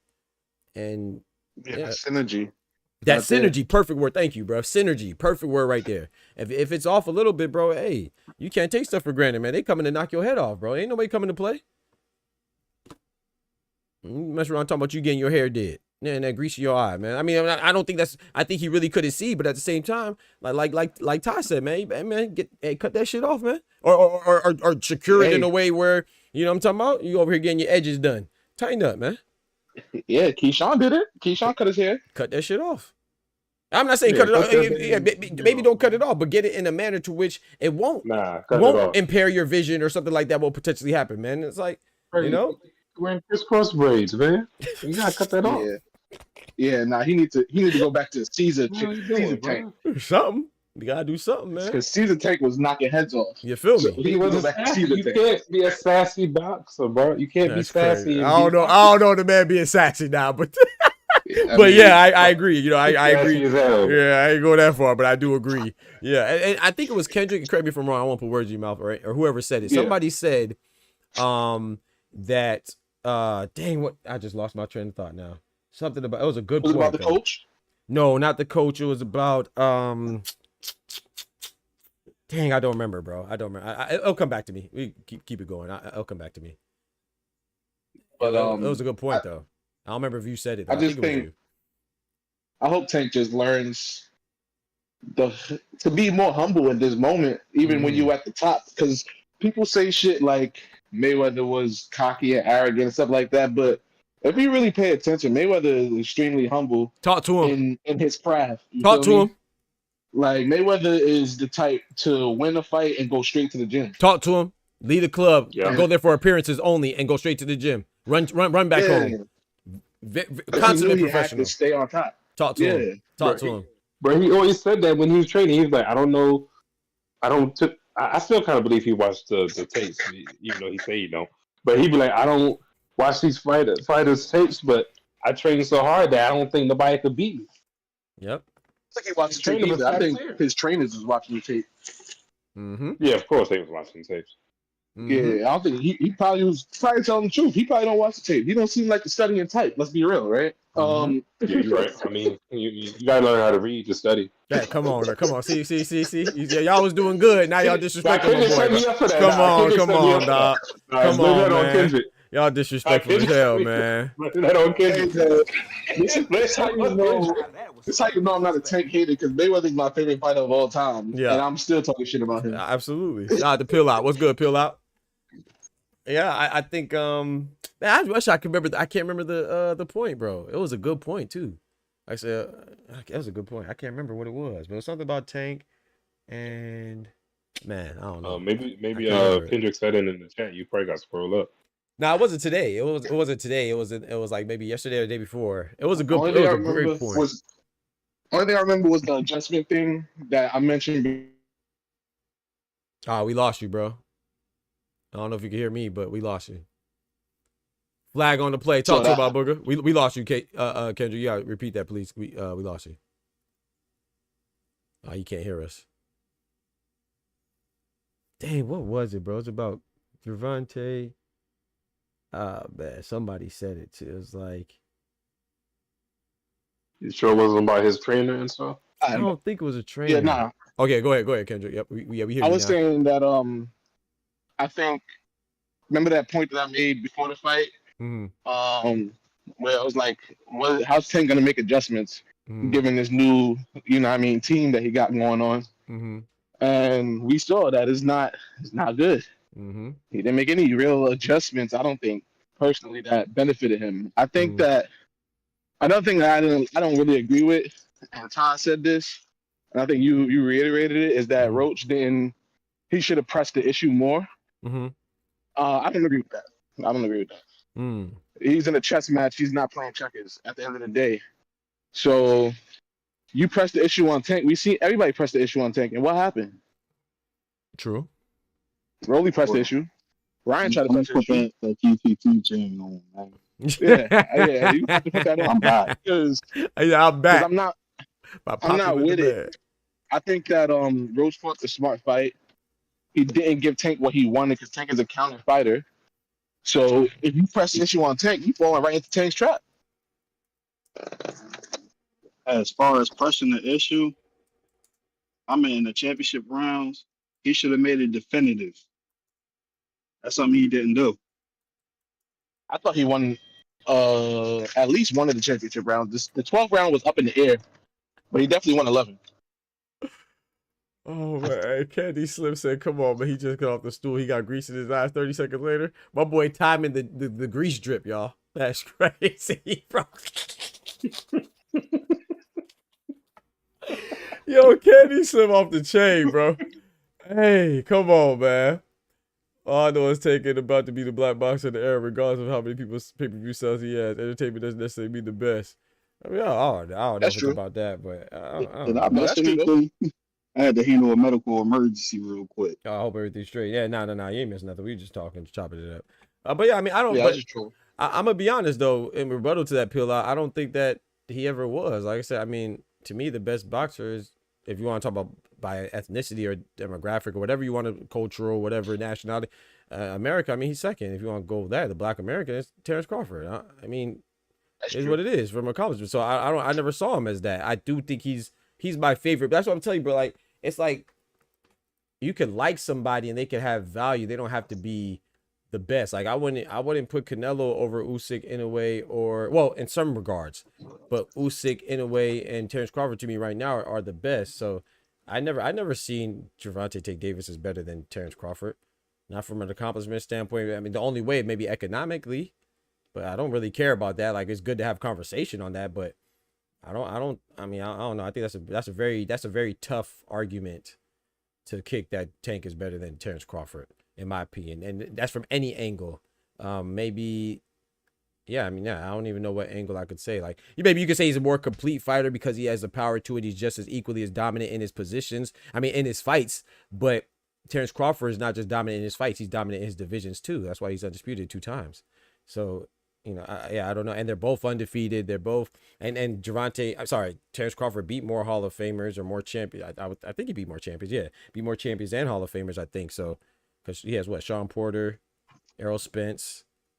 I don't think Tank ever fought anybody that's been on the pound for pound list with him, has he? No. That's what I was about to ask. Has Tank ever beaten any like Hall of Famers? Like that we could that's like certified, I got a question. I think Leo Santa Cruz, I would say. But that's probably it though. Okay. I don't know. I don't know if he's in the Hall of Fame though. I'm saying I think he's in. I don't know. So yeah, I don't know. That's a good question. But go ahead, Ty. Are Tank and Manny the same size? Say it again. Is Tank and Manny the same size? Oh, Tank and Manny. I would say yeah. I would say they're pretty. They're both pretty damn 5'5". close. Yeah, I would say they're pretty close. Yeah, hell yeah. Has Manny Pacquiao ever unified? Nope, not that I know of. Let me ask you a question. My boy bringing the GTD chains out. Hold on now. Fought and won against another pound for pound fighter? Marquez, right? He wasn't currently on that P4P. Oh, current at the same time. Okay, yeah. I don't know about that. I'll have to go back and look. I don't know. I don't know. Yeah, I don't know. That's a good question. Let me think. Yeah, because we fought Miguel Cotto. Miguel Cotto already took that L. When he fought, let me think. When he fought, yeah, I don't think Marquez was on that pound for pound list when they fought the last time, and he lost anyway. Oscar for sure wasn't. That's a good point. Yeah, I don't think so. Sugar Shane definitely wasn't. All right, so I need y'all to hear me out on this. That's a good point. Well, I know at times he does a lot of things that we could criticize him for. But some of the criticism we give him aren't fair that we don't ask of other guys. I agree. It's excessive. I agree. But I do think that Manny, I know you're not saying this, but I just want to be very clear for people listening. Manny and Tank aren't in the same class. I think Manny's a legendary fighter. I just want to make that clear. And I don't think Ty's saying that either. He's just making a point. So go ahead, proceed. Oh, I'm not saying that like Manny. You're right. I know you're not. But I know you're not. When we talk about the pinnacle of boxing, Manny is always mentioned. Yep. But do we scrutinize him on certain things like that? Some people might want to throw down if you question certain things about him. Yep. The other thing is the Loma situation. Talk to him. I get some people might not like how it might transition in the gym, or not in the gym, in the ring, because people say he old, he might not be the same. But that's still a legacy fight for him. Yep. That's a Ring magazine on the line. Yep. But when Keyshawn fought Loma's boy Denny's, we only call him ass after the fact, but we still acknowledge the fact that Keyshawn's a champion. Talk to him. Some people say Keyshawn was going to unify. I didn't hear you, Kendrick. I heard you say something, but I didn't hear what you said. I said a lot of people said Keyshawn was going to win. Oh, really? Yeah. I thought it was gonna be competitive. I didn't know too many people. Because I remember saying that I thought Keyshawn would win. I know I know you're talking about other people, but I just remember, like for example, I remember I was in Just Do channel. I said, man, I think Keyshawn's gonna win, but it's gonna be a little difficult fight. And they're like, man, hell no, man, I'm telling you, man, you gonna run through him like like Swiss cheese. I said, oh, and I was wrong. I mean, he did run through him. They're right. Everybody that said that, I was clearly wrong. Yeah, I said that too. You did say it too. Yeah, but I don't think I remember anybody. Yeah, you did say that. That's a fact. I don't remember too many people picking Keyshawn losing that fight. But I mean, I believe you. I don't remember that. Or at least I don't recall. Like I didn't see and if I saw it, I don't remember. We was giving Denny's the benefit of the doubt because he was a champion. Yeah, I remember saying that. Him winning. He was talking about when he was going to get stopped. Yeah. I didn't see that much actually. I only saw that in certain areas. Mm-hmm. Denny's was coming off Mm-hmm. close decision against a guy that came up for 130. Yeah, he might have been a weight bully down there, but come on, we say this about some of the guys that Tank fought. What did he do at 35? Loma's coming off a knockout of a former champion at that same weight. Former Ring magazine holder. That holds some weight. But he cooked though. But you seen how Denny's was looking in there. He did not. He looked like he didn't belong, but we give credit to Keyshawn for that shit. Yeah.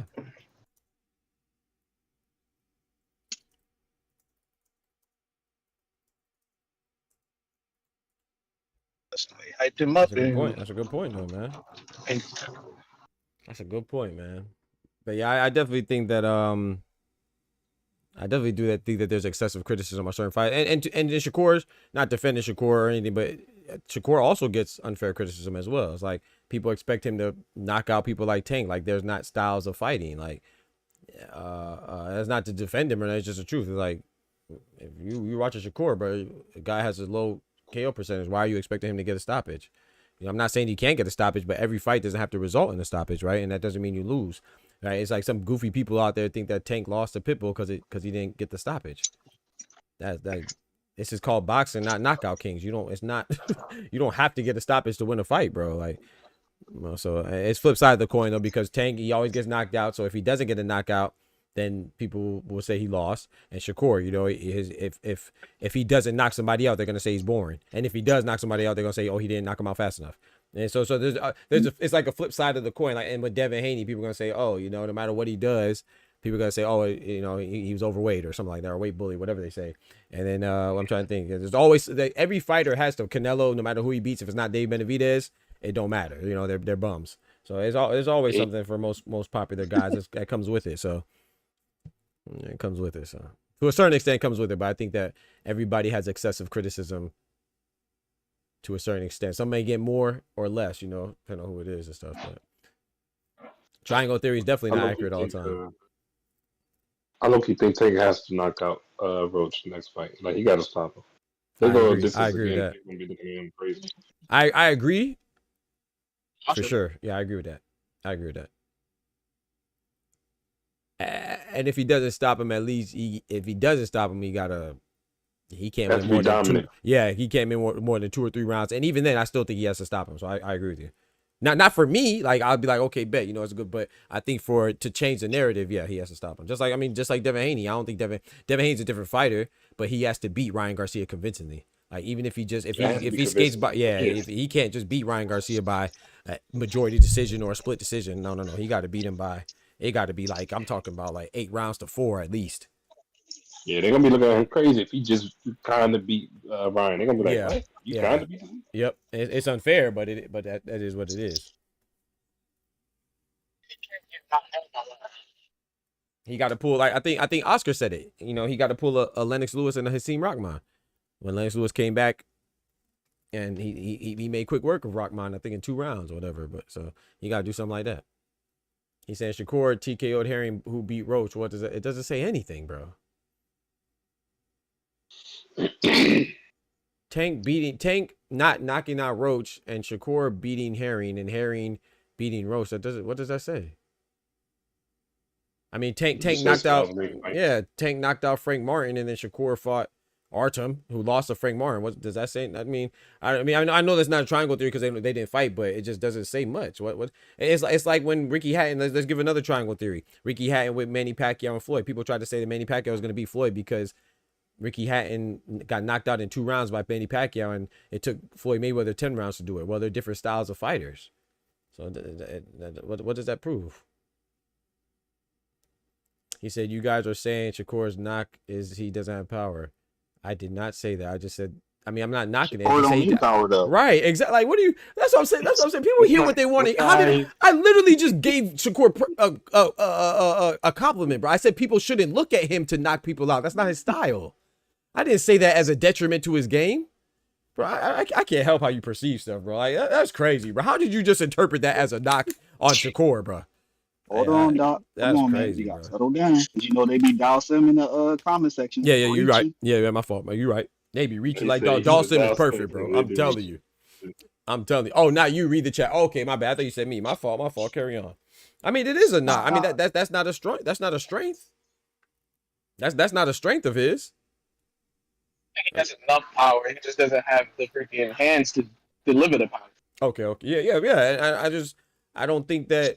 I mean, but everybody doesn't need everything, bro. So if somebody said, "Oh, Shakur doesn't have power," what's wrong with that? And Tank doesn't have, I don't know, defensive range like Shakur.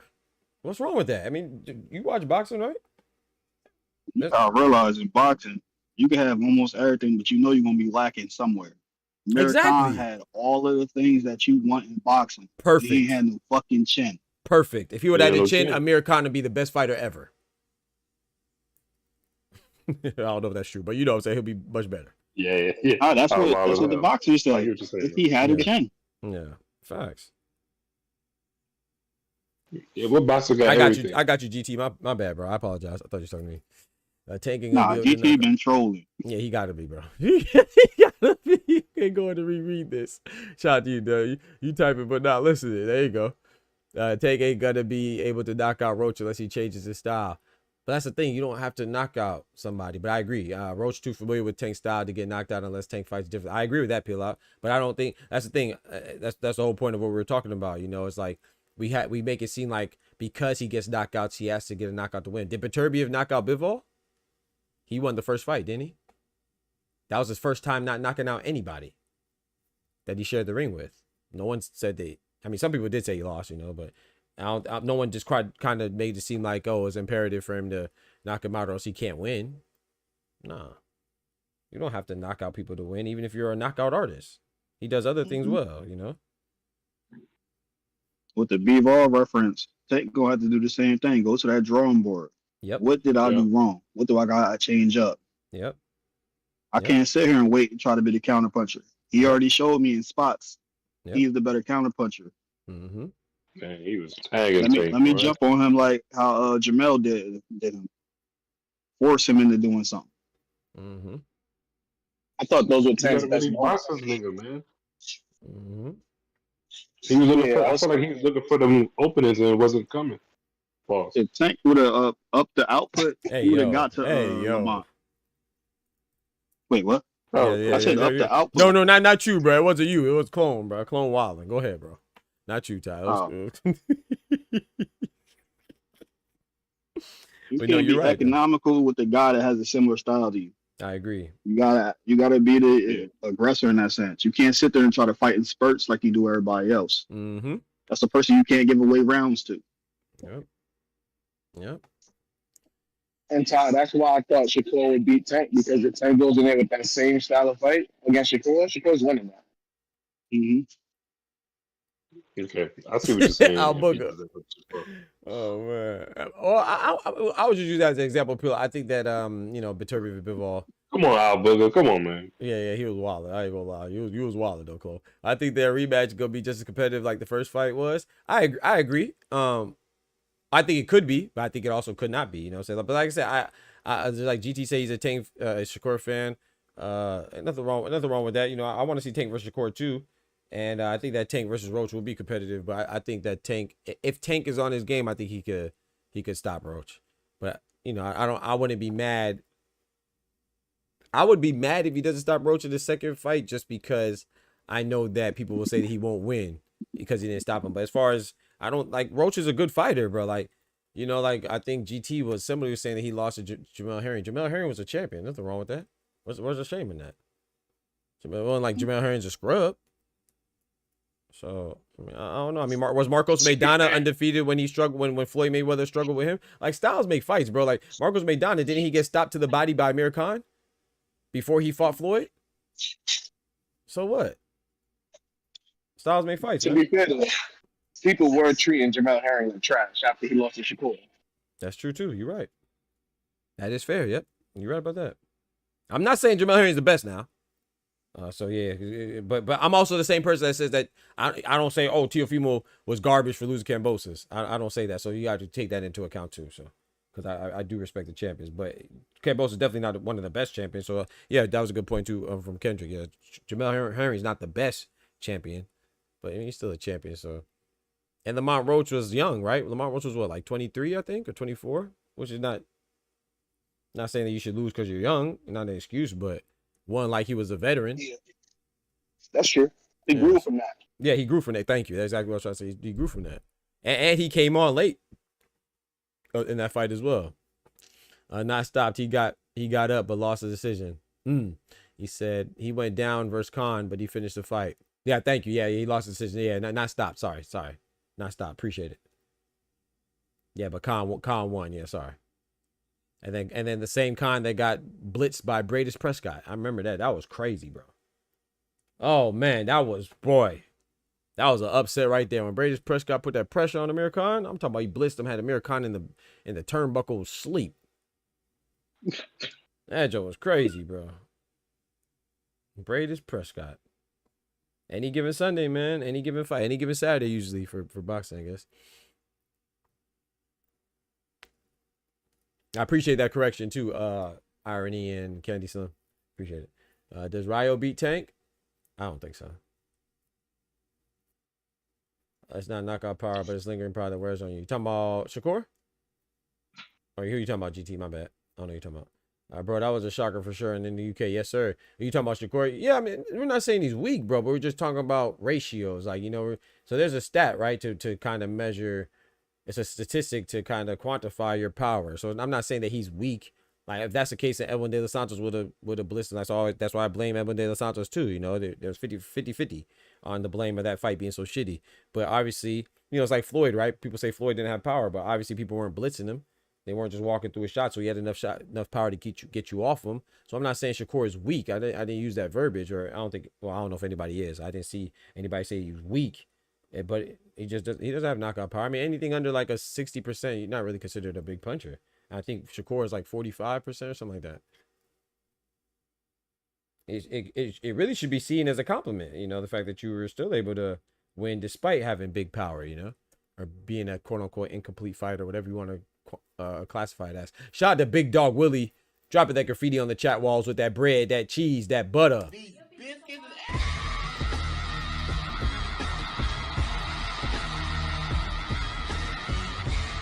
Quick question.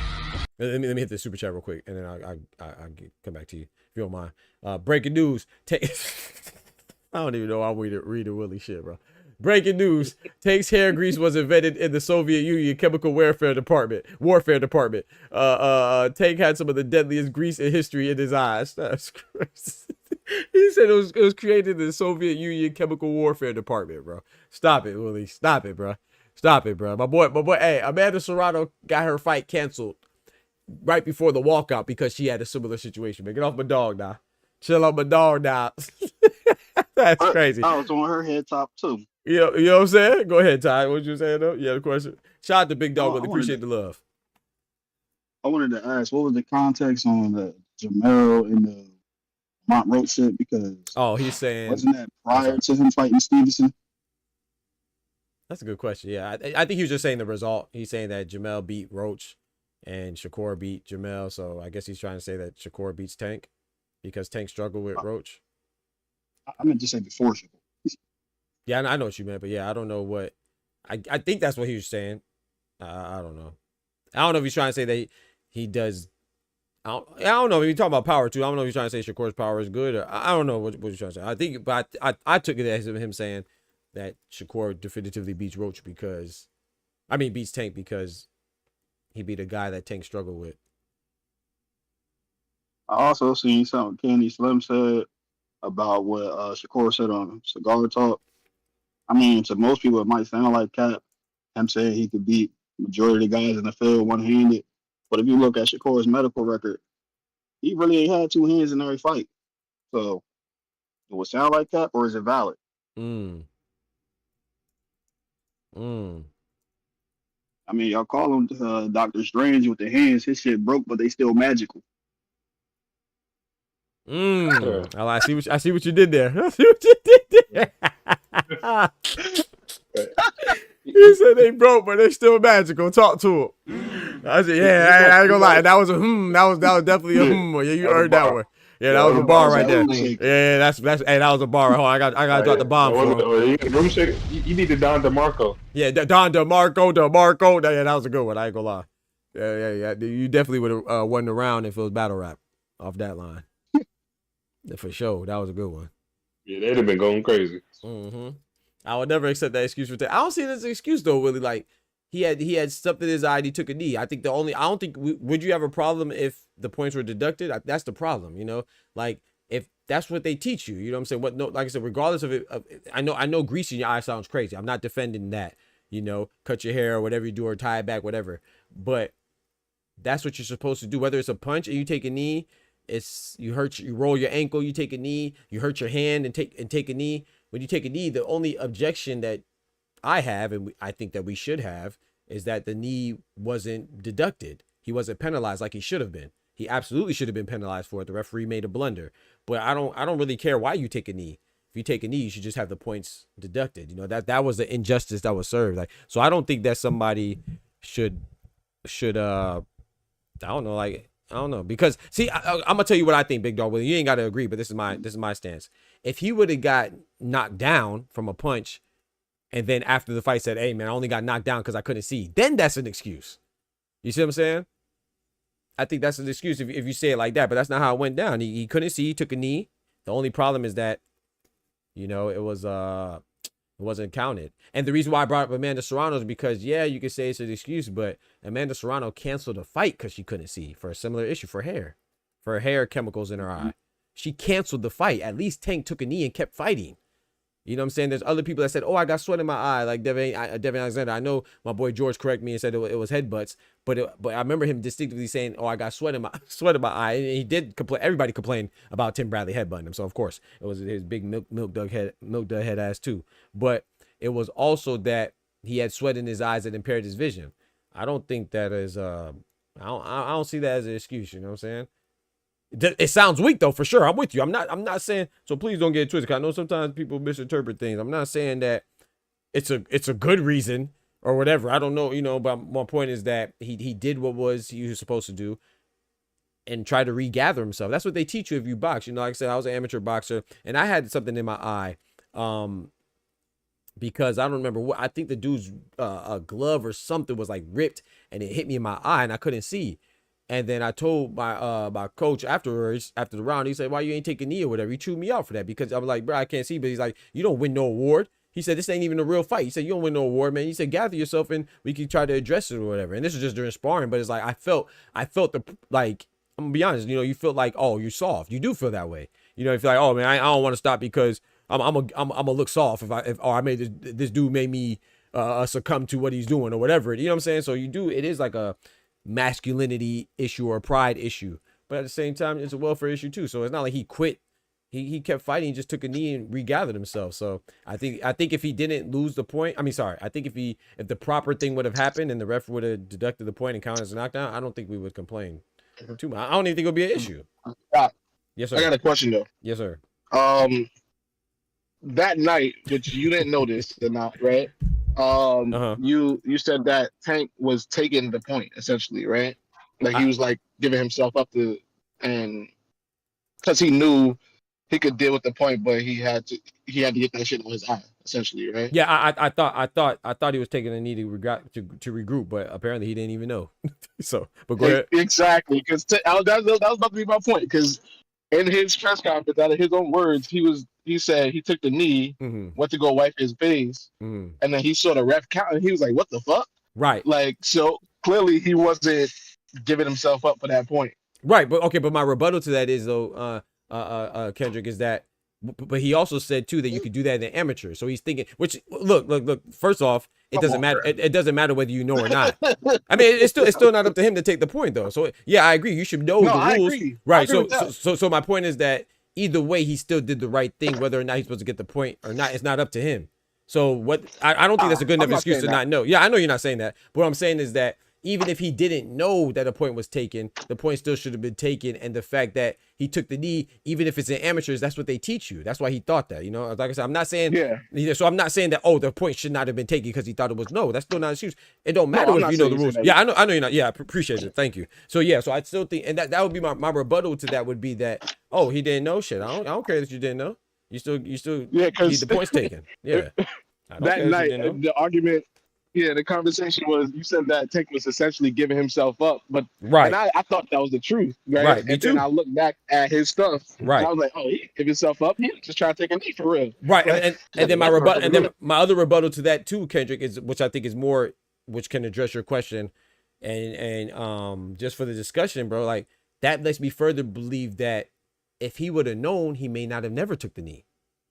Yeah, I agree. So you know what I'm saying, and then but that leads you to say, okay, if he wouldn't have took a knee, maybe he could have got knocked out, or maybe he would have weathered the storm. Like we don't, once again, it's open for interpretation. So that's why I think that you could look at it both ways. Because if he knew that he was going to get a count, maybe he would never took a knee, and then we wouldn't even have this conversation at all.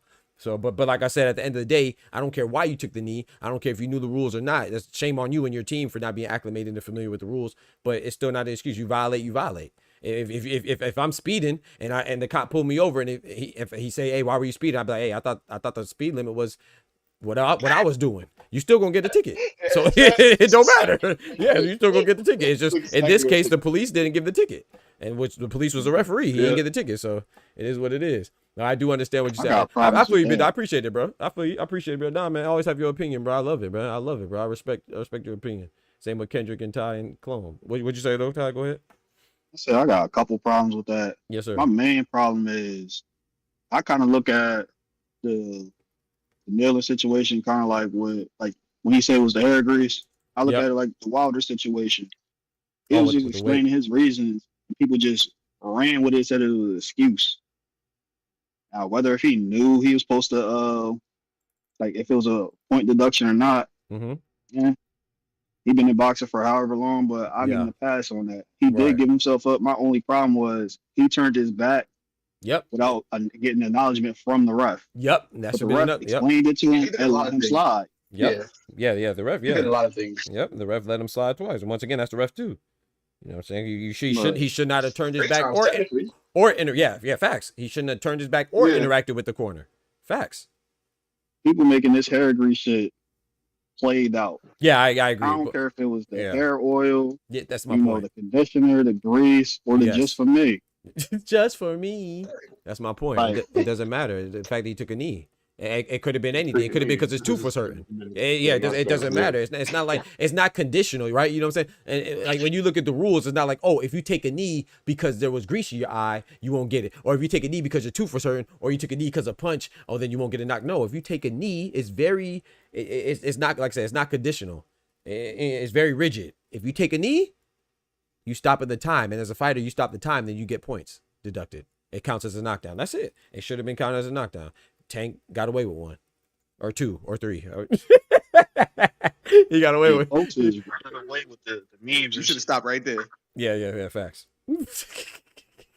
I see too many people sitting here talking about this hair grease, and it's coming off a little too much, on that hater category. I can see if you was one of those fighters that Tank was cooking the shit y'all did in the ring. Cool. I'm fine with Devin saying, yo, I ain't see the backflip though. No, I ain't gonna lie. That was the best comment, and I'm not a Devin Haney hater, but I'm definitely not a big fan of Devin Haney. But that was the best comment I've seen.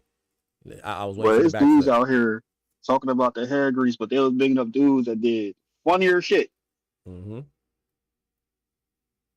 Oh yeah, P. Yes, sir. I need you to give homage to my boy and credit to my boy Shakur. Oh Lord. Not jumping on the bandwagon and shitting on Tank like everybody else. Okay, I'll do that because I did give him credit for not doing that for Devin Haney too. Did I not? Yeah. Yeah, I gave him credit. I gave him credit for it. So yeah, you're right. I give him that. But I'm not gonna lie. I kind of feel like vice versa. Yeah, vice versa. Tank would have been on the set top. But I do think that Shakur should have been on the set top. Nah. I think Shakur playing it right. I think Shakur doing the right thing. Just because I don't know. It's kind of like the Benavidez Canelo situation, right? I think he played it right too. You don't want to bite the hand that feeds you at the end of the day. Shakur really wants that fight.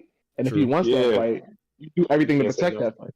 I agree with that. But I just I like Canelo. But I think that's a weak reason not to fight Benavidez because he's disrespectful. I've said that too. So I think that if Tank doesn't want to fight him because he's disrespectful, especially all the trash, at least Canelo doesn't really talk trash, at least not on Twitter like Tank does. So you can't talk trash and then say, oh, I'm not gonna give you a fight because you talking trash to me. Like so I think that Shakur, huh? I can see him doing that though. He can't do that guy. No, I mean, no, I'm saying he can. I'm saying if that's the reason, that's weak. Is what I'm saying. So I don't think that. Yeah. So I'm saying that I don't think that. In my opinion, now I don't know. I saw some videos where Shakur said that Lamont Roach won, so maybe that could be his stab at. Oh no, he said that before though. Yeah, I don't know how he scored it. You know what I'm saying? Yeah. He did say it was gonna be a good fight. That he better tighten up. Yeah. Mm-hmm. So, but I think understand him wanting to fight, but I'm giving him a little bit more credit in that. This is a mature Shakur right now. Yeah, shout out to him. Shout out to him. I gotta give him credit for that. Yeah. But I think he should talk. I mean, it's in the reason why I give him so much credit for Shakur not talking trash about Devin Haney, because Devin Haney, we know he was cheating, and that's why I felt like that was weak by Tank and whoever else was on Devin Haney. He said it was just a fight, and if anybody got cheated, it was Lamont Roach. So that's why I think it's fair game to talk trash. But no, you're right though. Shout out to Shakur. You know what it is? Shakur got that Saudi money, so he humble now. He good. I hope so, because I don't know if he getting that Tank. He not mad no more. He not mad no more. Yeah, he not getting them 360 deals that Bob was giving him. Yeah. The 360 deals is crazy. The URL 360 deals. What'd you say? Close are for a year about now. I don't know. What'd you say? Close are? I missed it. You've been home for a year. It's crazy. I left it. Shakur was a Twitter gangster for a minute. Oh yeah. He said, "I'm after you seen that rapper get dropped. He was a little different. When you look at how he handles situations. Oh, rest in peace. You talking about Takeoff? Is that what you're talking about? Yeah, rest in peace, Takeoff. Oh yeah, because he was there, wasn't he? Yeah, he was there. Jay Prince, all them rock with each other. He said Tank has a lot of feminine tendencies. He said Tank has a lot of feminine tendencies. Hold on, let me play it real quick. I got you, bro.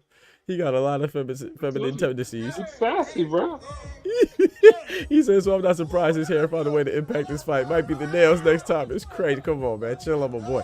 He said, I'm a Shakur fan. I'm doing the dirt for it. I'm not, hey, Willie, this is the time.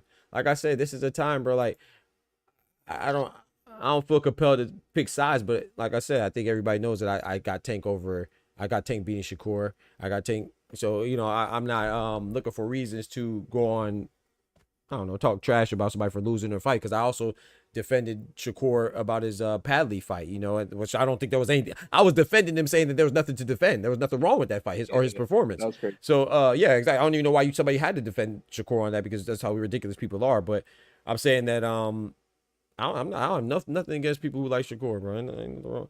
Now, of course, I don't like the crazy fans. I don't like any of the crazy fans for Shakur, Tank, or in a way, or anybody. But yeah, I don't. Hey, man, talk your shit, bro. This is your time. This is when Tank looked vulnerable. This is when we saw a chink in his armor. So yeah, I mean, That's what it is. He did not look. He did not look like a typical Tank performance, a dominant Tank performance, and that's because of shout out to Lamont Roach. I'm not gonna take away anything from Lamont. Lamont did his thing. My question: did anyone catch Coach Calvin said after Tank took the knee? Coach C said, "Don't do that. It looks like you're putting yourself in." Yeah, he said that. Yeah, and the referee said it too. Yeah, the referee said it too. He said you can't do that. He said and which is even worse for the ref, because I think that's it's like he habitually didn't take away points, and then he even said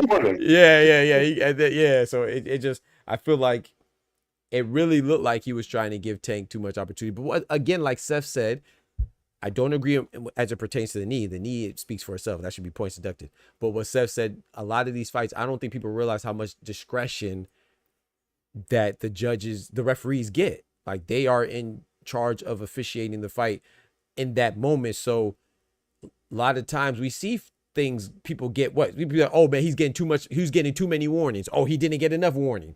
So a lot of things are up to the referee to determine when it's appropriate to deduct a point. Now, it's not applicable to that knee. The knee speaks for itself. That's an absolute. You should have lost a point. But like, as far as turning your back, yeah, the knee was wild. But as far as turning your back, talking with the ref, or talking with your corner, whatever, those are discretionary calls. You know what I'm saying? So could it result in disqualification? Yes. Could it have resulted in a warning? Yes. And he gave a warning, but you're not supposed to give a warning for the knee. That was wild.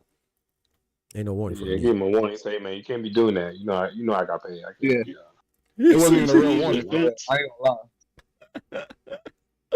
That was not a real warning. He said, "Hey, man, don't make me do my job. Don't make me do my job, bro. Come on, man. Come on, bro. Y'all wildin', man. Hey, man, don't make me do my job is wild. Man, bro. Steve Willis gonna be up on the shelf. He ain't reffing no more fights after that. Oh He no, not he gonna gonna do rep every himself. PBC I'm card. about to say, yeah, he gonna be on Oh, that yeah, you PBC right. joint. Yeah, you're right. He on PBC. Yeah, you're right. You're right. Jay, when you want somebody to be lean or let y'all fight, you won't get Steve. Because You when feel you me? look at his record, when do you actually see him actually call things on people? Unless it's, you That know, one fight with the heavyweights. Was it the oh, yeah, heavyweights he he was was tired with? with them. Which Oh, one? yeah, yeah. He wanted to get them out of there. He was tired. But he's still going to let y'all rock, though. Oh Yeah, yeah, he let him I rock by remember me. that. Yeah. When he was like, man, y'all get up out. I do remember what you're talking about. Yeah. With Roach and Tank, he gave a warning for when it was punching low. Did you see him give another warning when it happened again? Nah. People only seen the the no call on the knee, but when you really look at Steve's body of work, he let y'all work. Yep. That's true. He said, I think this Even might in the humble clinch, Tank. he let them work out of it. Facts. Yeah, he Yep. let him work out a lot. We really need a He telling Tank you, win. nah, fight through that, fight through that. Yep, that's a fact. That's a fact. Yep. I will say this too, though, in response to GT, he said, look, the reality is a sharp and focused Tank beats Roach. Is that the reality, though? The reality is off the perception of Tank or who he is. So I want to ask you something. Did you anticipate Marcos Maidana to put up a tough fight against Floyd? A lot of people didn't, right? It was, we won't know until it happens. But that's because of Floyd. It's not really an indictment on Maidana. It's just that we think that certain fighters are so many levels above. It's the same with Shakur. If Shakur would have struggled with, who was his last opponent? Joshua Padley, or even Floyd Kid Austin Schofield. It would have been more of an indictment on Shakur. People would have been like, oh, how you struggle with, let's say it was Kid Austin. Oh, he's just a contender. He's just coming up now, or a prospect contender. It would have been an indictment on him. So you saying that, yeah, the reality of him looking sharp, and I don't want to take that away from Roach. I want to say that Roach, I agree with you. You know, Tank had some moving parts and stuff like that, talking about retirement. I think he was talking about that far too much. You know what I'm saying? They have a fight coming up. But I also want to give credit to Lamont Roach, too. Lamont Roach did what he was supposed to do, and we should acknowledge that he did good. So this notion that how many good fighters that lose did you anticipate them to lose? That's the whole point of me bringing up Floyd and Maidana struggling. If Maidana would have beat Floyd, you wouldn't have said that, oh, in reality, focused Floyd. You don't know, man. Styles make fights, bro. Like, so just because someone's not that good or doesn't seem like, he's still a champion, bro. Roach is a champion, you know, and I know a champion don't mean everything, but he's not it means something. He's not a scrub, bro. Like, it's not like he was fighting a scrub. Now, of course, he's perceived as that because he's a champion at a lower weight division, and of course, we think Tank should knock him out because Tank knocked out guys that are bigger, like Mario Barrios, who's a current champion right now, 147. So, of course, we think he should stop him, and I agree. I think he should stop him. But I don't know, man. These fighters, everybody's fighting, man. No one's going in there to get knocked out, bro. Well, I mean, maybe some people are, but not too many people. Not a champion, you know, he's not. Big Dog Willie dropping that bread, that cheese, that butter.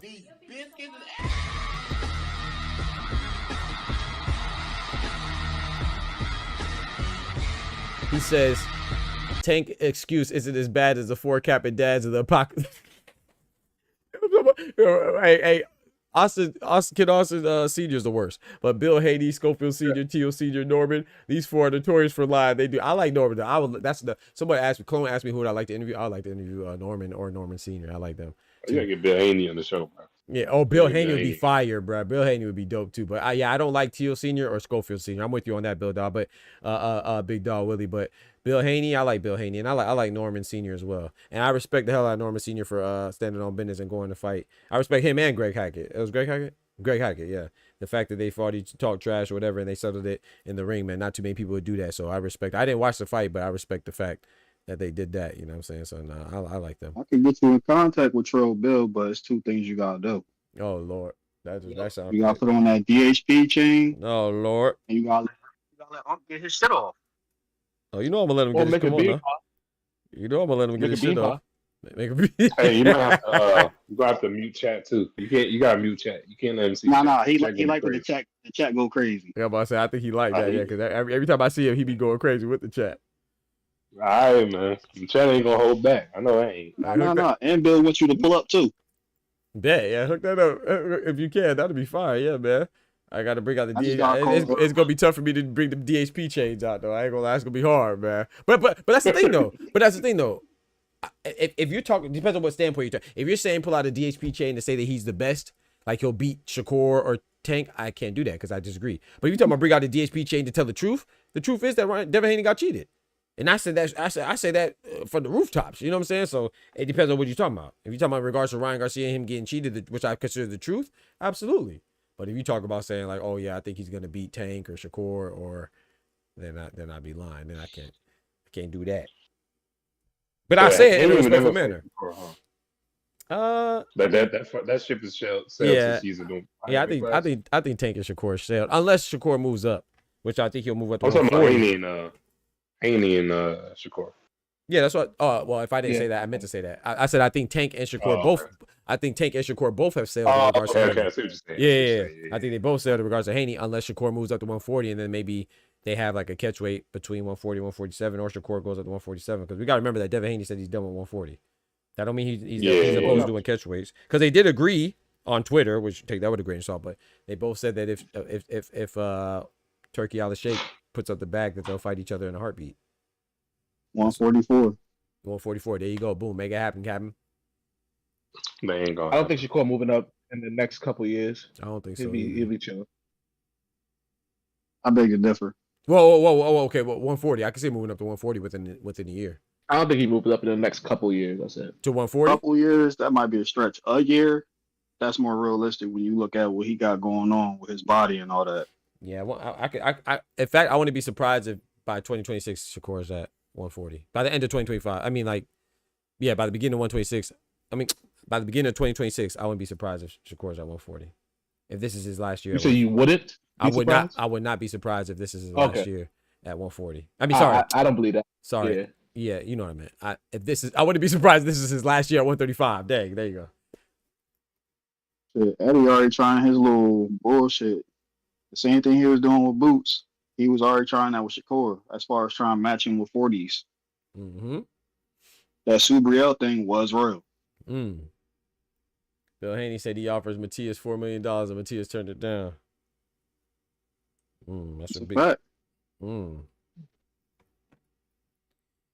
He got that straight from Matchroom. Wanda Rego looked at that shit and said, "Nah, we need more." Mas dinero. I mean, Kid all Pato. the people Matchroom. He said the same thing to Bob and them with the Teal thing. That's why that didn't happen. He said, I mean, Kid Pato Hopefield talked to him, agreed with Shakur, had a date, arrived at the event, and then ducked 1,000%. Yeah, that ain't gonna lie. Actually, I still. I still got some hope for Junior, but yeah, he definitely ducked. There's no way around that, in my opinion. I don't even care. Just because of all the antics before, like it seemed like even if the sickness is legitimate, it just you had too many excuses before, so I'm not gonna believe this one. Legitimate. I don't even care if it's legitimate. You know, you definitely ducked. And that to me, in my opinion, that was worse than the Zepeda duck. Both them boys ducked, but I think that was worse because the fight was right around the corner, bro. Like you were there. The dude, Mama Holyfield, his new name is Geppetto. That's crazy.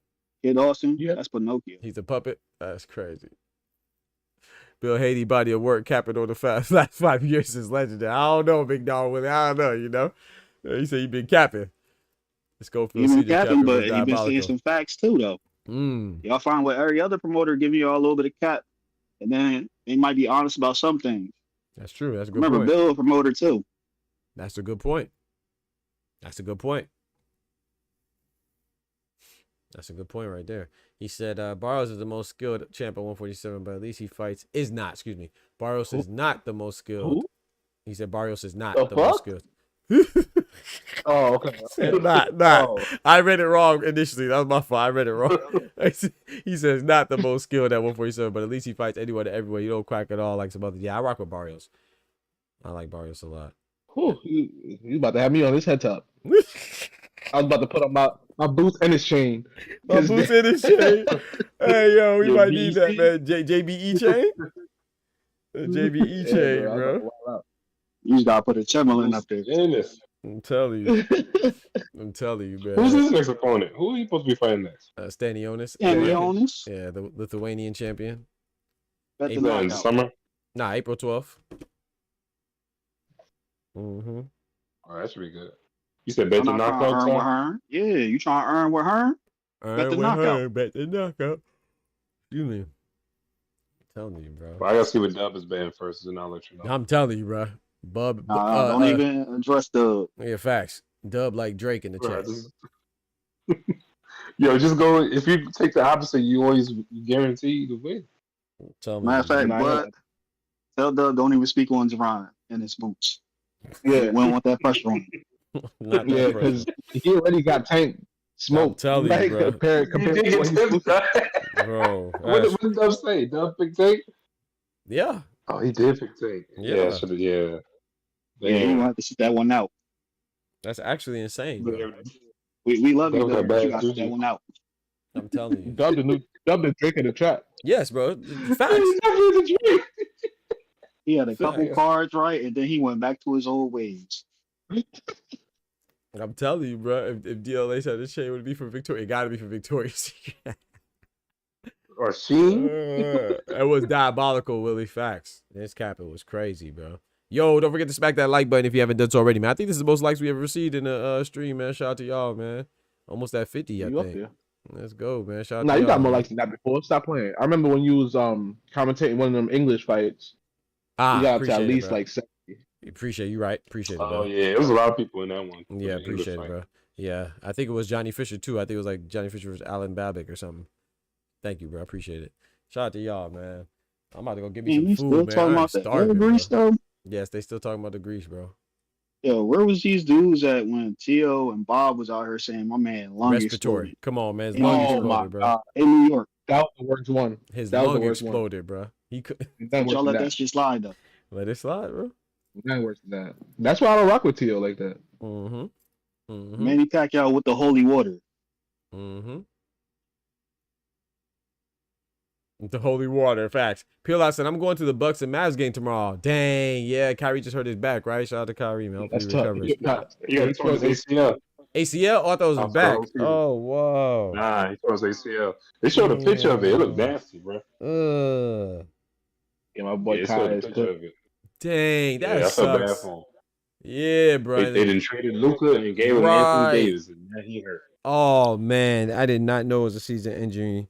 Season-ending injury is. Oh man, that sucks. Yeah, it did him dirty, bro. That sucks, man. Shot. He's still one of my favorite point guards of all time. Yeah, Kyrie a beast. Dang, that sucks though. I didn't know that. Oh yeah, GG's for Dallas. Breaking news. I mean, you might not see Barrios for a minute. GG's with Anthony Davis over there. True. When you said breaking news, what? We might not see Barrios for a minute. I see somebody talking about him. Oh Lord, you know, Barrios, that situation with his brother-in-laws. You know, it extended his time out. Damn. Yo, Tommy knowing everything, bro. How you be knowing? They done ran down on my boy Barrios, man. That's crazy, bro. Tommy knowing, man. So I knew you be fucking around with these boxer sisters. Yep, Figueroa sister. Gotta put that ring on it. Gotta hit it with that Beyonce. How they married? He got caught out there with the, you know. Oh, they are married. Studies. Oh. That's tough. But fellas, man, I'm about to go ahead and call it, man. I gotta get some food. I ain't eat yet, and I worked out this morning. I'm tripping. Yeah, me too. I'm about to take my lunch. Yes, sir. All right, y'all, man. Hey, appreciate you pulling up, Kendrick, Ty, Clone, man. Appreciate y'all, man. Yeah, easy, be blessed. Hey, don't forget to watch that press conference 3 p.m. I don't think I'm watching that press conference. I don't think we'll be live, but we gonna do a late show though. What press conference? Which one? Devin versus Devin, Ryan, and Teofimo. Yeah, the May 2nd card. Oh, the New York one. The Fatal Fury. Yeah, the New York one. Yep. So it'll be Devin fighting. Y'all trying to link up in the court though? Yeah, we could do that. I might. Yeah, I can pull it to the court. I'll be down with that. But that press conference is gonna be funny as hell. 3. Yeah, it's at 3. 3 Eastern time, man. Go check out that. That's gonna be funny. But Rolly, I'm most excited to see because I know Rolly gonna talk crazy, bro. You got what Ryan versus crazy. Yeah, Ryan versus Rolly. Devin and Jose Carlos Ramirez. They're both pretty chill. So I don't see too much out of that. But you know, and then Teofimo and Barbosa, you know, they're all gonna talk to each other. You know, they're gonna start off talking to their opponents, and you know, next thing you know, Ryan Garcia and Devin Haney go. I'm interested to see what Ramirez say because remember, everything that was documented about him speaking about Devin, he always thought he was soft. That's true. So it might get a little chippy. Hey, let's get it. Let's get it. Let's get it. Yeah, Rolly's a main event. He said, what happened to Barrios? Oh, you can tell him real quick, Ty. Ty knows more about it than I do. I just know that he was caught, you know, extramarital affairs, if you will. I didn't know they were married. He's medically suspended right now after his last fight, but his return might be delayed because he sustained further injury. He got ran down on.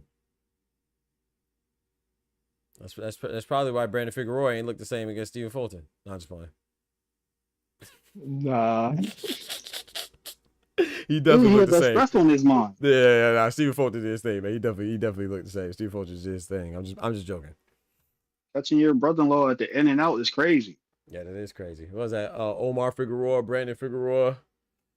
Yeah, Omar and them ran down. Ran down on him. That's tough. That's tough, man. But yeah, man, I'm gonna catch y'all, man. I'm down to join the Discord for the thing though. All right, y'all. Y'all be blessed. Yes, sir. Y'all too, man. Thank you. God bless.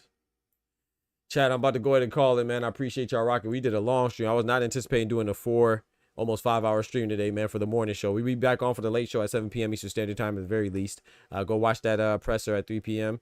Eastern Standard Time. I'm gonna go get me some food, man. Shout out to everybody that contributed to the chat in any capacity, but special shout outs to the members. You know what I'm saying? Shout out to out here being a player. Hey, he got clipped, you know. Don't forget to hit that subscribe button like the sign says, you know. And you know, also hit that like button too. It's free, you feel me? But I want to run through the people that show love real quick.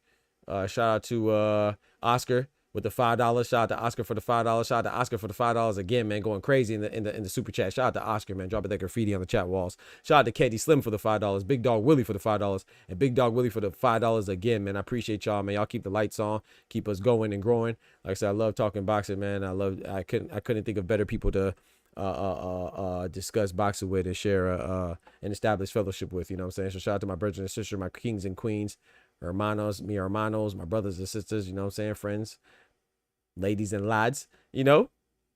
Once again, hit that like button, but most importantly, remember with God, we can do anything. Without God, we're nothing. The doctor's out. Peace. From the hood to college, both worlds they had to meet. 6 degrees between us, so cold we're about to freeze. But we're Florida boys, hot takes, we bring the heat. We're moving the culture, the engineers to the streets.